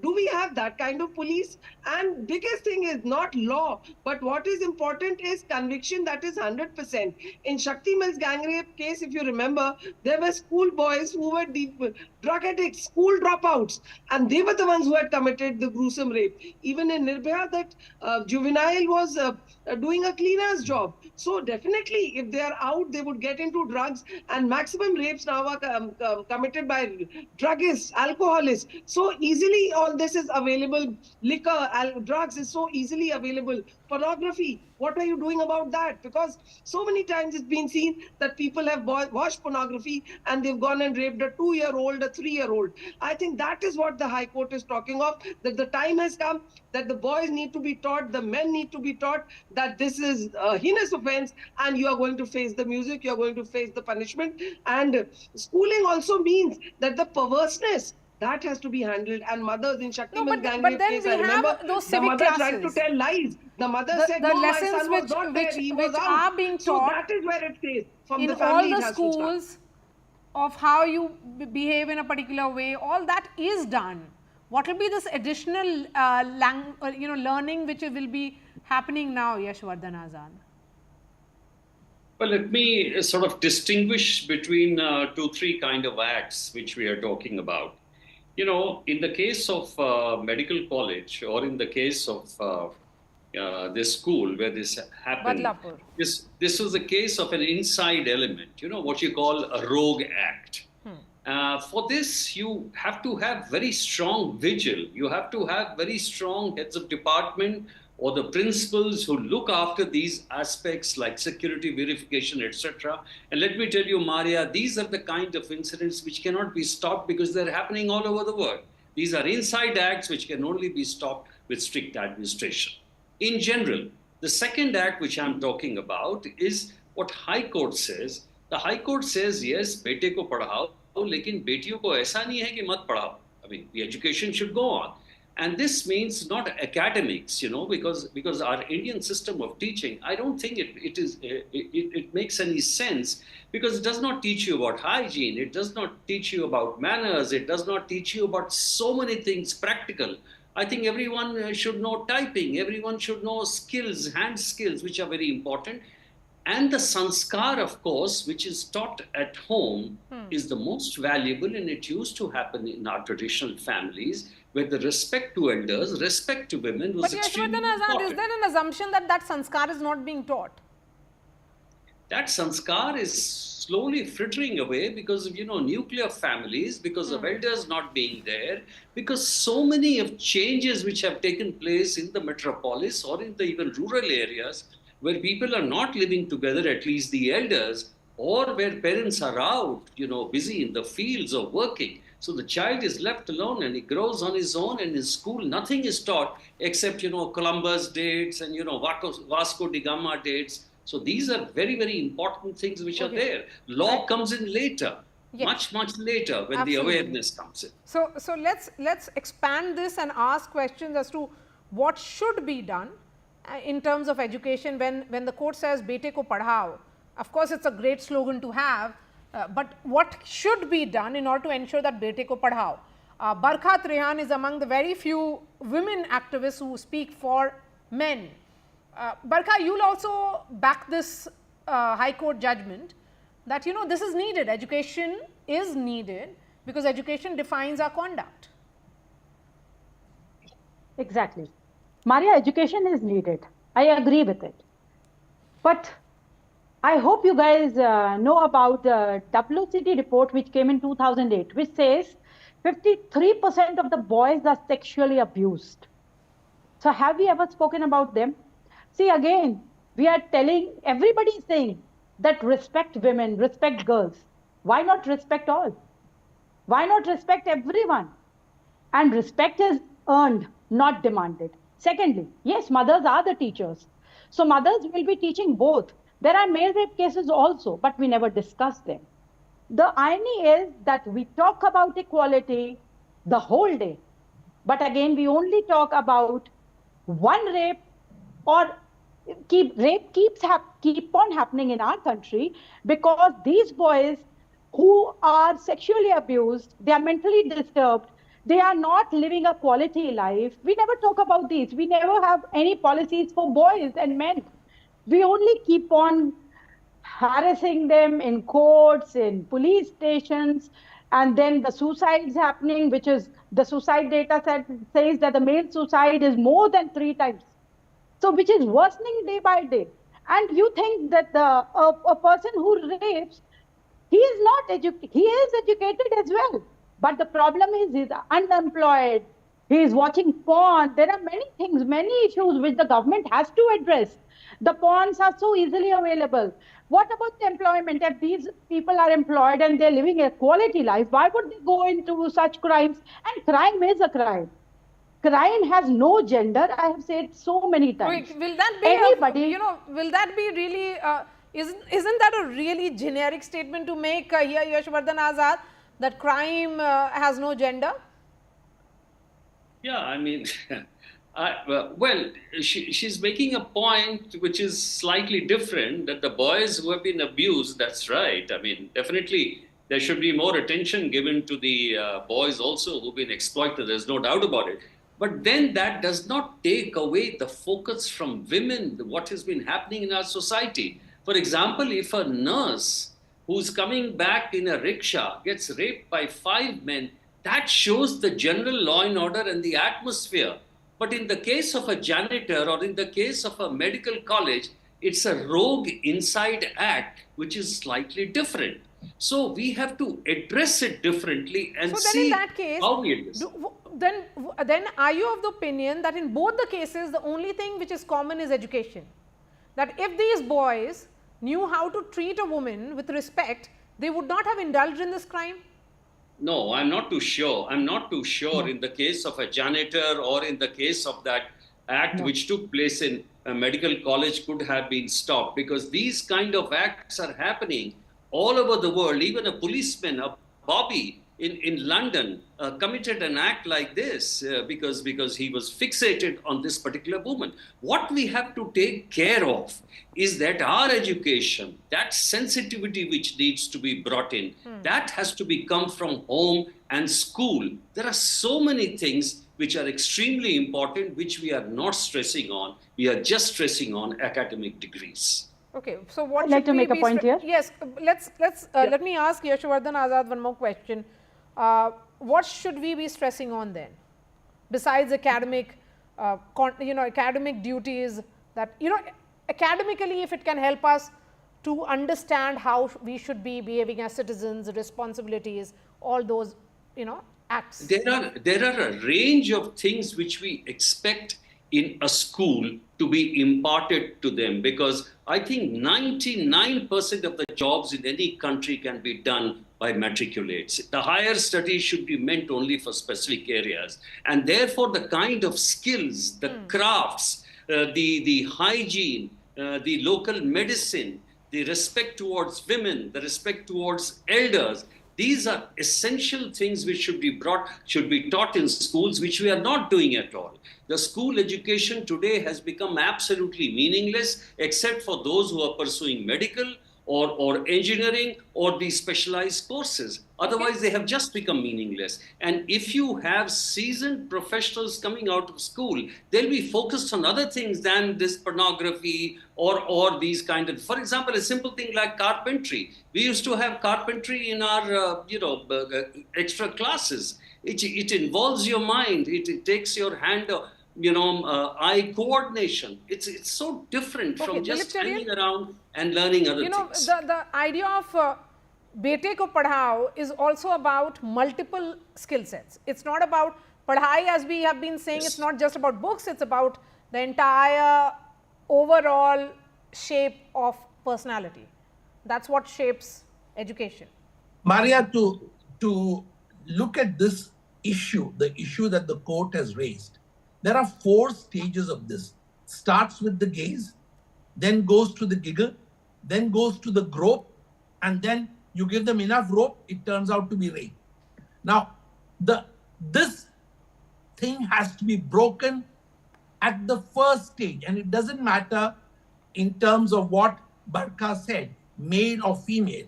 The fact is that you need to cut this thing, that there needs to be permission, what is acceptable, what is allowed, and what is desirable. And we need to have this education at the home and at the school. And this has now reached a crisis proportion. The fact that today homes are nuclear and there is very little conversation between parents and their children is contributing to this. But aside from that, we need to make sure that this becomes part of a national mission. Otherwise, India has, unfortunately, a reputation for having a higher percentage of this, and that is very worrying. Okay. Barkha? Yeah, I wanted to make a point here that people have again and again said about education. Good touch, bad touch. So education should be for all, be it beta or beti, as well as the good touch and the bad touch should be taught to all, beta and beti. Another point is here, which I wanted to make from the beginning, is that until and unless we are going to, the government, it is the duty of the government to give quality life to all human beings, citizens of India. Nothing is going to improve. Nothing is going to improve just because we need to understand the psychology of the boys also, the girls also, whereas I've always said that more than 80% cases, rape cases are false also. So we need to talk about these things also, that whenever a false case comes, we never discuss about that. Even if the court gives acquittal, then too we don't discuss about that. So there is right now there's a gender war also going in the country, where we have divided both man and woman. So this division should also stop. The war against boys should absolutely stop. And again, anybody who is a rapist should be severely punished. I am not taking sides of any rapist, but we have to go to the grassroots level and understand what drives that man or a boy to do rapes. Sanskar, I really believe. Education, I really believe. But we have to have other studies. We have to collect data. See, we don't have a single data for boys. Until and unless we are going to study the psychology of the boys, we cannot stop this. And this will continue. And we will keep on blaming only the boys. It is not only the boys who have to be blamed. It is everyone's responsibility. Maria, when High Court talks of gender equality, I am reminded of the rapist of the trainee doctor in Car Medical College. This was his 4th marriage. 3 wives, he had beaten them up, sexually abused them, divorced them, got a woman again and again, which showed that he was a psycho. He did not think of respecting women. The court said demolishing patriarchy. This was patriarchy that he got to be married again and again in spite of having that kind of a reputation. So this is where the High Court is saying, teach them, sensitize them, teach them to treat women equal. If you respect women, treat them equal. You would not rape them, because rape is connected to power. It shows your brutal animal power over women. But if a man is sensitized, he would know that woman is also a human being. She needs to be treated with respect. She needs to be treated with tender and care. That is what the High Court is insisting, because here a 4-year-old girl child was raped by a sweeper who was supposed to be taking them to the washroom. So that was his psycho mindset. That is what the mental health the High Court is talking about, that the mental health, the psycho, what is happening, these things need to be looked into, boys. They need to respect women. And once they are sensitized that women are equal to them, they are not an object, they are not a commodity, they are not a sexual object. When that comes, that will only be able to protect women, because law, we know we have death penalty, we have cops on the ground, and yet these incidents are happening. So it is a holistic approach which is needed, not just one point. Yes, a holistic approach has to be taken. But what happened when in Calcutta, a young boy, a minor boy was raped? We never even discussed that.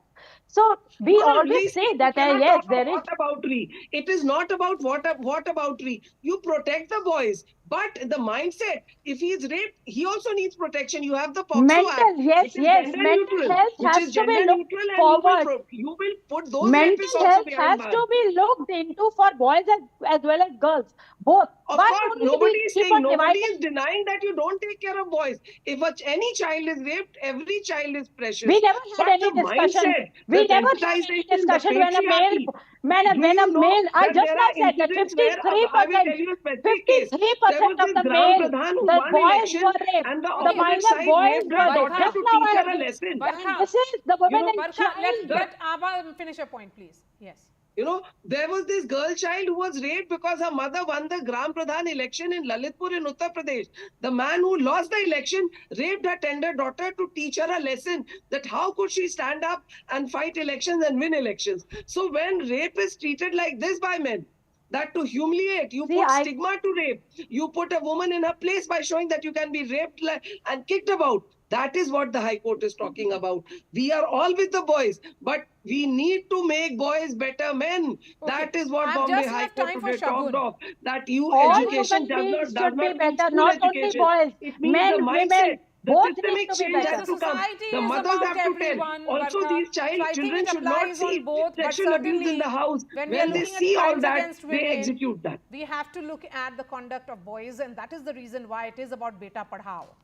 Not just about their academic education, but also how they should be conducting themselves. Yes, Shagun, you get the last word. Please go ahead. Well, I think what we are talking about is basically education and sensitizing society. Whether we are talking about girls being in that position or boys being in that position, it's basically the men who are authorized, who are basically exerting their power over either gender for whatever reason. So I think at the end of the day, what we're actually talking about is not about protecting men, protecting women, it's protecting society as a whole. And how we protect society as a whole is sensitize it towards humanity. And I think that is what we should focus on. And, you know, like everybody said, yes, treat everyone as equals, but at the same time, sensitizing people for humanity is what's actually required right now in order to have a healthy society. All right, thank you so much. Let's end on that note. Dilip Charian, Yashwardhan Azad, thank you so much. Abba Singh, Barkha Trihan and Shagun Chaudhary, thank you for joining us and participating in this discussion. We are slipping into a short break. After that, we will be taking you to Himachal Pradesh and a new legislation which has been amended. In fact, there has been an amendment to a bill. What exactly is it? We'll try and get you more details on that.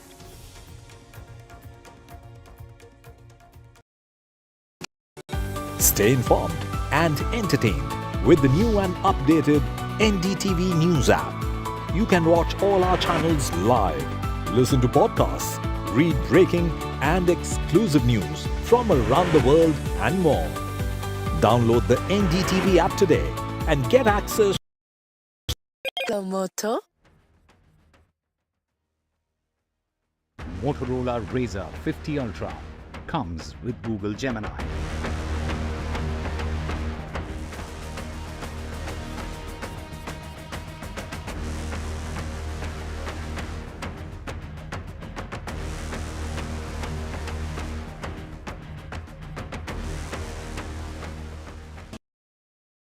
Landslide devastation in Kerala's Wayanad. Join NDTV's initiative. Donate for Kerala.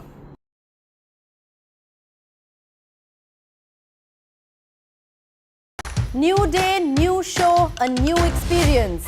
Start your day with the news, not views. We bring you stories that matter And impact your life. news that informs and keeps you ahead. From Maximum City, Mumbai, To the seat of power, Delhi. NDTV brings you the best breakfast show. Breakfast news on NDTV, 8 a.m. every day. Hi, I'm Shreya Saran. Kerala's Wayanad area is hit by devastating landslides, resulting in loss of lives and livelihood. Kerala needs your help right now. Let's join NDTV initiative. Come, donate. Let's rebuild Wayanad.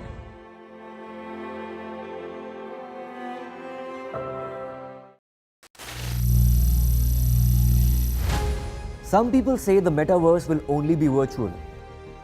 One day this lecture hall will be made of code, and driverless cars would be trapped in intersections.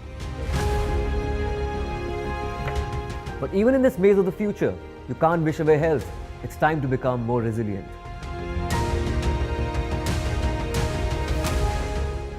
"10 years of Banega Swasth India, we have grown and achieved so many milestones.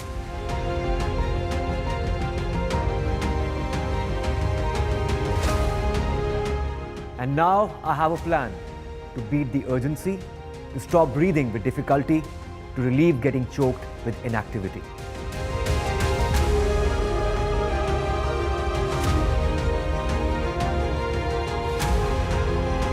Energize our government, our environment, our society, and ourselves. Everyone, everywhere, every day.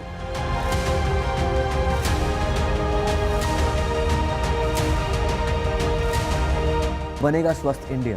One world hygiene. Stay informed and entertained with the new and updated NDTV News app.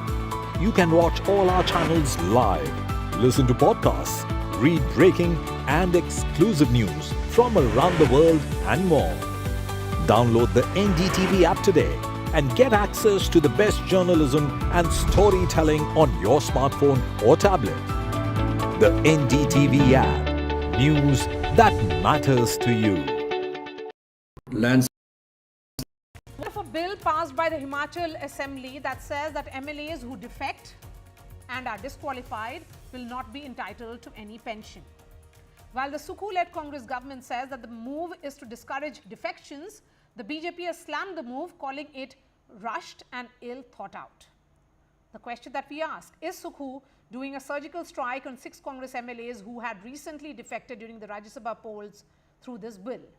And is this a reform or an attempt to muzzle the dissenting voices? Joining me first on the show is Himachal Minister Vikramaditya Singh. Vikramaditya, thank you so much for speaking to NDTV. A lot of questions are being asked on the necessity of a legislation of this nature. Is this not about targeting your defectors? If the real intent behind this bill is punishing those, that's what is being said, that you're trying to punish those who ensured the BJP candidate wins in the assembly elections, because you're also applying it retrospectively. See, the intent of this bill, it is not actually a bill, but it is an amendment that has been brought into the assembly and it has been passed now. So it is for the governor now to take the call. But the intent behind this is because the kind of horse trading that had taken place in Himachal Pradesh during the last Rajya Sabha elections, and the kind of message that it sent out at large in the entire country is something that the people of Himachal Pradesh did not appreciate. And you must appreciate that in the subsequent Vidhan Sabha by-elections that we faced, the Congress candidates once again won the trust of the people of those respective constituencies, and they were brought back to the House. So the people, the sentiment as such was against this kind of horse trading and this kind of defection that was taking place, because we have very high standard of politics, we have very high standard of morality in Himachal Pradesh, and to set things right, the chief minister has brought in this bill so that it acts as a deterrent in the times to come also, and it sends a message to the political leadership, to the political class, that if anybody indulges in such kind of horse trading in the future, they will not enjoy the benefits, or rather, I would say, the perks that they are given as a member of the legislative assemblies. So this is the intent behind it, and it is not to punish anybody. It is not. It should not be seen as a vindictive attitude towards anybody, because what has passed has passed. We should bury our hatchet. All the things that happened during those period of turmoil have passed by, and the elections have taken place, the by-elections have taken place, the Lok Sabha elections have taken place, and whatever had to be said has been said in public domain. People have accepted it. At times, people have rejected it, but this is not to settle any political scores. It is merely to, as I said, to set the standards straight, so that in the times to come, it acts as a major deterrent for horse trading. We know that the anti-defection bill is in place in Himachal, in the entire country for that matter. But a lot of times we see that they take the shortcoming of the two-third majority, or in this case, as they've cross-voted. So it should be seen in that context Okay, only. so you are saying that the intent of this government to bring this legislation was, or amendments, was to stop horse trading. But your political opinions are of the opinion, and this is also sending a message that your government is jittery of a possible consequence which may follow in the next few months or a year, that you do not really have the right kind of support within your own party. It is not, that is not the case at all. In these, as I just stated, that in these by-elections which happened in Himachal Pradesh, out of the 9 assembly seats that we faced, we have won in 6 assembly seats. So the message of the people is very clear, that they do not want and they do not appreciate these kind of activities that happened in Himachal Pradesh, and it happened for the first time. My father also had been chief minister of Himachal Pradesh for a very long time, for a record 22 years, and even before that, from the time the state came into existence, we haven't seen this kind of things in Himachal Pradesh. Though it's a regular feature now in other states, be it Maharashtra or Madhya Pradesh or other areas, but it has never happened in Himachal Pradesh. So it was just to set this thing right that this has been brought in, and there should be no political connotations with regard to this bill. Okay, so what will you tell those who are saying that this is also that the BJP, the BJP is saying that your government is running a state which is almost bankrupt. I mean, in terms of the finances of the state, it's really, really bad. And you have no option but to cut pensions. So you're trying to do some kind of financial management. The disaster that we saw, the unprecedented and the unmitigated disaster that we saw in Himachal Pradesh, whereas so many lives were lost. There was loss of life, there were loss of roads, there were loss of bridges. But I'm sorry to say that we did not get the kind of support that the central government should have given. And even in the union budget this time, Nirmala Sitharamanji, the union finance minister, she spoke of Uttarakhand, she spoke of Meghalaya, she spoke of Arunachal Pradesh in different language. But when it came to Himachal Pradesh, they said that they will try and provide support to Himachal Pradesh. So this kind of, I would say, this kind of attitude towards Himachal Pradesh, just because it is a Congress-ruled state, I think it is against the scheme of the constitution and the idea of India, where we have a union of states, and irrespective of which party is there in the center or in the state, center should act as a elder brother to the state. So that is not there. And also this financial mess that we are in today, it is not because of the current government. We have inherited a debt of almost 75,000 crores from the previous BJP government. And I would also say that the previous Congress government also added to it. I am not politicizing this issue. This has been going on since, I think, 1993. That was the last year when it was a revenue surplus state. After that, we've been a revenue deficit state.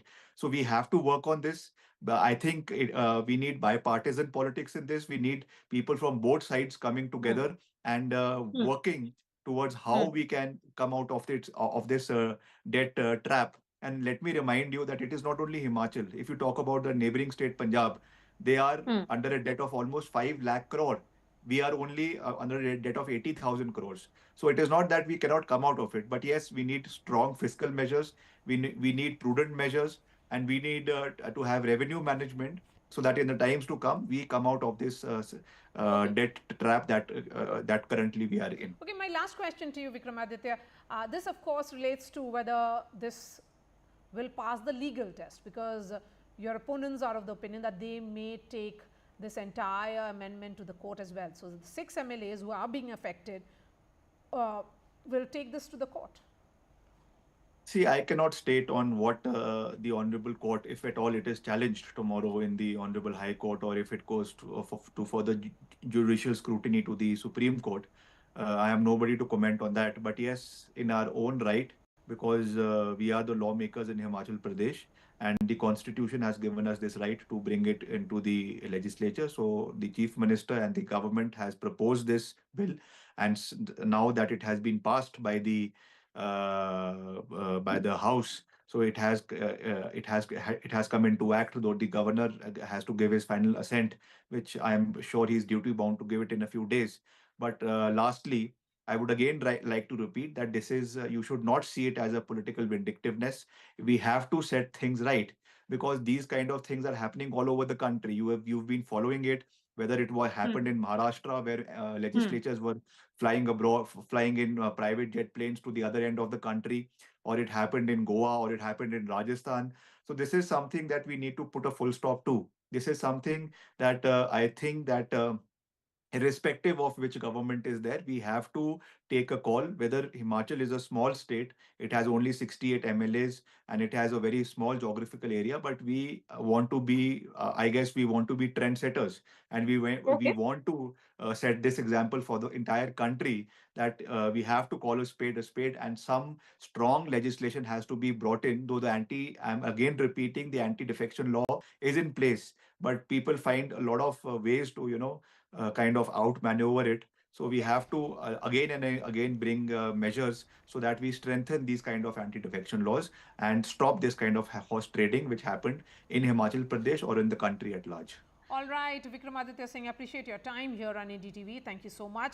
Joining me now is the former Himachal Chief Minister, Jairam Thakur. Jairamji, thank you so much for speaking to NDTV.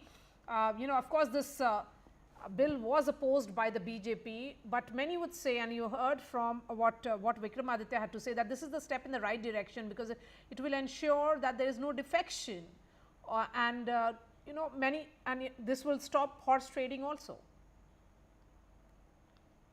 जहाँ तक इस bill की बात है, इसमें let me make it very clear कि ये anti defection पर तो लाया हमने, लेकिन जो इंसिडेंट अभी हाल ही में पीछे जो हुआ था हिमाचल प्रदेश में, वो अलग तरह का था.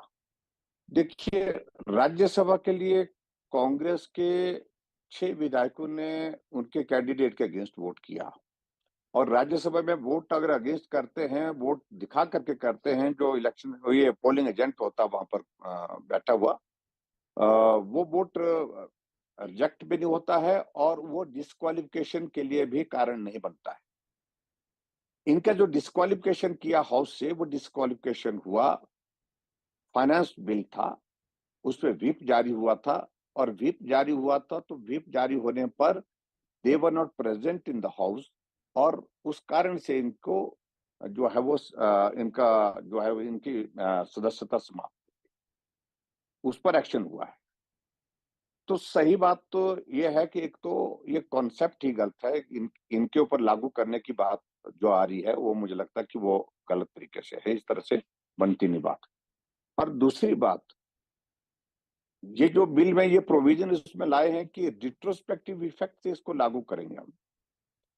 और मेरा ये मानना है कि अभी तक जितने भी बिल लागू होते हैं इस प्रकार के, वो रिट्रोस्पेक्टिव ने प्रोस्पेक्टिव होते हैं, आगे के लिए लागू होते हैं वो सारी चीज को लेकर के। लेकिन फिर भी उसके बावजूद हम इसको लीगली थोड़ा एग्जामिन कर रहे हैं और we have not come to the conclusion.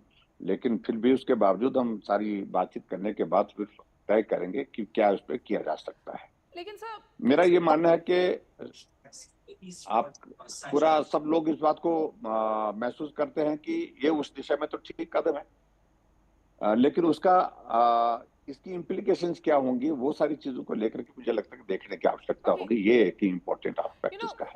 One point that is being made here, and it was in the statement also, that in the 1971 Act, to discourage defection has been cited in the statement. So the larger issue is to ensure that the defection, which is also to do with exchange of money, will be stopped. But there is this counter view about alternate views of an individual MLA who is not following the party whip, because in Rajya Sabha elections there is no party whip that is issued.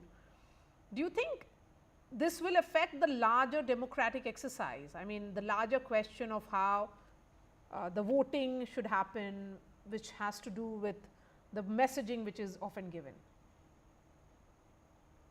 Definitely this will affect a larger democratic system. इसमें तो दो राय नहीं है। I can understand कि भाई मुझे तो उसमें सिर्फ इतनी बात कहनी है कि ये गलत तरीके से इसको इंटरप्रेट करने की कोशिश हो रही है। और राज्यसभा के लिए वोट डालने की वजह से, यानी कि क्रॉस वोटिंग करना या दूसरी पार्टी को वोट करने का मतलब है कि भाई उसमें डिस्क्वालिफिकेशन अमाउंट नहीं होती। लेकिन फिर भी उसके बावजूद इन्होंने जो एक्शन लिया है उसके बेस पर लिया है कि उन्होंने पार्टी तो इन्होंने जो एमएलएज हैं जो जिनके खिलाफ ये एक्शन लेने की बात कर रहे हैं, पार्टी तो उन्होंने बहुत बाद डिस्क्वालिफिकेशन के बाद ज्वाइन की है, बहुत बाद, कोई 20-25 दिन बाद ज्वाइन की है। तो इसलिए मुझे नहीं लगता है कि तब तक के लिए उनका डिस्क्वालिफिकेशन हो गई थी। डिस्क्वालिफिकेशन एक बार हो चुकी है तो उसके बाद तो पार्टी की सदस्यता का कोई मसला बनता नहीं है। पार्टी से बाहर जाने वाला कोई इस तरह का एक्शन उनके अगेंस्ट लिया नहीं जा सकता है। लेकिन एक काउंटर आर्ग्यूमेंट ये हो सकता है सर कि जो लार्जर स्पिरिट है कि एक एमएलए और एमपी अपने कॉन्स्टिट्यूएंट्स के लिए रिस्पॉन्सिबल होते हैं, और जो राज्यसभा का चुनाव होता है वहाँ पे हॉर्स ट्रेडिंग दिखती है, हर स्टेट में देखा गया है। डेफिनेटली इसका इम्पैक्ट वो तो होगा, इसमें तो दो राय नहीं, इसका इम्पैक्ट वो तो होगा। लेकिन फिलहाल जिस तरह से अभी इसको लागू करने के लिए जो जल्दबाजी की है, जो पहल की है, उसमें एक ही चीज आ रही है कि एक तो राजनीतिक प्रतिशोध यानी कि बदले की भावना से सारा किया गया, और दूसरा इसके जो एस्पेक्ट, जो टेक्निकल एस्पेक्ट्स जो है वो अभी तक उस तरह डिटेल में डिस्कस हुए नहीं है। बिल तो पारित कर दिया क्योंकि they have majority in the house, इसलिए उन्हें बिल तो मेजॉरिटी के साथ पास कर दिया। लेकिन हमने कहा कि इसको होल्ड करिए, इसको हम एक बार जो सेलेक्ट कमेटी में डालिए इसको, या इसको वापस करिए, इसको एक बार हम डिस्कस कर लें सब लोग, और उसके बाद ये हमारे डेमोक्रेटिक सिस्टम को किस प्रकार से प्रभावित करता है, इस सारी चीज को लेकर के एक बार प्रॉपर जो है वो स्टडी होना चाहिए, पूरा इसका एनालिसिस होना चाहिए, उसके बाद हमको करना चाहिए। लेकिन चीफ मिनिस्टर जो है वो बहुत जल्दबाजी में थे, उनको लगता था कि मेरी सरकार बची है, मुश्किल से बची है, और ऐसे में जो है बिल्कुल मुझे इनके खिलाफ कार्रवाई करनी है और सख्त कार्रवाई करनी है। This is what he feels. एक ये भी व्यू है कि इसकी वजह से जो स्टेट के फाइनेंसेस पे सवाल हो रहा है, क्योंकि स्टेट के कॉफर में पैसे नहीं हैं गवर्नमेंट ऑफिशियल्स को पेमेंट करने के लिए, तो अगर पेंशन नहीं देंगे कुछ लोगों को तो ये पैसा बचेगा। नहीं, ठीक है, इसमें देखिए इस वक्त हिमाचल प्रदेश में आर्थिक संकट तो है ही है, और उसके लिए किसी और को दोषी ठहरा नहीं सकते हैं। 2 साल का कार्यकाल कांग्रेस पार्टी का हो गया, मुख्यमंत्री का होने वाला भी है दिसंबर के महीने में, 2-3 महीने के बाद। तो इसलिए इनको इस बात को रियलाइज करना चाहिए कि सिचुएशन पहले से खराब चल रही। ये फाइनेंशियल मैस क्रिएट कर दिए, 6 पार्लियामेंट्री सेक्रेटरी बना दिए, कैबिनेट रैंक के साथ चेयरमैन वाइस चेयरमैन बना दिया, एडवाइजर बना दिए, सारे कैबिनेट रैंक के साथ है।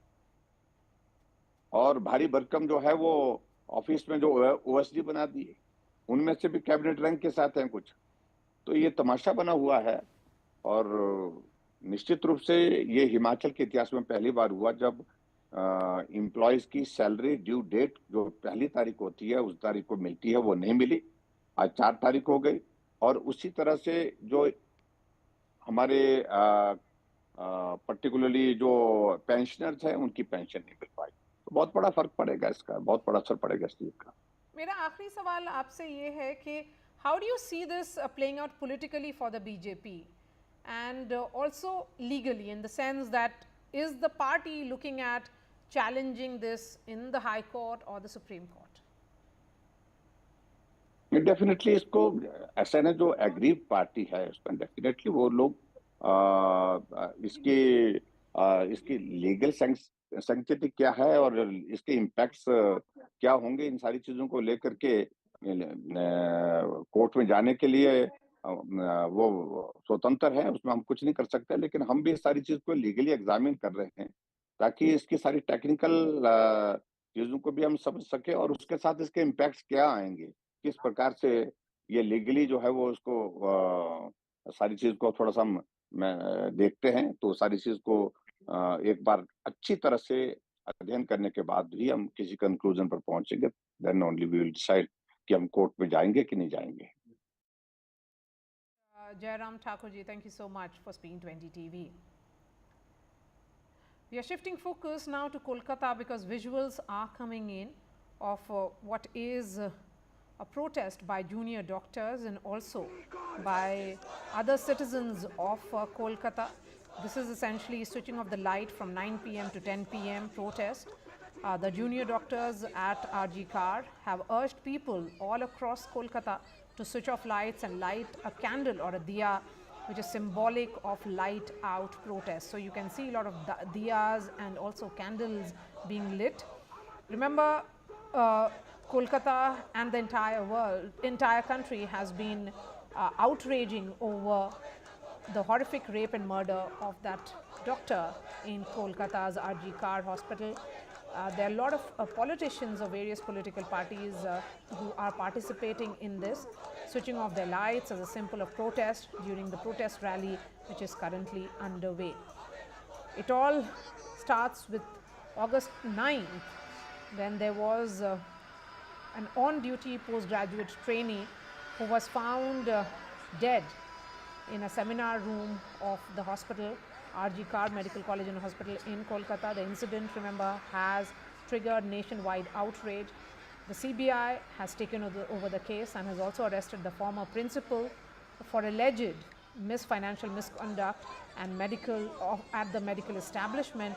But the larger question is of justice of that trainee doctor, for whom several are now on the streets of Kolkata switching off lights and lighting a candle or a diya, which is certainly an important symbolic light out protest. We have seen nationwide protests happen because of that, but we certainly hope that it will lead to the right legislation. Mamata Banerjee, remember, has also passed a bill saying that there should be death penalty for rapists who in crimes which actually lead to murder and death of the rape victim as well. Shifting focus now, in what clearly is a big move, a peace agreement was signed between the Government of India and the Government of Tripura and representatives of two major insurgent groups, the National Liberation Front of Tripura, that is the NLFT, and the All Tripura Tiger Force, ATTF. The signing event was held at the Home Ministry in the presence of Home Minister Amit Shah, who called it a historic deal and a big move for Viksit Northeast. This is very significant, and it is one step ahead for the state government led by the BJP and centre. Remember, ever since Prime Minister Modi came to power in 2014, BJP's move in Northeast towards insurgency was to bring the rebel groups of different states to talking table and to chart out a path of peace through peace deals, and this is yet another peace deal. This is the 12th peace deal that the BJP-led government at center had signed in Northeast, the third one in Tripura.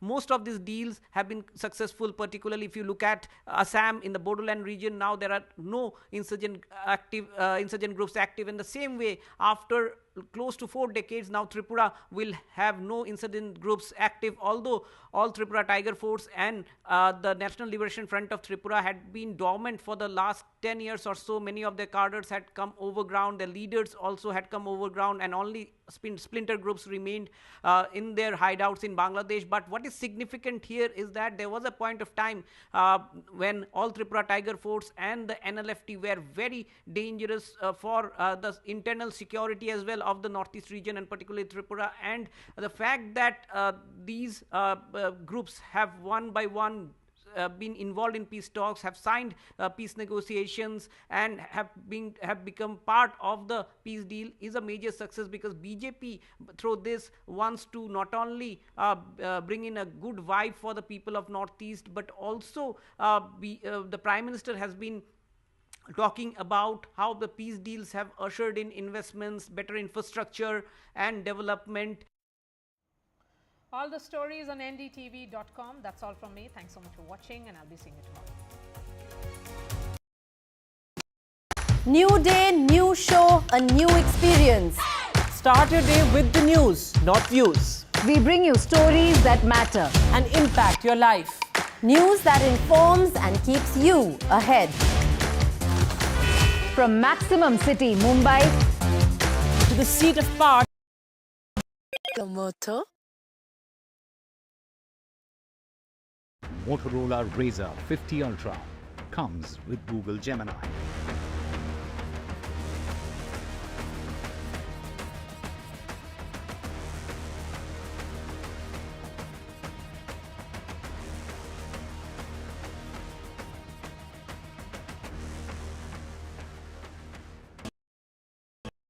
Hi, I'm Shreya Saran.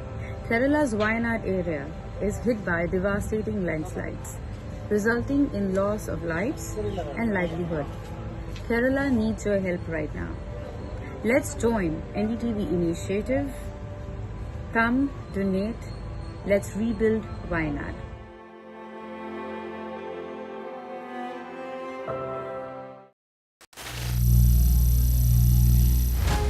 Some people say the metaverse will only be virtual. One day this lecture hall will be made of code, and driverless cars would be trapped in intersections. But even in this maze of the future, you can't wish away health. It's time to become more resilient.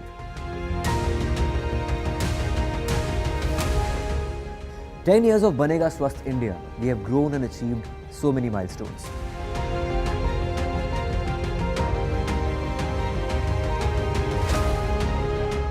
And now I have a plan to beat the urgency, to stop breathing with difficulty, to relieve getting choked with inactivity.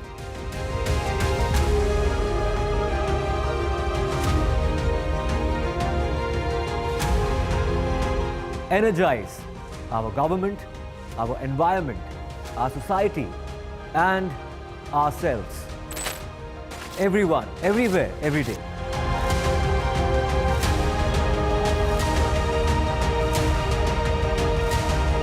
Banega Swasth India. One world hygiene. Stay informed and entertained with the new and updated NDTV News app.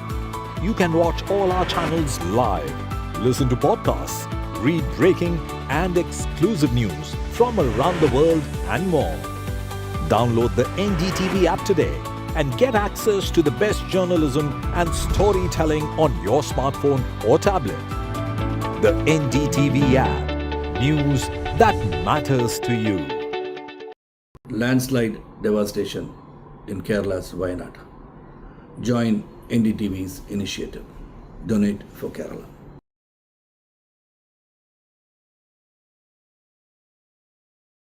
New day, new show, a new experience. Start your day with the news, not views. We bring you stories that matter and impact your life. News that informs and keeps you ahead. From Maximum City, Mumbai, to the seat of power, Delhi, NDTV brings you the best breakfast show. Breakfast news on NDTV, 8 a.m. every day. Hi, I'm Shreya Saran. Kerala's Wayanad area is hit by devastating landslides, resulting in loss of lives and livelihood. Kerala needs your help right now. Let's join NDTV initiative. Come, donate. Let's rebuild Wayanad.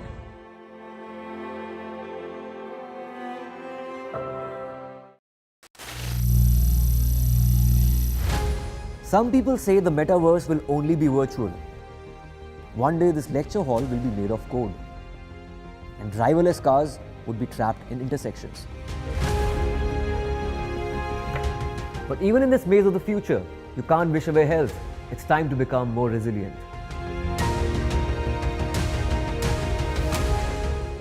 "10 years of Banega Swasth India, we have grown and achieved so many milestones.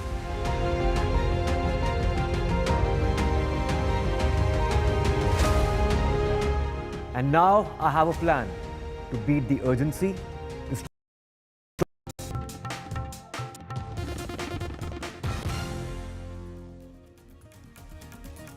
Hello and welcome. You're watching NDTV 24/7. I'm Osama Shah. The road to the Haryana Assembly elections, it is heating up.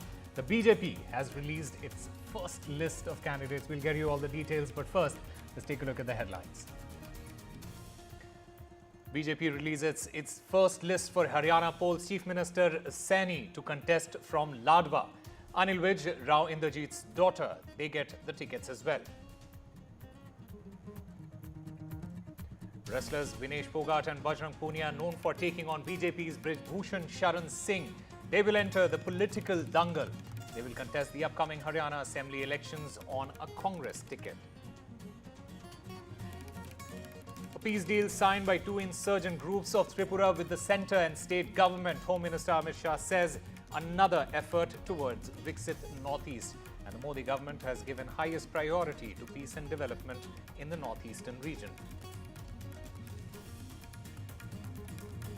A big setback to Kangana's starrer emergency after the Bombay High Court today refused to grant any urgent relief by directing the Central Board of Film Certification to certify the film immediately.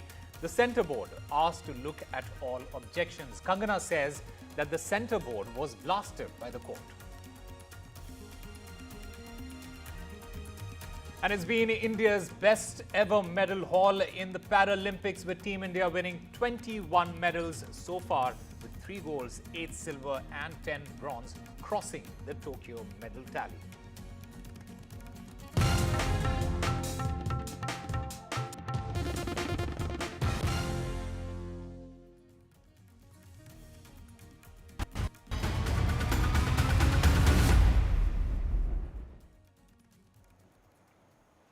Now, the big story that we are tracking at this hour is the Kolkata rape and murder fallout. Now, doctors, they have held protest over the Kolkata horror. People in Kolkata, they have switched off lights. It's a symbolic protest for justice for the doctor who was raped and murdered in the RG Kaur Medical College and Hospital. In fact, my colleague Saurabh Gupta joins us to get us more details on this story. Saurabh, what is this candle march that is happening right now? In fact, what we understand is that the people in Kolkata, they have in fact also switched off lights in a symbolic protest there. Yes, it's a symbolic protest of switching off lights and switching on candles. Remember, what has happened in the RG Kaur case is something that there is genuine anger, genuine frustration about. The fact that a woman can be killed and raped in such a brutal manner in her workplace is something that has struck a touched a raw nerve in Kolkata. And you can see, of course, this protest at Dhakuria is where we are at this point. You can see lots of people with candles, some of them switching on their mobile phone flashlights, but all of them essentially participating in this protest. demanding safety and justice for the RG Kar victim. Now, obviously, a lot of people are out on the streets in different parts of Kolkata with a candle in their hands, saying that there has to be justice for the victim in the RG Kar case. And why are people out on the streets? Because there's genuine frustration and anger, not just over what has happened, but also over the systemic failures in this case. A lot of questions that have been raised towards the Trinamool government as well, and a lot of questions over unanswered aspects of the probe as well, something that the CBI has taken over, initially the Kolkata police, now the CBI. But all of these questions haven't really been answered, leading to a vacuum of information. And a lot of people are voicing those angers, that frustration out on the streets, coming out, lighting a candle and showing their protest, registering their protest against what has happened. Now, you can see most of these people have marched from 8P bus stand in Jadavpur to Dhakuria, and these, a lot of them are just citizens who are joining in to register their anger, their frustration over what has happened at the RG Kar Medical College and Hospital. We've been at RG Kar from day one, and obviously a lot of the questions that were there on day one are still present even today. And those questions have to be answered. For example, is someone being shielded? That's a question that's, been on social media. A lot of people have asked. There have been no clear answers. The Kolkata police have arrested one accused, but ever since that, there were a lot of questions that were asked, but those questions haven't been answered. So what the slogan basically translates into is that the more you delay justice, the more there will be slogans, the more protests there will be. So obviously a lot of women who've come out here with candles, as you can see, protesting against what's taken place at the RG Kar Medical College and Hospital, and basically also pointing out the systemic failures in the handling of the case. All right, the calls of justice, they keep continuing in the aftermath of that horrific rape and murder of the doctor at RG Kar Medical College and Hospital. Saurabh Gupta, thank you very much for getting us all the latest from the ground.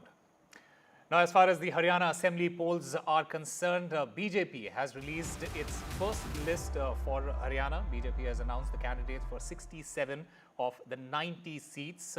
8 women are in the first list of 67 candidates. In fact, Chief Minister Nayab Singh Saini, he is going to be contesting from Ladwa. Ex-MP Sunita Duggal, she will be contesting from Rathia. Kuldeep Bishnoi's son Bhavya Bishnoi, he gets a ticket from Adampur, while Kiran Chaudhary's daughter Shruti, she has been fielded from Toshan. In fact, Captain Abhimanyu, he is set to contest from Narnaund, while Anil Vij, another important name in Haryana politics, he is set to contest from Ambala Cant. 67 candidates की सूची और ये जारी कर दी गई है। हमारे मुख्यमंत्री श्री नायब सिंह सैनी वो लाडवा से लड़ेंगे और भी सभी प्रमुख लोगों की सीटें अपनी अपनी तय कर दी गई हैं और मैं समझता हूं कि आज चूँकि 4 तारीख है, कल से ही नॉमिनेशन शुरू है और 5 से 12 तक सब लोग अपना अपना नॉमिनेशन करेंगे। बाकी बची हुई जो 22-23 सीटें और हैं उनको भी बहुत जल्दी 1-2 दिन के अंदर पार्लियामेंट्री बोर्ड उसको क्लियर करेगा। In fact, my colleague Gurpreet Singh, he joins us to get us more on this story. Gurpreet, the list is BJP's list is out. What are some of the key candidates and constituencies that we need to look out for? Well, if we can see this list which has been just released by the BJP party, we have seen what we have learned from the sources also are there, that they were conducting multiple surveys. If we can talk about the BJP specifically, we have seen the 3 ministers' ticket has been denied by the BJP party. One is Ranjit Chotala, who was a power minister. Another is a sports minister, and Sandeep Singh. And third minister is sports minister, which is recently sports minister Sanjay Singh. The 3 ministers' ticket have already been denied by the BJP, and some of the turncoat from the JJP, 3 JJP leaders who had joined recently BJP, they were able to get the tickets from there. So all the combination, it seems that they were trying to combat with anti-incumbency in the state. So let's see whether this strategy which they had opted for that will really work out or not. That is yet to be seen. But we have seen the Kiran Chaudhary, Congress leader, who had just joined from Congress to BJP. Her daughter is able to get a ticket from there. We can see Bhave Bishnoi, he has already given a ticket by the BJP.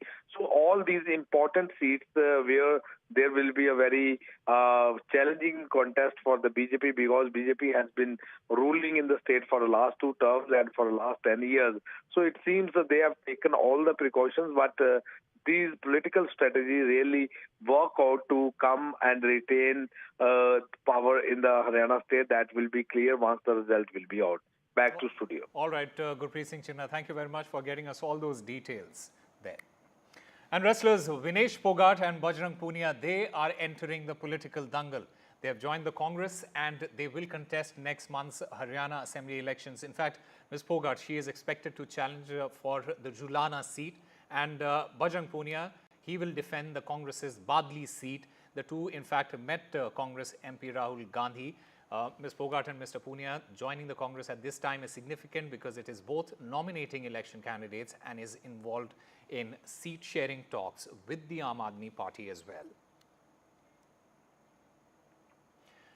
In fact, Rahul Gandhi today, he kick-started the election campaign in Jammu and Kashmir with a speech about restoration of statehood and rights of the people of Jammu and Kashmir. The Congress leader, he alleged that the LG administration for giving benefits to outsiders who are linked to BJP and RSS.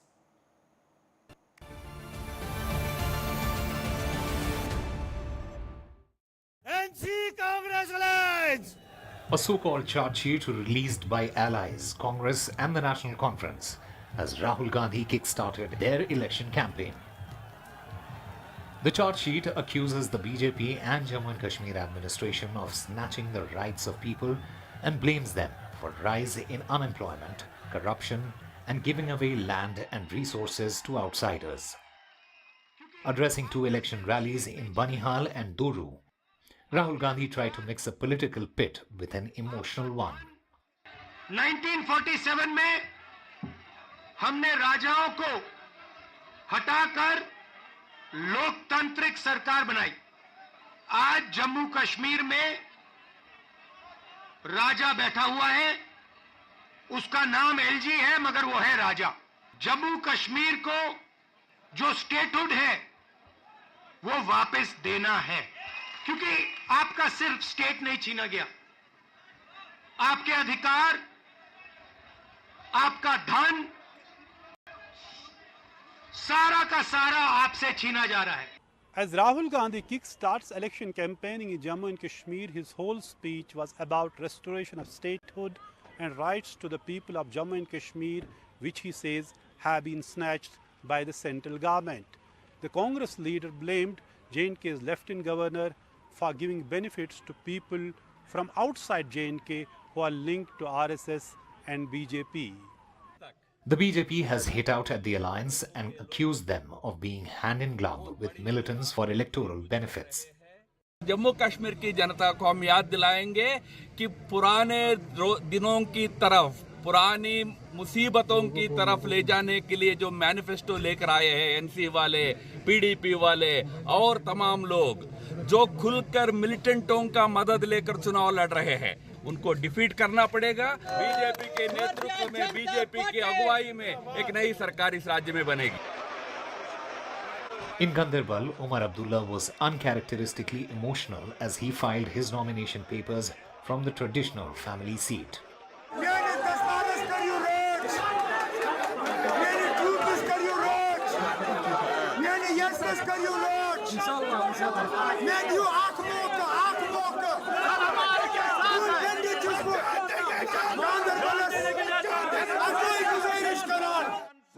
Junior Home Minister will be in Jammu and Kashmir 2 days later to launch the party's manifesto.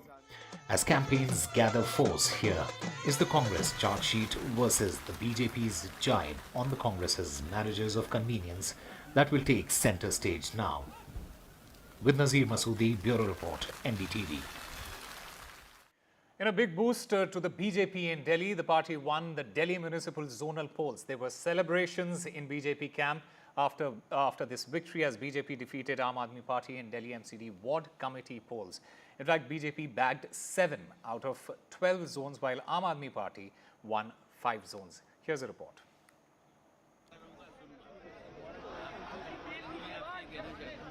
A power tussle between the Delhi Lieutenant Governor V.K. Saxena and Delhi Mayor Shelly Oberoi as the Delhi LG overruled the mayor in announcing the MCD ward committee elections.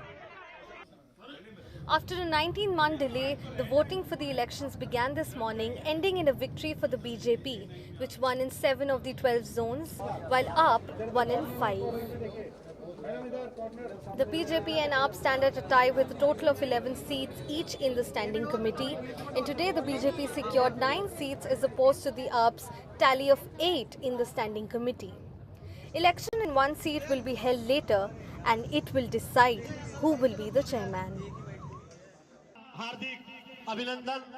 Until last night, there was confusion over whether the polls would be held on schedule, as Mayor Shelly Oberoi had not appointed presiding officers, saying her conscience did not allow her to participate in what she termed an undemocratic election process. In a letter to the MCD Commissioner, the mayor said she received multiple representations from councillors who were unable to file nominations as they had only 1 day's notice. The mayor claimed that despite her directions, the municipal secretary took 5 days to notify the elections, leaving only 1 day for filing nominations. चुनी हुई सरकार की शक्तियां छीनी जा रही हैं और लगाए हुए लोगों को शक्तियां दी जा रही हैं। केंद्र सरकार की माने तो वो तो चाहते हैं पूरी दिल्ली ही एलजी चलाएं, क्योंकि चुनाव भारतीय जनता पार्टी जीत नहीं पाती। इसलिए पीछे के चोर दरवाजे से जो है भारतीय जनता पार्टी दिल्ली को चलाना चाहती है, वो होगा नहीं। Taking stock of the uncertainty, Delhi LG issued an order appointing all MCD zone deputy commissioners as presiding officers. President Draupadi Murmu granted absolute powers to the Delhi LG to constitute any authority, board and commission, soon after which the LG passed the order exercising his constitutional and statutory powers.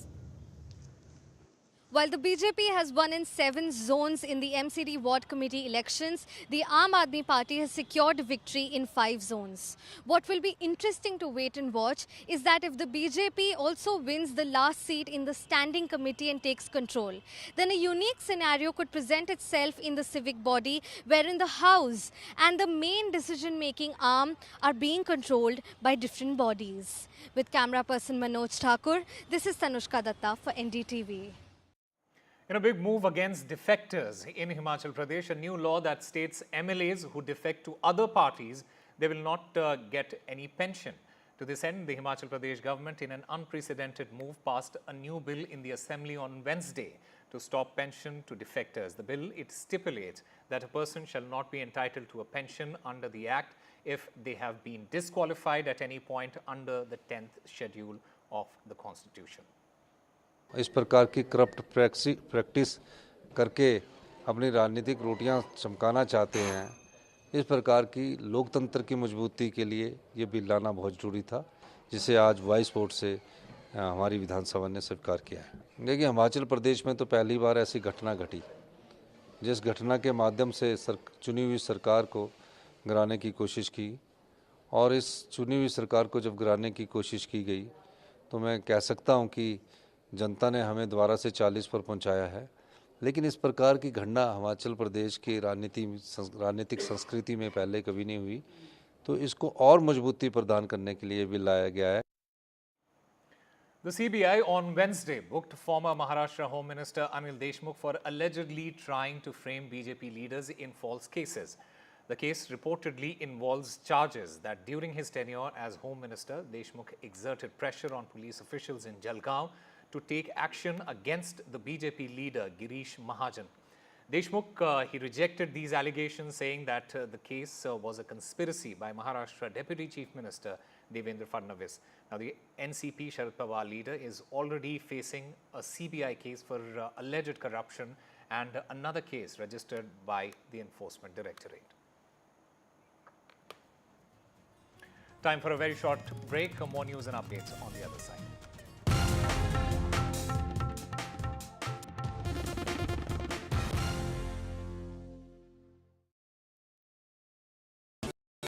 Stay informed and entertained with the new and updated NDTV News app.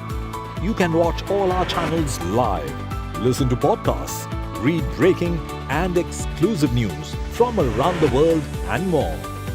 Download the NDTV app today and get access to the best journalism and storytelling on your smartphone or tablet. The NDTV app. News that matters to you. Landslide devastation in Kerala's Wayanad. Join NDTV's initiative. Donate for Kerala.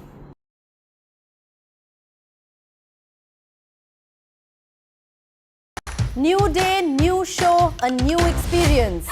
Start your day with the news, not views. We bring you stories that matter and impact your life.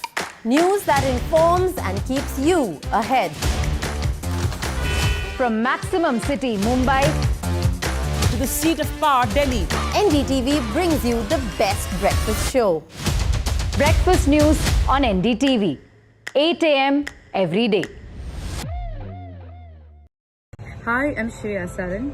Kerala's Wayanad area is hit by devastating landslides, resulting in loss of lives and livelihood. Kerala needs your help right now. Let's join NDTV initiative. Come, donate. Let's rebuild Wayanad.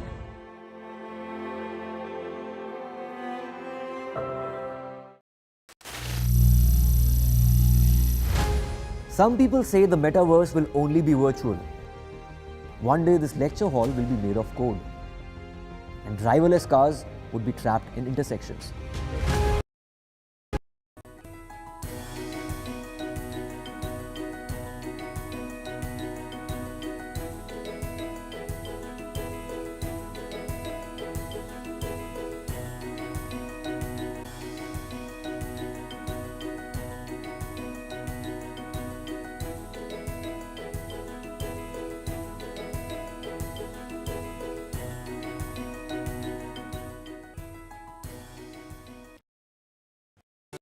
Stay informed and entertained with the new and updated NDTV News app.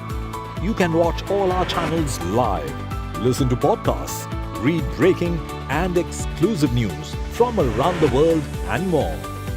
Download the NDTV app today and get access to the best journalism and storytelling on your smartphone or tablet. The NDTV app. News that matters to you. Landslide devastation in Kerala's Wayanad. Join NDTV's initiative. Donate for Kerala.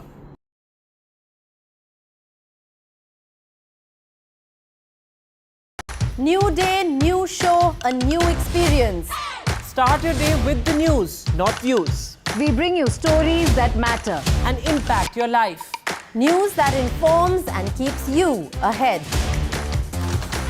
From Maximum City, Mumbai, to the seat of power, Delhi, NDTV brings you the best breakfast show.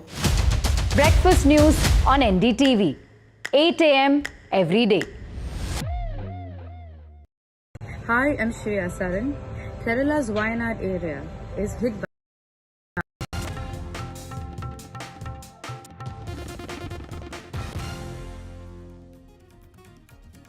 Welcome back. News now from Assam, where police has busted financial fraud racket and made multiple arrests. The Chief Minister there has hinted at more action against multi-crores trading and online frauds in the state. Ratandeep Chaudhary brings us this report. Multiple arrests for multi-crore online financial scams after statewide searches by the Assam police. Two key arrests were of Vishal Fukan, a 22-year-old online trader who was apprehended in Dibrugarh, and Swapnanil Das, who was arrested from his apartment in Guwahati. Fukan attracted attention with his opulent lifestyle. He set up 4 companies and promised investors 30% returns on the investment in just 60 days. He also invested in the Assamese film industry and acquired several properties. Authorities have also launched a manhunt for Assamese choreographer Sumi Bora, who is reportedly part of Fukan's network. The Assam police feels the trading scam is worth 2200 crores. The victims narrate their trauma.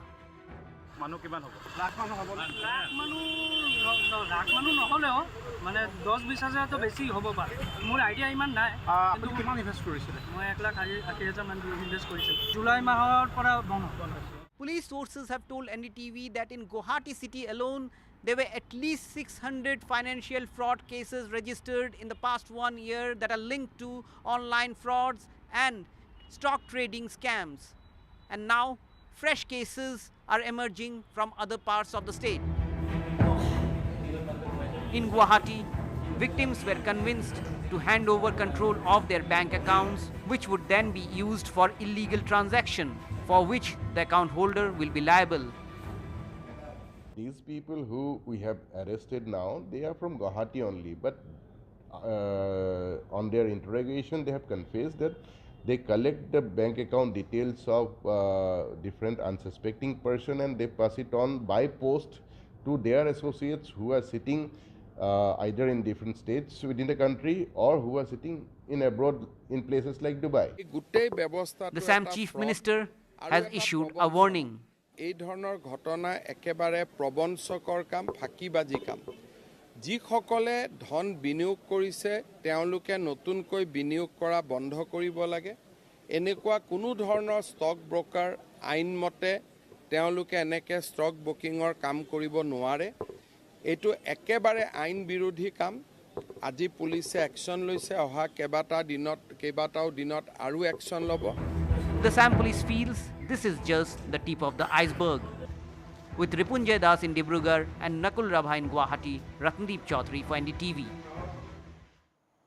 And protesters in Telangana's Hyderabad pasted posters which read KCR missing to highlight that the BRS president and the former Chief Minister K. Chandrasekhar Rao is inaccessible to the public. Former Telangana Chief Minister's posters, KCR's missing posters, it could be seen in Hyderabad. These posters are saying that KCR is the leader of the opposition who can't help the people who have given him power twice and are suffering due to the floods.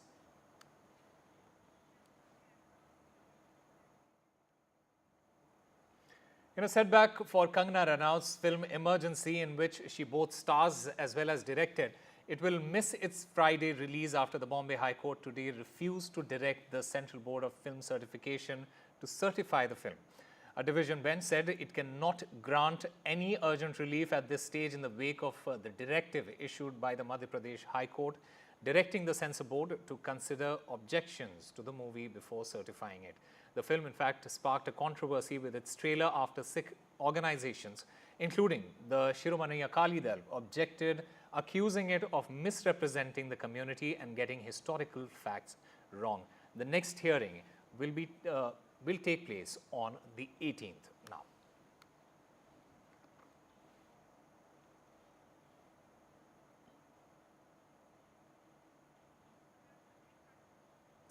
That's all we have for you. Keep watching NDTV.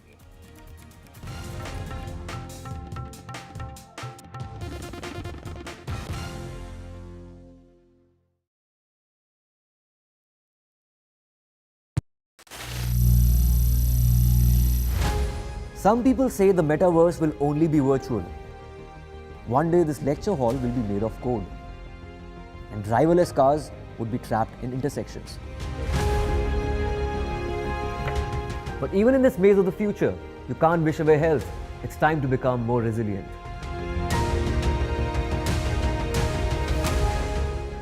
"10 years of Banega Swasth India, we have grown and achieved so many milestones.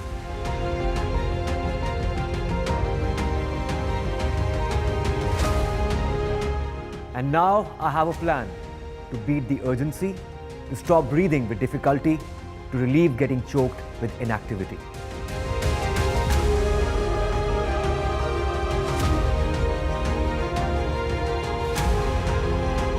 Energize our government, our environment, our society, and ourselves.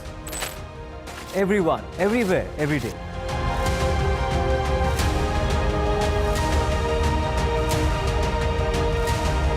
बनेगा स्वस्थ India. One World Hygiene. Stay informed and entertained with the new and updated NDTV News app. You can watch all our channels live, listen to podcasts, read breaking and exclusive news from around the world and more. Download the NDTV app today and get access to the best journalism and storytelling on your smartphone or tablet. The NDTV app. News that matters to you. Landslide devastation in Kerala's Wayanad. Join NDTV's initiative. Donate for Kerala.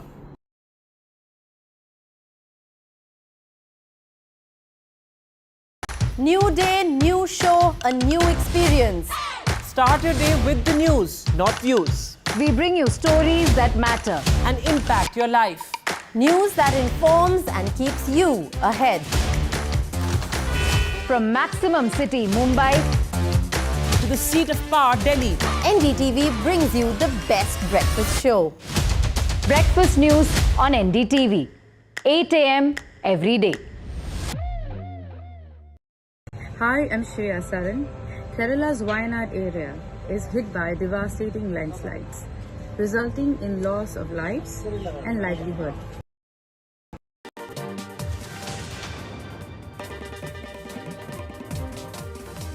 This is India Global. I'm Gauri Dwivedi. Before we focus on the big story, which is Prime Minister Modi's visit to Singapore, let's get you the headlines this evening.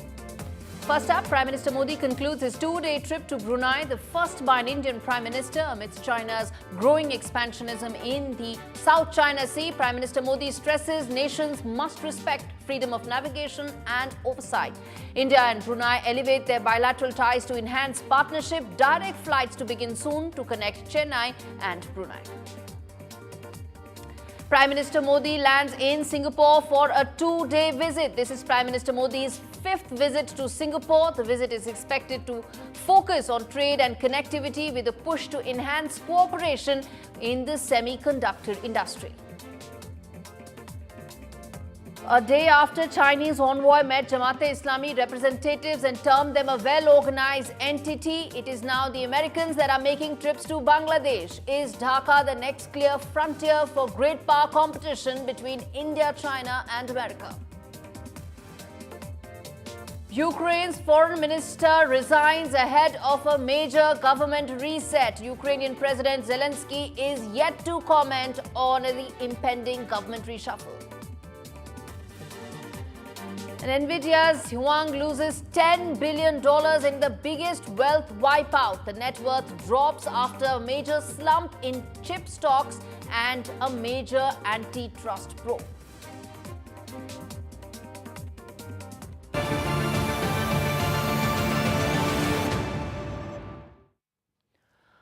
All right, Prime Minister Modi has landed in Singapore to a roaring welcome. It is a two-day visit. This is the second leg of his two-nation tour, and this will be the fifth time that Prime Minister Modi will visit Singapore. India and Singapore have elevated their ties since 2005 with trade and connectivity and deeper linkages in the areas of fintech as well as IT likely to be the key thrust areas in this visit. There's also an expectation that more pacts could be signed between India and Singapore related primarily to closer movement of people as well as swifter movement of funds, which is related to banking and the IT and fintech space. Singapore accounts for a large market from where Indian companies have been raising funds.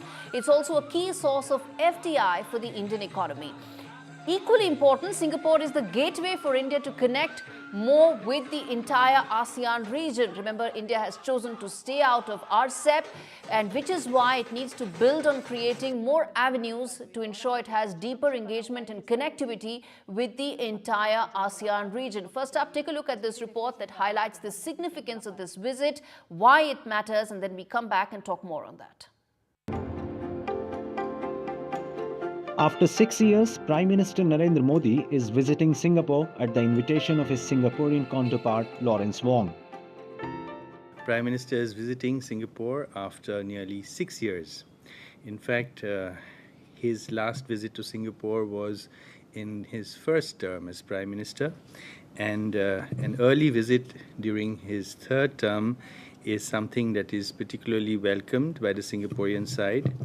And also this is at the time when a new leader in Singapore, in His Excellency Prime Minister Lawrence Wong, has just taken over. And this is an opportune time to set the stage for the next stage of our vibrant bilateral relationship. The visit comes a week after the second round of India-Singapore Ministerial Roundtable held in Singapore. The Indian delegation included Finance Minister Nirmala Sitharaman, Foreign Minister Dr. S. Jaishankar, Commerce Minister Mr. Piyush Goyal, and Information and Broadcasting Minister Ashwini Vaishnav. The meet reviewed progress of key bilateral issues and identified advanced manufacturing and connectivity as thrust areas.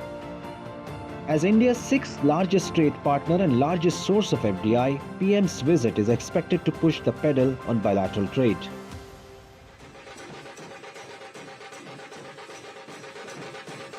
Singapore is India's sixth largest trade partner worldwide and the largest source of FDI during the last financial year. Investments have also been very large. Since 2000 till now, we have had cumulative FDI of about 160 billion US dollars. One area of interest or congruence between the two countries is semiconductors, and Singapore has a wide range of expertise in manufacture, fabricating, or even producing semiconductors in its region. And India will be expecting a deeper and serious cooperation with Singapore in this domain. India has deep strategic and commercial interests in Singapore. There are over 9,000 Indian companies registered in Singapore. 80% of listed offshore bonds by Indian issuers are listed on Singapore Stock Exchange. In February 2023, India's UPI and Singapore's PayNow connected for speedier remittances between the two nations. The visit comes as India is countering Chinese influence in its maritime domain by pushing ahead its Act East policy. As New Delhi continues to build on its role as a major player in the Indo-Pacific, these visits will pave the way for deeper strategic and trade collaboration between India and the entire ASEAN region. Mohammad Ghazali for NDTV. All right, there are multiple legs to this visit. It is significant for a variety of reasons, trade being one of them, connectivity, another aspect of it, maritime security, the larger implications of what India wants to do in terms of its Act East policy. We'll try and cover all that with an esteemed panel, Girija Pandey, Chairman Train IQ, and joining me from Singapore, Amitendu Palit, who is at the National University of Singapore, also joining me from Singapore, as well as Professor Harsh Pant, who is the Director of Studies and Head of the Strategic Studies Program at ORF. Good evening, gentlemen. Thank you so much for taking out the time and speaking to me. Let me start with you, Professor Pant, which is that when we talk about this visit, as I said, there are multiple legs to it. Whether it's the trade, the connectivity, the larger strategic aspects, and the economic implications of this. We'll try and cover one by one all aspects of it. But first up, how do you see the India-Singapore relationship building from here on? It's already seen major upgrades in the last 19 years. How do you see it now going forward? Thanks, Gauri. I think, Singapore has always had a very special place in India's Southeast Asia engagement. In fact, it has been a bridge to India's Southeast Asia outreach. And in that sense, I think the next phase perhaps lies as India builds its ties with other members of Southeast Asia individually. Because there is a certain disaggregation we are now witnessing in India's bilateral outreach to individual member states. I think Singapore will continue to play a very important role. And as you mentioned, this is a relationship that traverses various spheres. So this is not a unidimensional relationship. And given the nature and the multidimensional nature of this relationship, I think that perhaps now the scaling up of this relationship is going to, is likely to happen. And in more ways than one, perhaps we are looking at trade, connectivity, defense, security, but also, given that the fact of digitization that has become very important. We have just had the ministerial meetings between India and Singapore, where a very expansive agenda across the critical ministries was laid out. So I think this is the time now to look to see more ambition in this relationship, and perhaps given that this is Prime Minister Modi's 5th visit to Singapore, it in itself underscores the commitment that India has in this relationship as it builds a wider Southeast Asian engagement. Absolutely, absolutely. Mr. Pandey, let me ask you this, that how pivotal is Singapore, first from larger point of view, from the connectivity point of view between India and ASEAN and the trade opportunities it could throw up? As you mentioned, we've already had 19 years of a very fruitful commercial exchange with Singapore, especially after the signing of the SICA, which was the free trade agreement between India's first free trade agreement with Singapore. And that has really shown promise. Now, after that, there have been Indian companies who've been based in Singapore, who are growing in the region using ASEAN. You know, it's a springboard for ASEAN and the wider Asia Pacific. So we can see a fair amount of trade and investment on both sides. India has invested in Singapore, Singapore has invested in India. The trade has been growing, and therefore we can see that as India now, especially you asked me about in future, especially in the semiconductor chain, as India now progresses into the semiconductor chain, setting up fabs and testing and packaging facilities, Singapore is very important node in the global semiconductor chain. Right. There are companies here who can provide skills, they can provide components, who can provide training, and who can provide investment as India grows into the semiconductor stage. So that is the first issue. The second issue is how to go to the wider ASEAN region from Singapore. Singapore is very well connected in ASEAN. In fact, it's one of the original members of the ASEAN. And therefore, there's a wider market of 650 million people. Exactly. Where Indian companies must grow. Thirdly, ASEAN and Singapore in particular are export-oriented economies, export manufacturing. India can learn a lot from export manufacturing and export orientation of this part of the world. Absolutely. Okay. Abhitendu Palit, you know, specifically if one were to talk about the semiconductor industry that Singapore has, it contributes to around 10% of the global semiconductor output, 5% of the global wafer fabrication capacity, 20% in terms of the equipment production. So the question is that how does India go about making best utilization of Singapore's ecosystem management experience? That's what is really done here. How do Indians marry their design capabilities with the Singaporean experience as far as the semiconductor industry is concerned? I think I'll put it in this context that Prime Minister Modi's visit is a very important signal that India wants to work closely with Singapore in the Indo-Pacific region. And when I say that, I'm mindful of the fact that India and Singapore, along with 6 more Southeast Asian countries and a large number of other countries, are a member of the Indo-Pacific Economic Forum. And within this IPF, there is a very strong emphasis on development of the semiconductor industry. I think what India is looking to do insofar as its engagement with Singapore on the specific subject of semiconductor capacity building is concerned, that India has already signaled its intention to become a global semiconductor hub in the foreseeable medium term.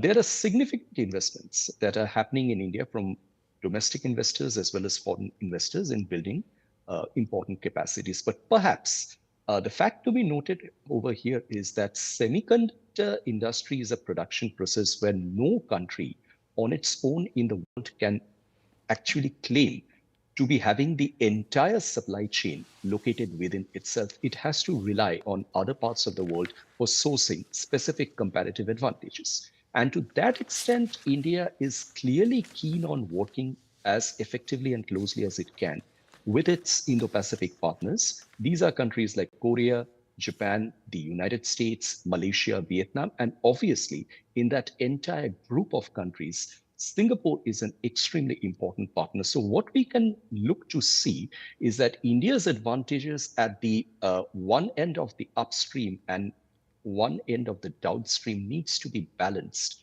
by the advantages that you mentioned, the wafer, the fab, and so on and so forth. And we can expect, in addition to this, a lot of conversation in the area of skill and management expertise insofar as bringing semiconductor production to a successful integration of supply chains is concerned.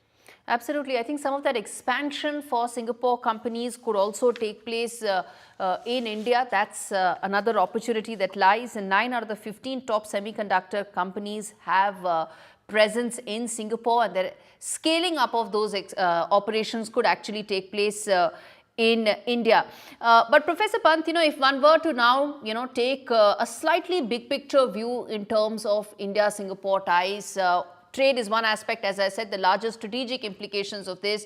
The Act East policy that India is now pushing the pedal on, that rests to a large extent also on the relationship that India and Singapore have in terms of its larger impact for maritime security. Yes, absolutely. I think Singapore's critical position at the very center of the East-West shipping lane, very important maritime domain in terms of the wider Indo-Pacific. ASEAN centrality is critical for India's Indo-Pacific outreach, and I think in that ASEAN centrality, Singapore is very critical anchor. So in more ways than one, Singapore becomes such an important partner for India because historically the comfort level between India and Sri Lanka had been remarkable, both from the non-alignment days to the contemporary times where this idea of engagement between India and Singapore has allowed for new possibilities to emerge in India's engagement with wider Southeast Asia. So even when the wider Southeast Asian engagement has been relatively lackluster, I think bilateral engagement with Singapore has been quite solid, and that has allowed for new possibilities to emerge in India's, the kind of role that India had wanted to play. And maritime security is right at the heart of this debate today, because Indo-Pacific debate, strategic debate today centers around what is going to happen in the maritime domain and how security and stability in the maritime domain, whether it is trade or whether it is connectivity, is contingent on what I think the countries, the stakeholders in the region can bring to bear in the maritime domain. Yes. And I think therefore India's partnership with Singapore yes. and with other like-minded countries in the region becomes so very critical. Yes. Because that is the wider maritime landscape is going to be shaped out. Absolutely. Girija Pandey, I want to bring you in on the fact that in the last couple of months itself, India has reached out to several partners, whether it's hosting Vietnam, Malaysia, reaching out to Brunei, Singapore, and so on. Does this reflect the urgency in terms of addressing a region where some skeptics would believe that China does have deeper engagements in, historically has greater presence in, and now India is sort of pushing the pedal on it? Well, certainly the Chinese have also been here, and historically both countries have been here. If you look back nearly thousands of years, India and China were both in ASEAN. And in fact, many parts of ASEAN are called Indo-China.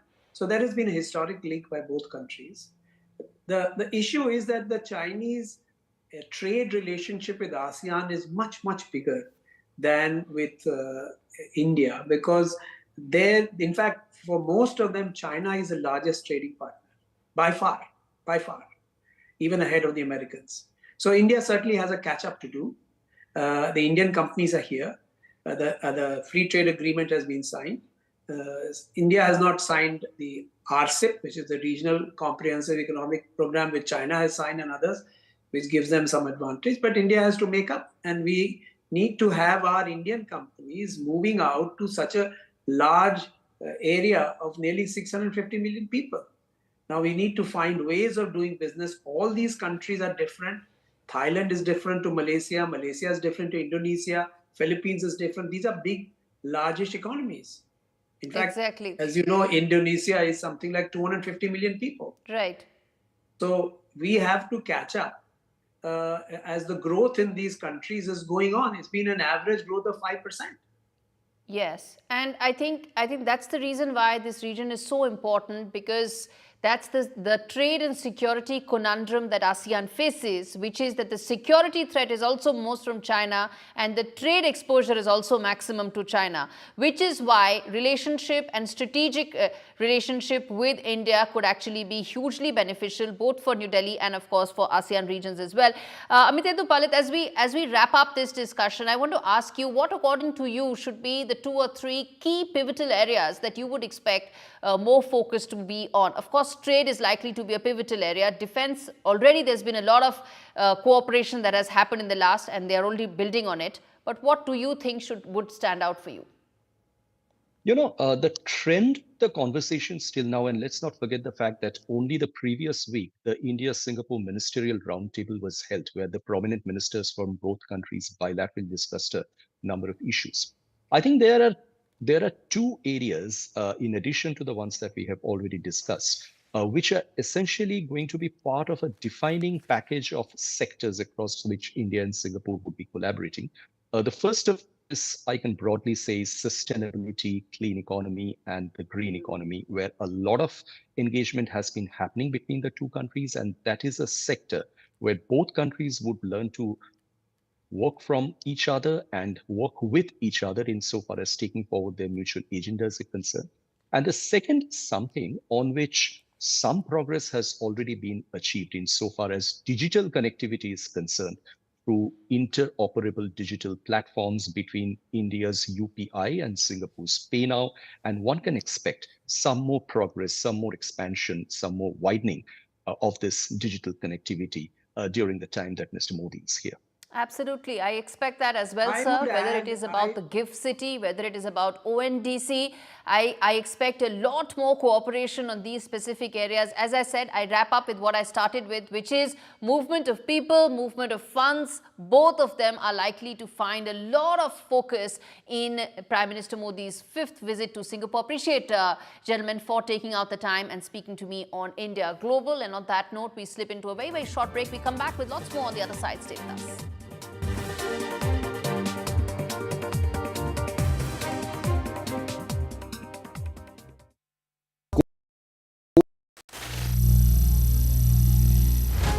Some people say the metaverse will only be virtual. One day this lecture hall will be made of code and driverless cars would be trapped in intersections. But even in this maze of the future, you can't wish away health. It's time to become more resilient.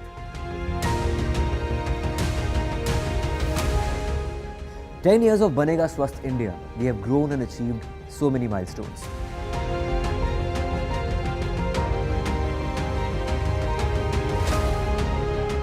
And now I have a plan to beat the urgency, to stop breathing with difficulty, to relieve getting choked with inactivity.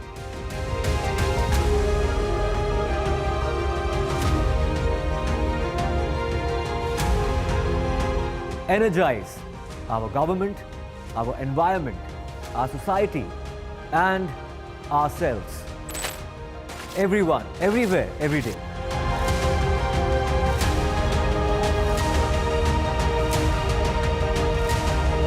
Banega Swasth India. One world hygiene. Stay informed and entertained with the new and updated NDTV News app. You can watch all our channels live, listen to podcasts, read breaking and exclusive news from around the world and more. Download the NDTV app today and get access to the best journalism and storytelling on your smartphone or tablet. The NDTV app. News that matters to you.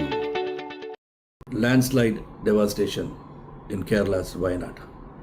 Join NDTV's initiative. Donate for Kerala.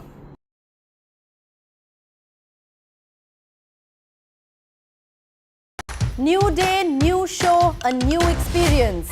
Start your day with the news, not views. We bring you stories that matter and impact your life.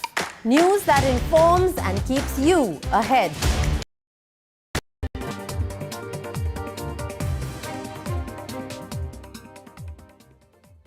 Welcome back. You're watching India Global with me, Gauri Dwivedi. Now, staying with Prime Minister Modi's two-nation tour. He concluded his first ever bilateral visit by an Indian head of government to Brunei, reflecting India's deep desire to boost bilateral ties with Brunei Darussalam.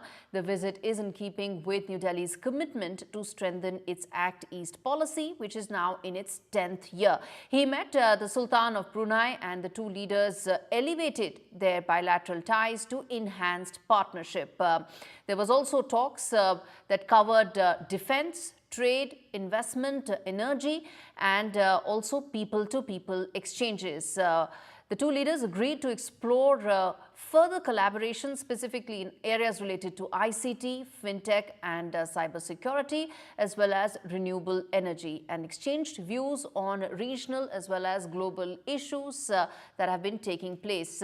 Both the leaders also condemned terrorism and called upon states to repudiate it. And both Prime Minister Modi and the Sultan of Brunei reiterated their commitment to work closely to ensure mutually beneficial areas for strengthening ASEAN-India comprehensive strategic partnership.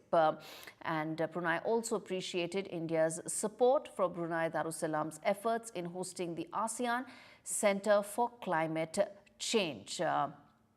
Let's first listen in to Prime Minister Modi as far as his Brunei visit is concerned. Bharat की act east policy और Indo Pacific vision में Brunei का महत्वपूर्ण साझेदार रहा है। भारत हमेशा ASEAN centrality को प्राथमिकता देता आया है और आगे भी देता रहेगा। हम सहमत हैं कि इस क्षेत्र में कोड ऑफ कंडक्ट पर सहमति बने। हम विस्तारवाद नहीं, विकासवाद की नीति का समर्थन करते हैं। हम आर्थिक, वैज्ञानिक और रणनीतिक क्षेत्रों में अपने सहयोग को मजबूत करने के लिए प्रतिबद्ध है। हमने कृषि, उद्योग, फार्मा और स्वास्थ्य के साथ साथ फिनटेक और साइबर सिक्योरिटी में आपसी सहयोग पर बल देने का निर्णय लिया है। All right, let's get in Mohammad Ghazali, who's been tracking this visit for us. Mohammad, now very strong statement coming in from Prime Minister Modi calling out China when he said we prefer growth and not expansionism. Yeah, and why this is significant, because Brunei's geostrategic location, we know, is it's in the center of Indo-Pacific Ocean, and also both the countries have agreed upon that the territorial integrity should be respected. Now, this certainly is a hint towards Chinese expansion plans, and also Brunei happens to be a very small country, but yet very significant due to its location, and India already has a space station in Brunei which tracks the eastward satellite launches in Brunei. More or less, the Prime Minister was hinting that due to this visit, he is also visiting following the visit of Brunei. He has now left for Singapore, but that also shows the kind of foreign policy India has, because Brunei happens to be one of the smallest countries, a tiny country with not much FDI in India, and Singapore happens to be a country which is giving the largest amount of FDI to India. So there is also a concerted effort from India to have most of the countries in the Asian continent on its side at a time when global conflict is expanding, be it what is happening between Russia and Ukraine or what is happening in West Asia, and Chinese expansion plan or its influence in the South Asian region is increasing. We saw what's happening in Bangladesh, that the Chinese envoy is meeting the Jamaat Islami leader. They were already cozying up with Maldives, Sri Lanka. So India's framework, the policy framework, the foreign policy framework is to connect with more countries, and Brunei happens to be one of those countries from where we were already importing hydrogen, and in coming years the Indian Prime Minister has also hinted that it would also, Brunei will be one of the partners which will suffice our energy needs as well. All right, Mohammad Ghazali, appreciate you joining us and breaking that down for us. All right, with that, it's a wrap on this edition of India Global. Thanks so much for watching.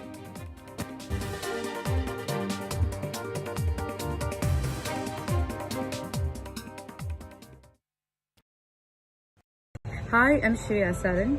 Kerala's Wayanad area is hit by devastating landslides, resulting in loss of lives and livelihood. Kerala needs your help right now. Let's join NDTV initiative. Come, donate, Let's rebuild Wayanad.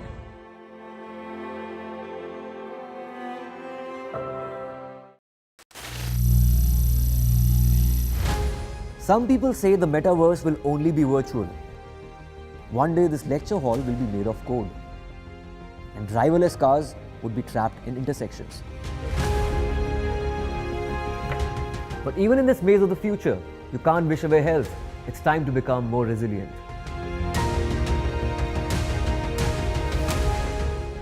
"10 years of Banega Swasth India, we have grown and achieved so many milestones.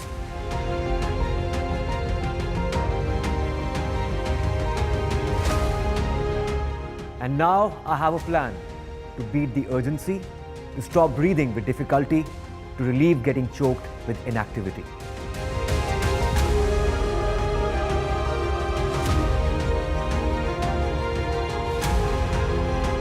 Energize our government, our environment, our society, and ourselves. Everyone, everywhere, every day.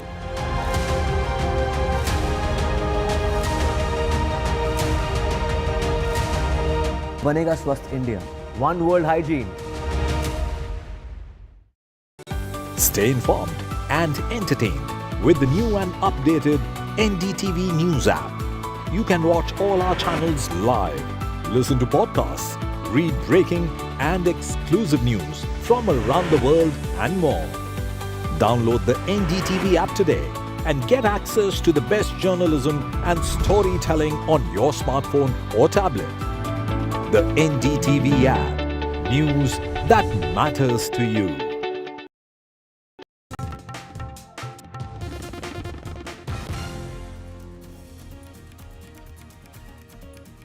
Hello and welcome. You're watching NDTV 24/7. I'm Osama Shab. There's been a gunfire in Georgia in United States. 6 people have lost their lives. We'll get you all the details, but first, let's take a look at the headlines. A shooting takes place at a high school in Georgia in the United States. Several people have been injured in the gunfire while 6 people lose their lives.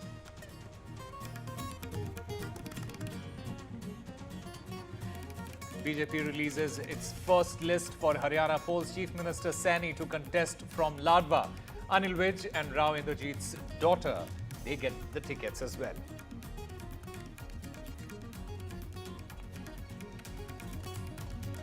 Wrestlers Vinesh Phogat and Bajrang Punia, known for taking on BJP's Brij Bhushan Sharan Singh.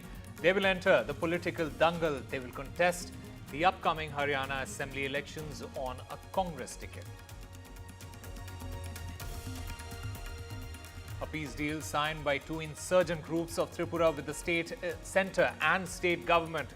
Home Minister Amit Shah says this is another effort towards Viksit Northeast.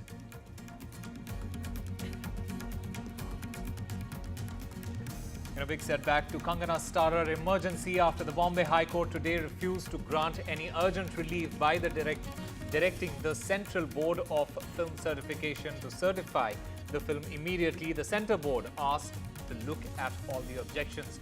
Kangana Ranaut in the meanwhile says that the Centre Board was blasted by the court. And has been India's best ever medal haul in the Paralympics, with Team India winning 21 medals so far, with 3 gold, 8 silver and 10 bronze, crossing the Tokyo medal tally.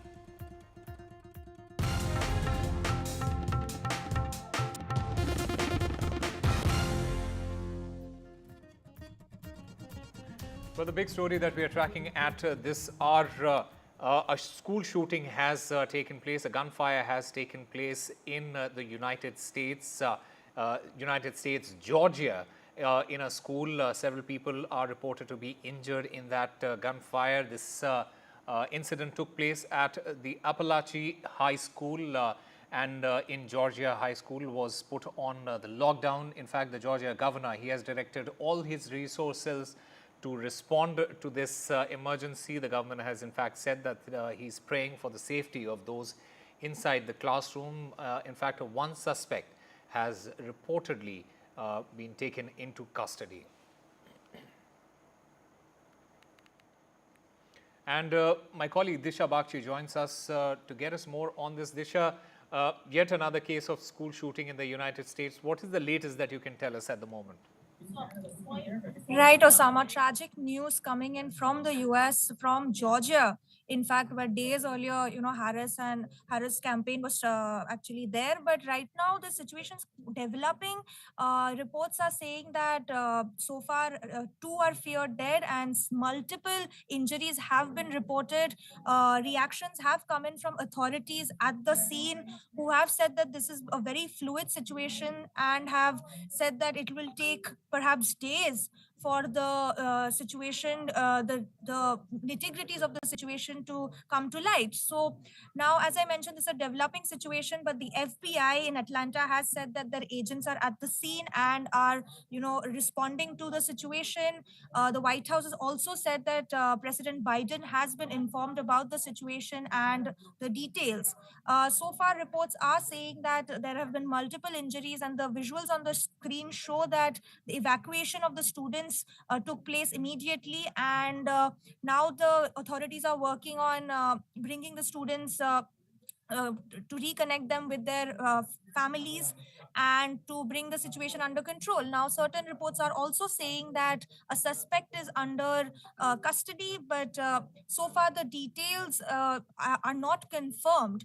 And the number of people feared dead and injured in this situation continues to be something that is unclear yet. So it's quite a developing situation. Now, the governor of Georgia has said that, he's redirected all his state resources to address the situation. Now, gun control and school shootings, in fact, are quite a serious problem in the United States, something that both the Trump and Biden government have been trying to address. But such school shootings have unfortunately become quite common in the United States. So many are saying that now that the school session just began in the United States, this incident again is a shocking reminder of how school shootings are a very serious problem that need to be addressed. Back to you, Osama. All right, yet another gun violence. Will there be another gun debate, and will there be any outcome to this? Will the outcome be the same? That is the question. Disha Bakshi, thank you very much for getting us all the latest from there. On to our other big story that we are tracking, the Kolkata rape and murder fallout. The doctors, they held a protest over Kolkata horror case. People in Kolkata, they switched off lights in a symbolic protest for justice for the doctor who was raped and murdered in the RG Kaur Medical College and Hospital. Let's listen in to some of the reactions from the doctors who are protesting. हमारा candle march निकालने का यही purpose है कि अभी तक हम लोग यही चाहते हैं कि न्याय मिले और जल्द से फास्ट ट्रैक बने। और जो अभी तक आरजीकर मतलब हमारे जितने भी साथी लोग ये सोच रहे हैं कि हम अकेले नहीं है, हम आरजीकर के साथ खड़े और जब तक खड़े रहेंगे जब तक हमें न्याय नहीं मिलेगा। और सरकार के कानों तक बात पहुंचाना चाहते हैं कि हमें जितनी जल्दी हमें सेंट्रल प्रोटेक्शन एक्ट प्रोवाइड कराया जाए, जिससे कि बिना भयभीत के हम काम कर सकें। तो ये हमारा कैंडल मार्च निकालने का उद्देश्य है। हम इसलिए यहाँ पे मतलब काम पे वापस आए क्योंकि चीफ जस्टिस ने रिक्वेस्ट किया, सुप्रीम कोर्ट ने हमें भरोसा दिलाया कि अभया के साथ न्याय होगा। लेकिन अभी देखिए कल जो हियरिंग होने वाली थी उसके बारे में भी न्यूज आ रहा है कि शायद वो पोस्टपोन हो गई है। तो चीजें जो है उसमें बहुत टाइम लग रहा है, पहले ही बहुत एविडेंसेस के साथ टैंपरिंग हो चुकी है। तो हमें अभी भी इस बात का पूरा भरोसा नहीं हो पा रहा है कि अभया को न्याय मिल पाएगा या नहीं। और इसलिए हम बताना चाहते हैं कि चाहे कुछ भी हो जाए हम अभया को न्याय दिला के ही रहेंगे। ये शॉकिंग है, सरप्राइजिंग है कि अभी तक इतना सीरियस क्राइम हुआ है, इतना संगीन अपराध हुआ है, उसके बावजूद यहाँ पर इतने दिन हो गए हैं और अभी तक कल्प्रिट्स को पकड़ा नहीं गया है। Justice delayed is justice denied, and that is all I have to say. After the RG Kaur Medical College and Hospital incident, Kolkata has been engulfed in protests, with people coming out on the streets to register their anger and their frustration with incidents like this. Now you can see this is the 8B bus stand in Jadavpur, and of course a lot of people have gathered here today, lighting candles, and 1 hour of darkness, people switching off lights and lighting candles to mark their protest demanding justice in the RG Kaur case. and these protests are continuing with several people once again choosing to come out at midnight, reclaim the night, and holding this kind of protest all across the city. This one's taking place at the 8B bus stand in Jadavpur, where people are out and registering their protest against what has taken place at the RG Kar Medical College and Hospital, lighting candles, switching off lights. In fact, all of them quite silent here as a song plays, a song of protest plays, but the real mood point is the fact that people are angry over what has happened at RG Kar. They see it as a systemic failure, and that's something that they're registering their protest against as they light up candles and mobile phone torches to register their protest here. The Bharatiya Janata Party has released its first list for the upcoming Haryana Assembly polls. In fact, the BJP has announced candidates for 67 of the 90 seats there. In fact, 8 women are also there in the first list of the 67 candidates. Chief Minister Nayab Singh Saini, he is set to contest from Ladwa.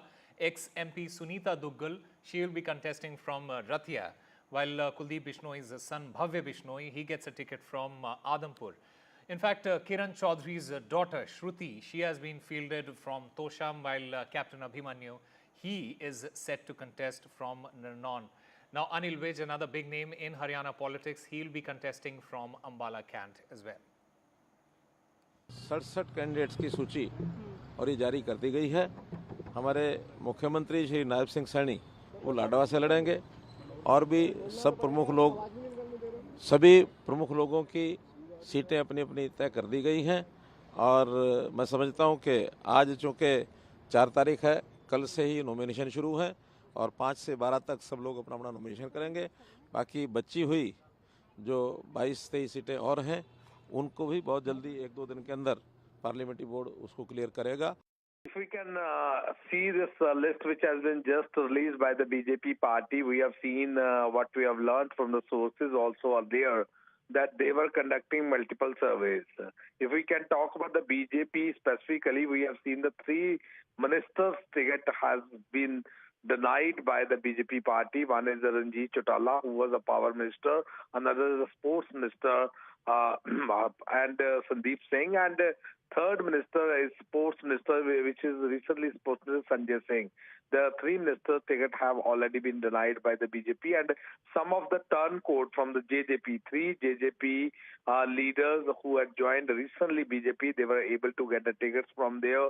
So all the combination, it seems that they were trying to combat with anti-incumbency in the state. So let's see whether this strategy which they had opted for that will really work out or not. That is yet to be seen. But we have seen that Kiran Chaudhary, Congress leader, who had just joined from Congress to BJP, her daughter is able to get a ticket from there. We can see Bhavya Bishnoi, he has already given a ticket by the BJP.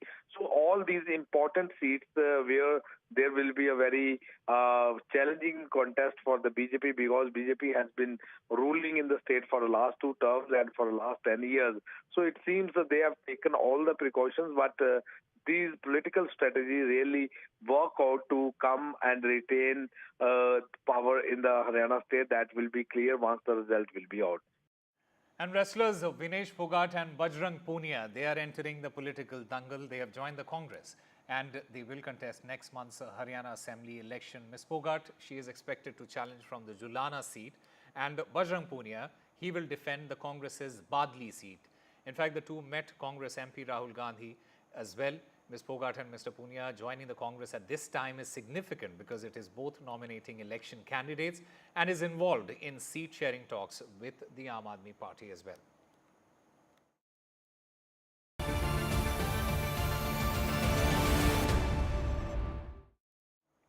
And Rahul Gandhi on Wednesday kick-started the election campaign in Jammu and Kashmir with a speech about a restoration of statehood and rights for the people of Jammu and Kashmir.